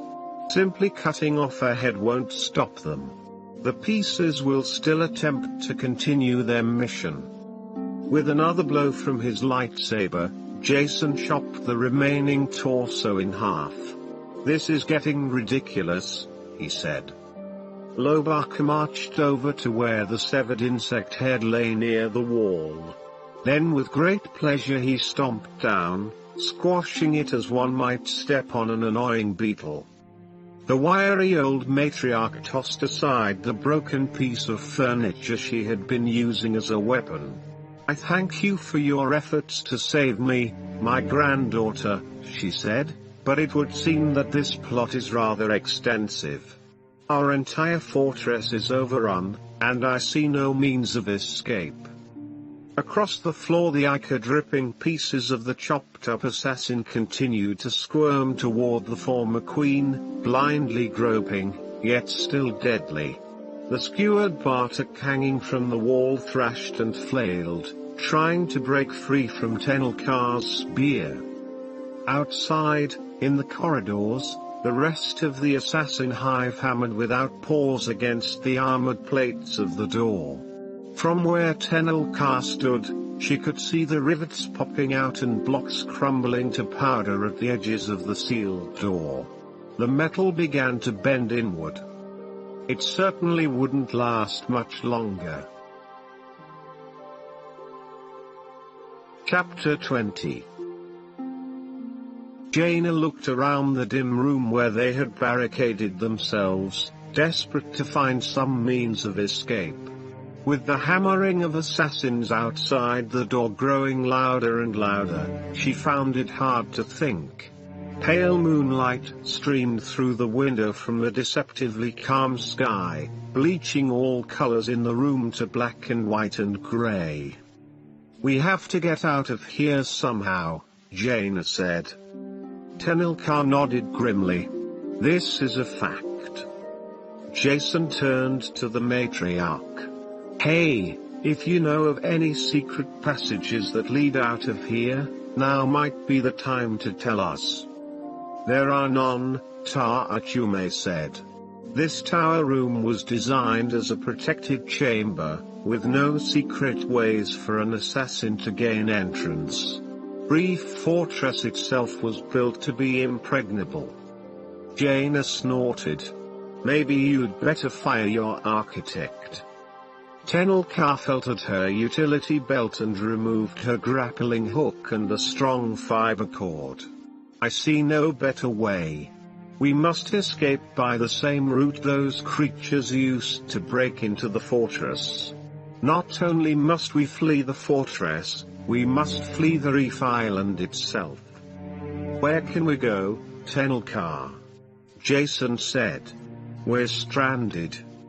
"I get it," Jaina cried, seeing what her friend intended. "We take one of the fast wave speeders and zoom out across the ocean. It's our best chance."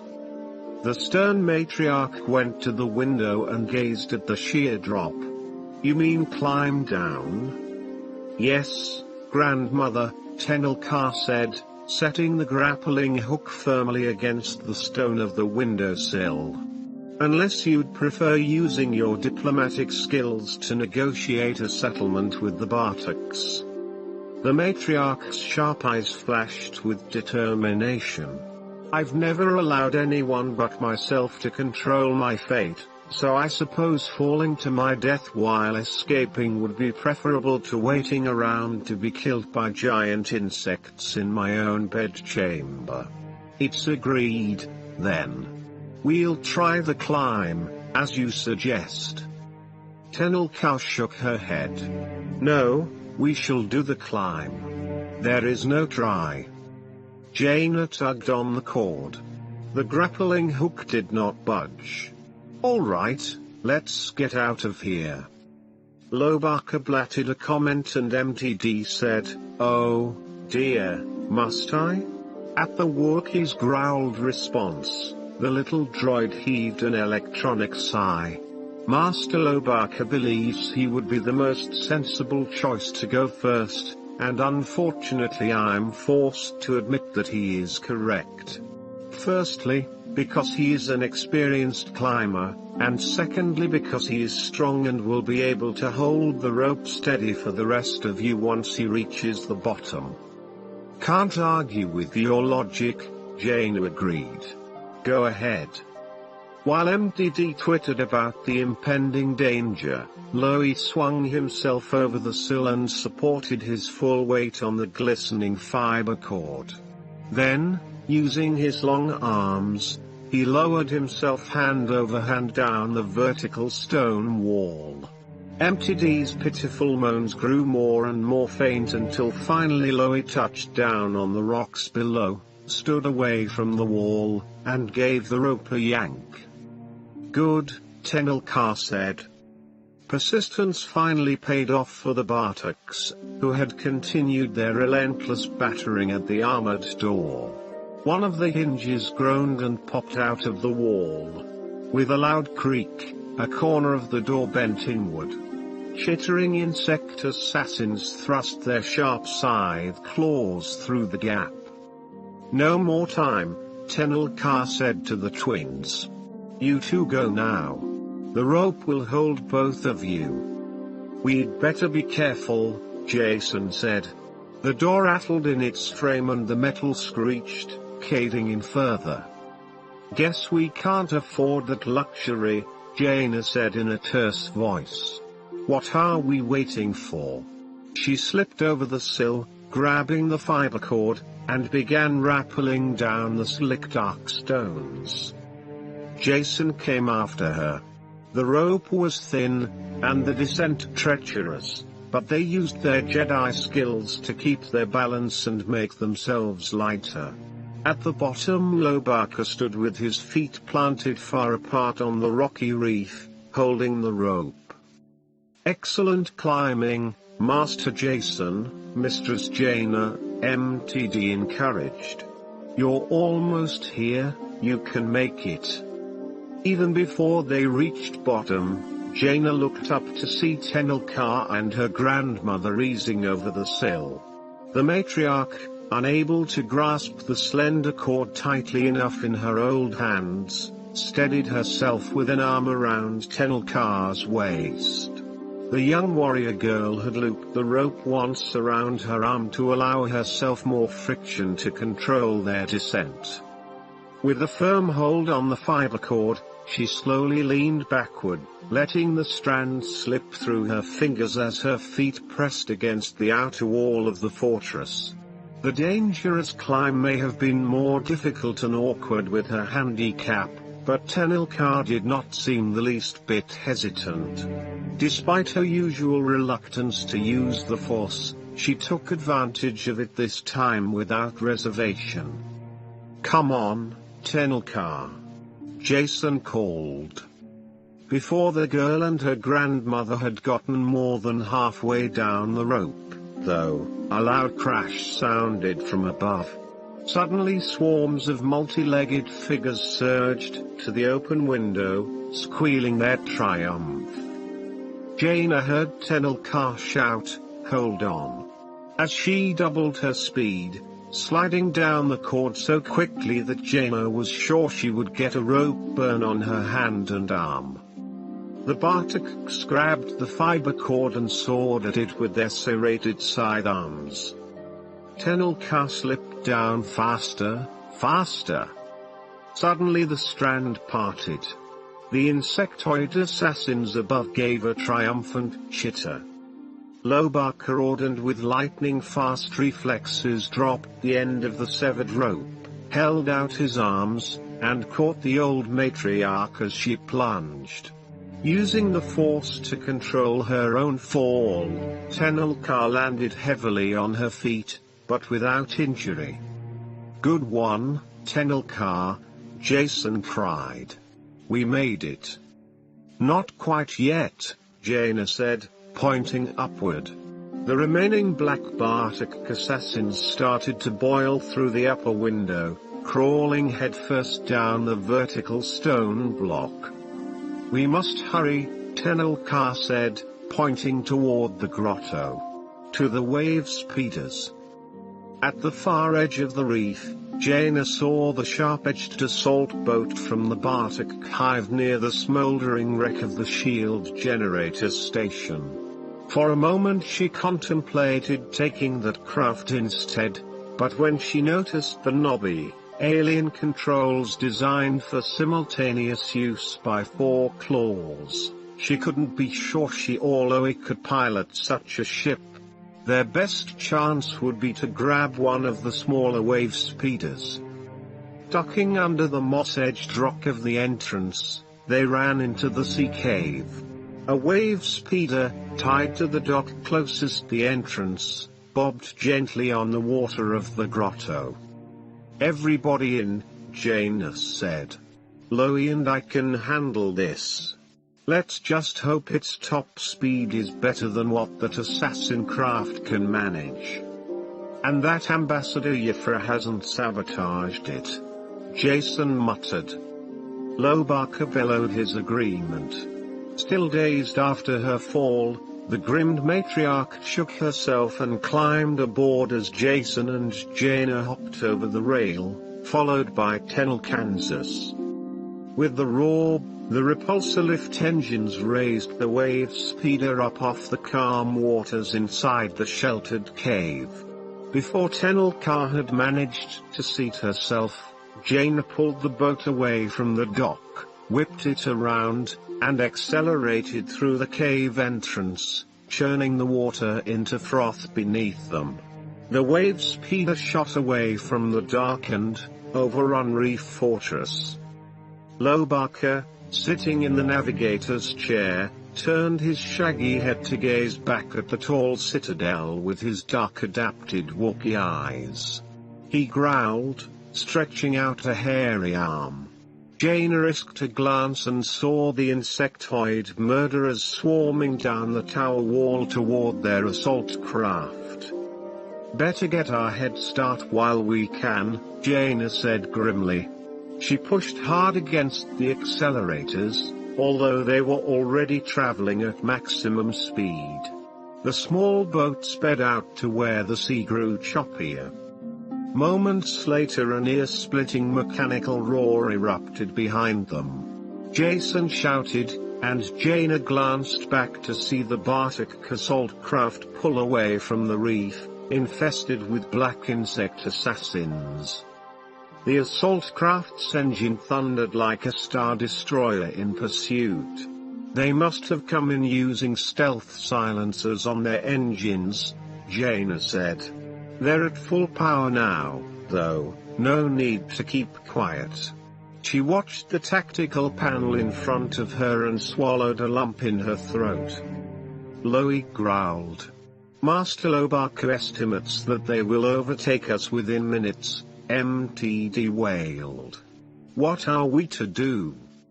The ocean was lit only by the twin moons high overhead in the midnight sky. Jaina saw froth ahead as the water surged around a rocky obstacle jutting from the sea, the dragon's teeth. "We'll go there," she said, "and try to cause some trouble as they dodge around the rocks. We're smaller, more maneuverable." "I doubt they'll give up because of a navigation hazard," Jason said.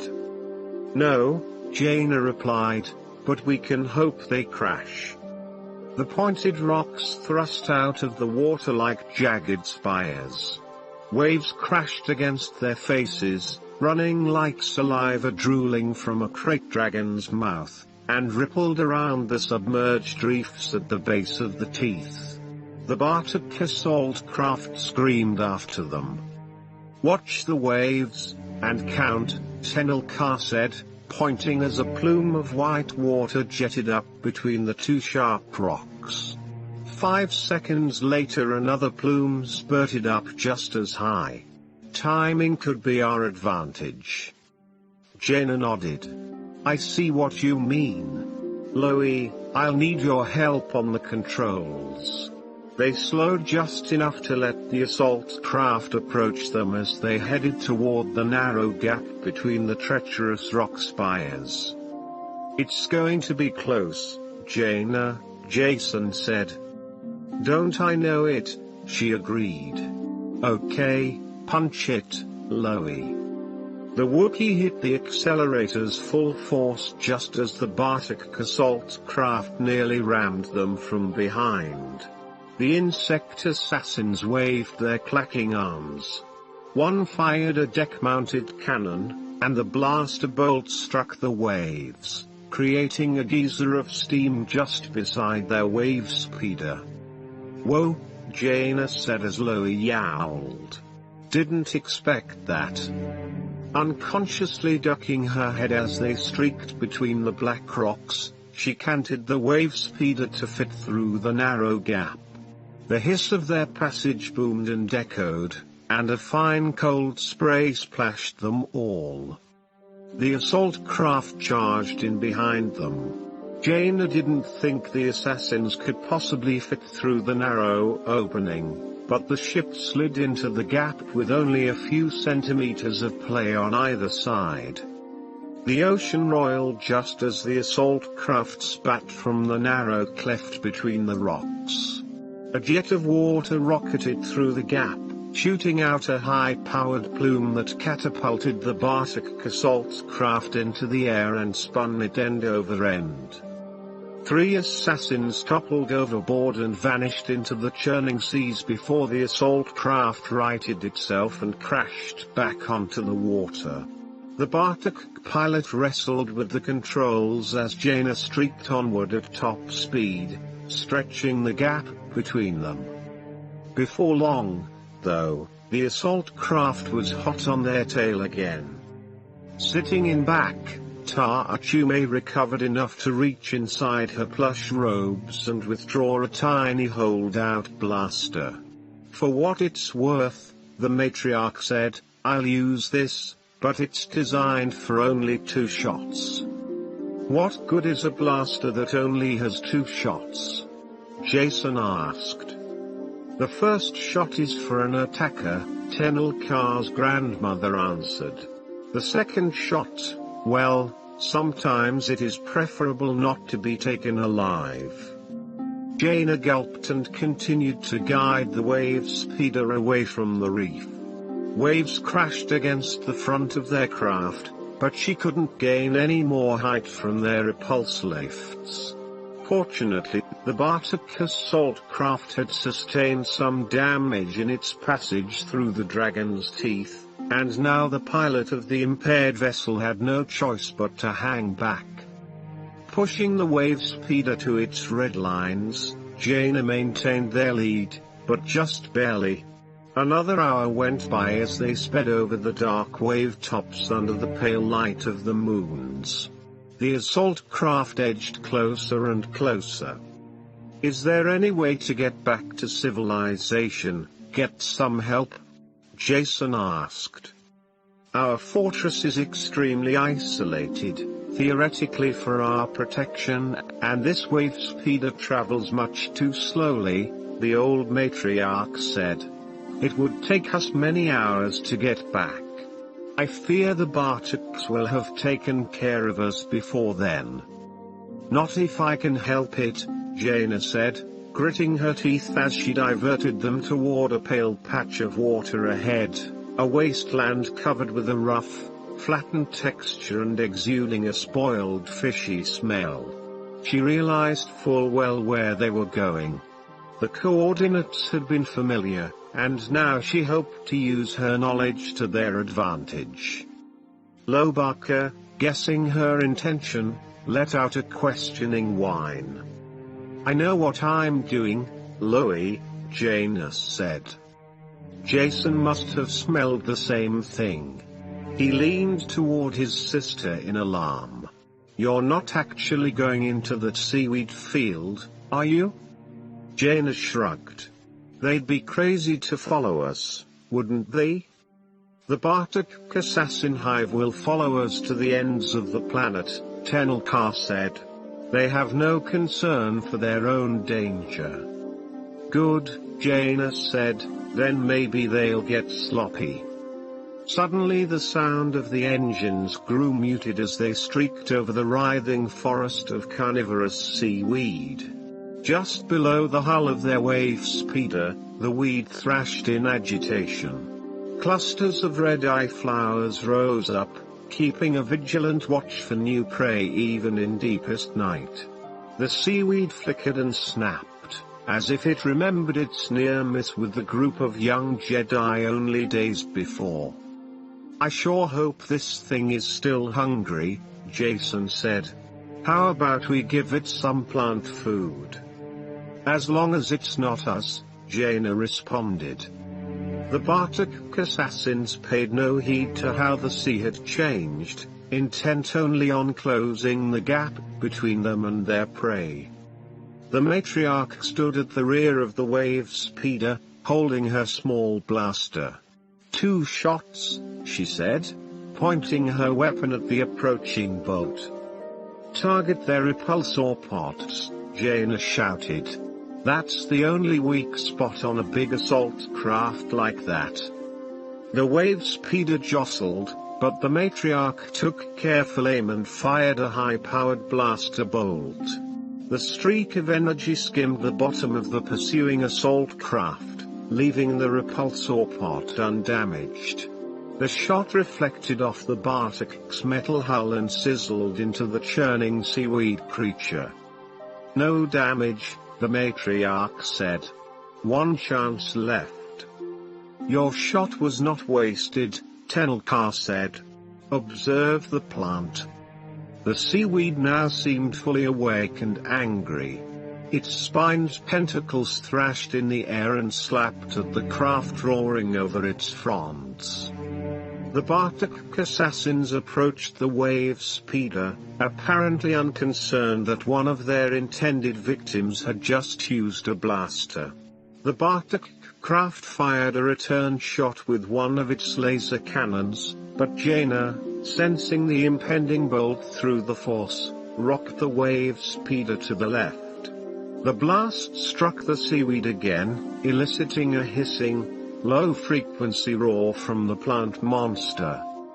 Ta-Achume stood again, raised her tiny blaster, and aimed a second and last time. May the Force be with you, Tenel Ka murmured. The Matriarch took her final shot. This time the energy bolt struck one of the Bartok repulsor pods squarely. Though the tiny weapon was not powerful enough to cause great damage, it was enough to throw the pursuing assault craft into a spin.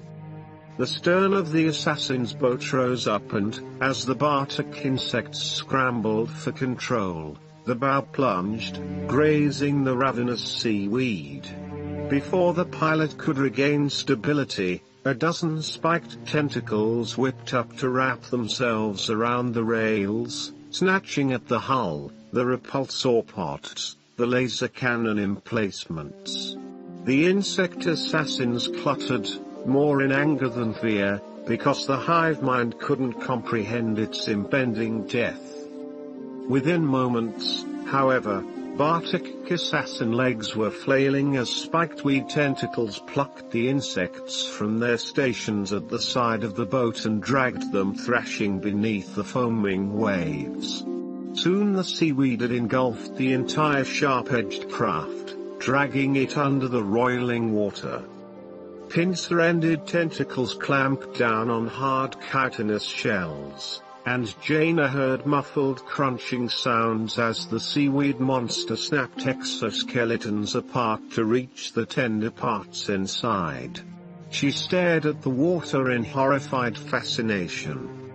I think maybe this is our cue to leave, Jason pointed out, giving his sister a nudge. Loie roared his agreement. Blood-red eye flowers blinked hungrily up at them. Okay, what are we waiting for?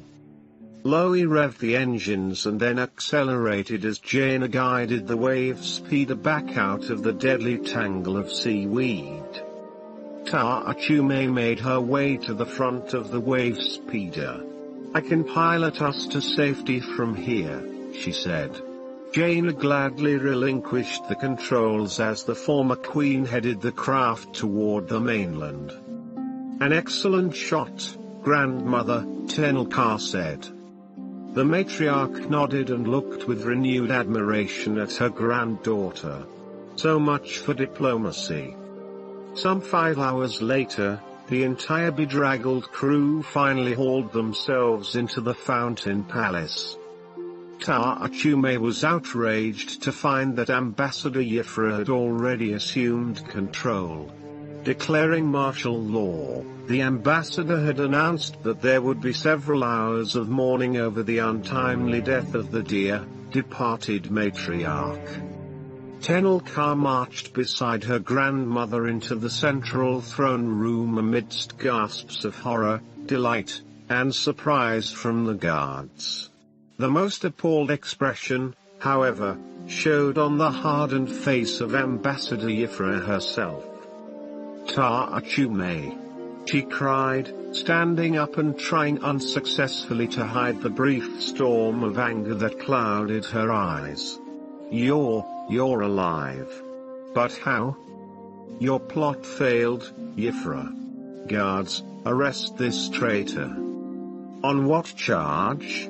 Ambassador Yifra said in a reasonable tone, her confidence not yet shaken. Plotting to kill the entire royal household. I am only happy that Tenel Ka's parents were absent, for I'm sure they would have been at risk as well. Why, Ta-achume, I've never shown anything but loyalty to you. Yifra's voice was full of sweetness and offended innocence, though Tenel Ka could sense that she was lying. How can you make such an accusation? Because you took control. How could you possibly have known we were in danger if you hadn't set up the plot yourself? Well, Yifra blinked. I simply responded to the distress call sent out from Reef Fortress, of course.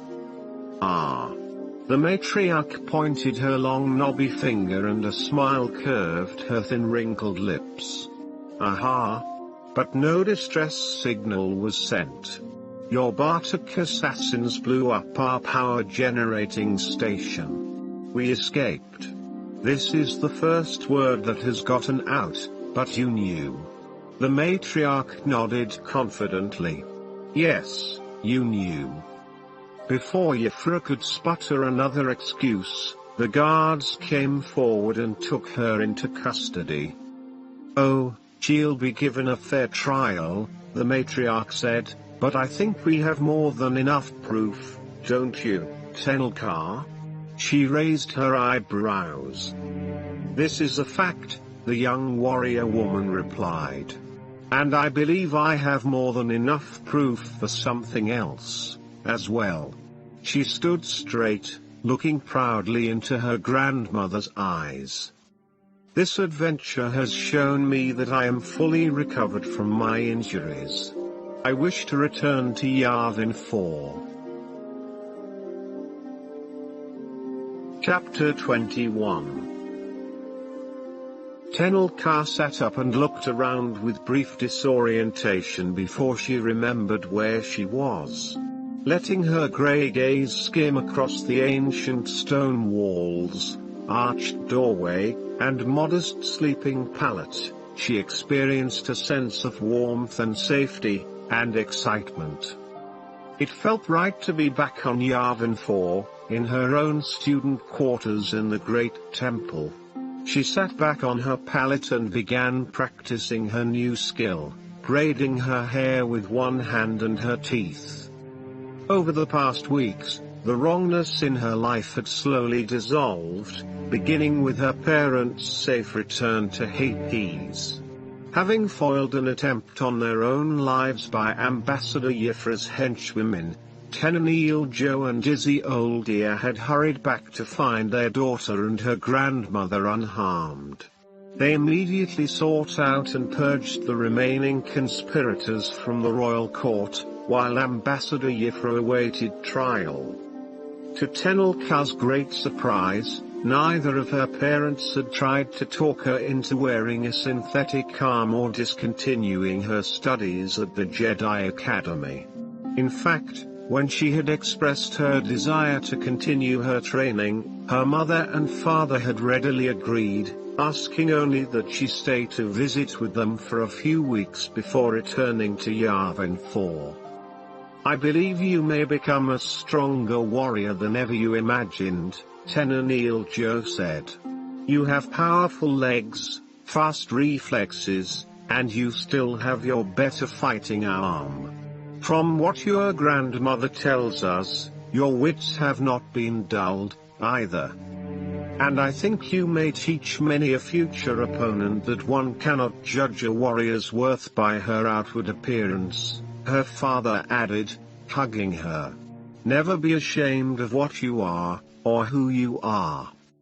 When Luke Skywalker had returned in the Shadow Chaser to take Tenel Ka and the other young Jedi Knights back to Yavin 4, there had been no mistaking her parents' pride. Her mother's final whispered words still echoed through her mind, "May the Force be with you." Now, after a good night's rest in familiar quarters, Tenel Ka felt ready to take her next step to recovery. She stood and stretched, delighting in the well-controlled response of her muscles. She spent the next few minutes ransacking her belongings until she had collected the objects she needed. She found her remaining Rancor-Tooth trophy wrapped in its supple leather covering. She tucked it under the stump of her severed arm, not a completely useless limb after all, she noted with some satisfaction, while she searched for another item. When at last she located the jewel-encrusted tiara from Hapes, which her grandmother had insisted she take, she placed the two articles side by side on a tiny work table in the corner and studied them. Both objects were symbols of who she was, of her upbringing. The Rancor's tooth came from Dathomir, a planet that was wild, untamed, fierce, and proud. The tiara symbolized her Hapen inheritance, regal bearing, refinement, power, wealth, and political shrewdness. Tenel Ka had long believed that honoring one part of her heritage implied that she must dishonor the other. Just as she had believed that trusting in the Force implied a lack of trust in herself. Wincing at the thought, she was compelled to acknowledge that she had actually gained wisdom from the loss of her arm. She knew now that she had to use every ability she possessed, including her talent with the Force, to become the best possible Jedi. But what of her heritage? She thought, picking up the Rancor's tooth and turning it over in her palm. Hapes and Dathomir. Could she combine the best of both? She was, after all, only one person. Coming to a decision, she grasped the Rancor tooth tightly, lifted it over her head, and brought it smashing down on the glittering, jewel-studded tiara. The delicate crown broke into pieces. Tenel Ka hammered again and again until bits of precious metal and gems lay strewn across the tiny table. Yes, she decided. She was a product of two worlds, and she would learn to blend the best of her mother's and her father's. She laid down the Rancor's tooth and reached for the other items she had assembled. Then, selecting the finest jewels from her Hapen tiara, she began to build her new lightsaber. Brilliant morning sunlight played across the top of the great temple and filtered through Tenel Ka's partially braided hair to form a red-gold nimbus around her. Jason stood about a meter away, facing her, a gentle breeze ruffling his unruly brown curls. His face was filled with apprehension. "You sure you want to do this?" he asked. "Yes," she said simply, though she felt an uncertain fluttering in the pit of her stomach. "Well, I'm not sure I can go through with it," he said in a low voice. "You? But why?" Blaster bolts. "The last time we did this, I ended up..." Jason's voice trailed off and he looked significantly at what remained of her arm.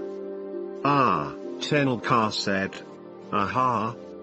So I'm asking you if you're sure," Jason said, "because I'm not." Grey eyes searched brandy brown while Tenel Ka considered this. Her throat was tight with unaccustomed emotion when she finally spoke. "Jason, my friend, I know of no better way to show that I trust you, that I do not blame you for what happened." Jason's face was solemn as he nodded his acceptance. "Thank you." He let his eyes fall half shut and took a deep breath. Tenel Ka did the same, feeling the force flow into her, through her. Her muscles tautened, not with fear, but with a delicious anticipatory tension. Reaching for the ranker's tooth clipped to her belt, Tenel Ka held it steady in front of her and pressed the power stud. A blade of sizzling energy sprang from the ivory hilt, glowing a rich turquoise, produced by the rainbow gems she had installed from her tiara. A heartbeat later, Jason's emerald lightsaber hummed to life. As if in slow motion, the two friends raised their blades until they hovered at eye level, just centimeters apart. With a crackle of discharged energy, their lightsabers touched once. Then again.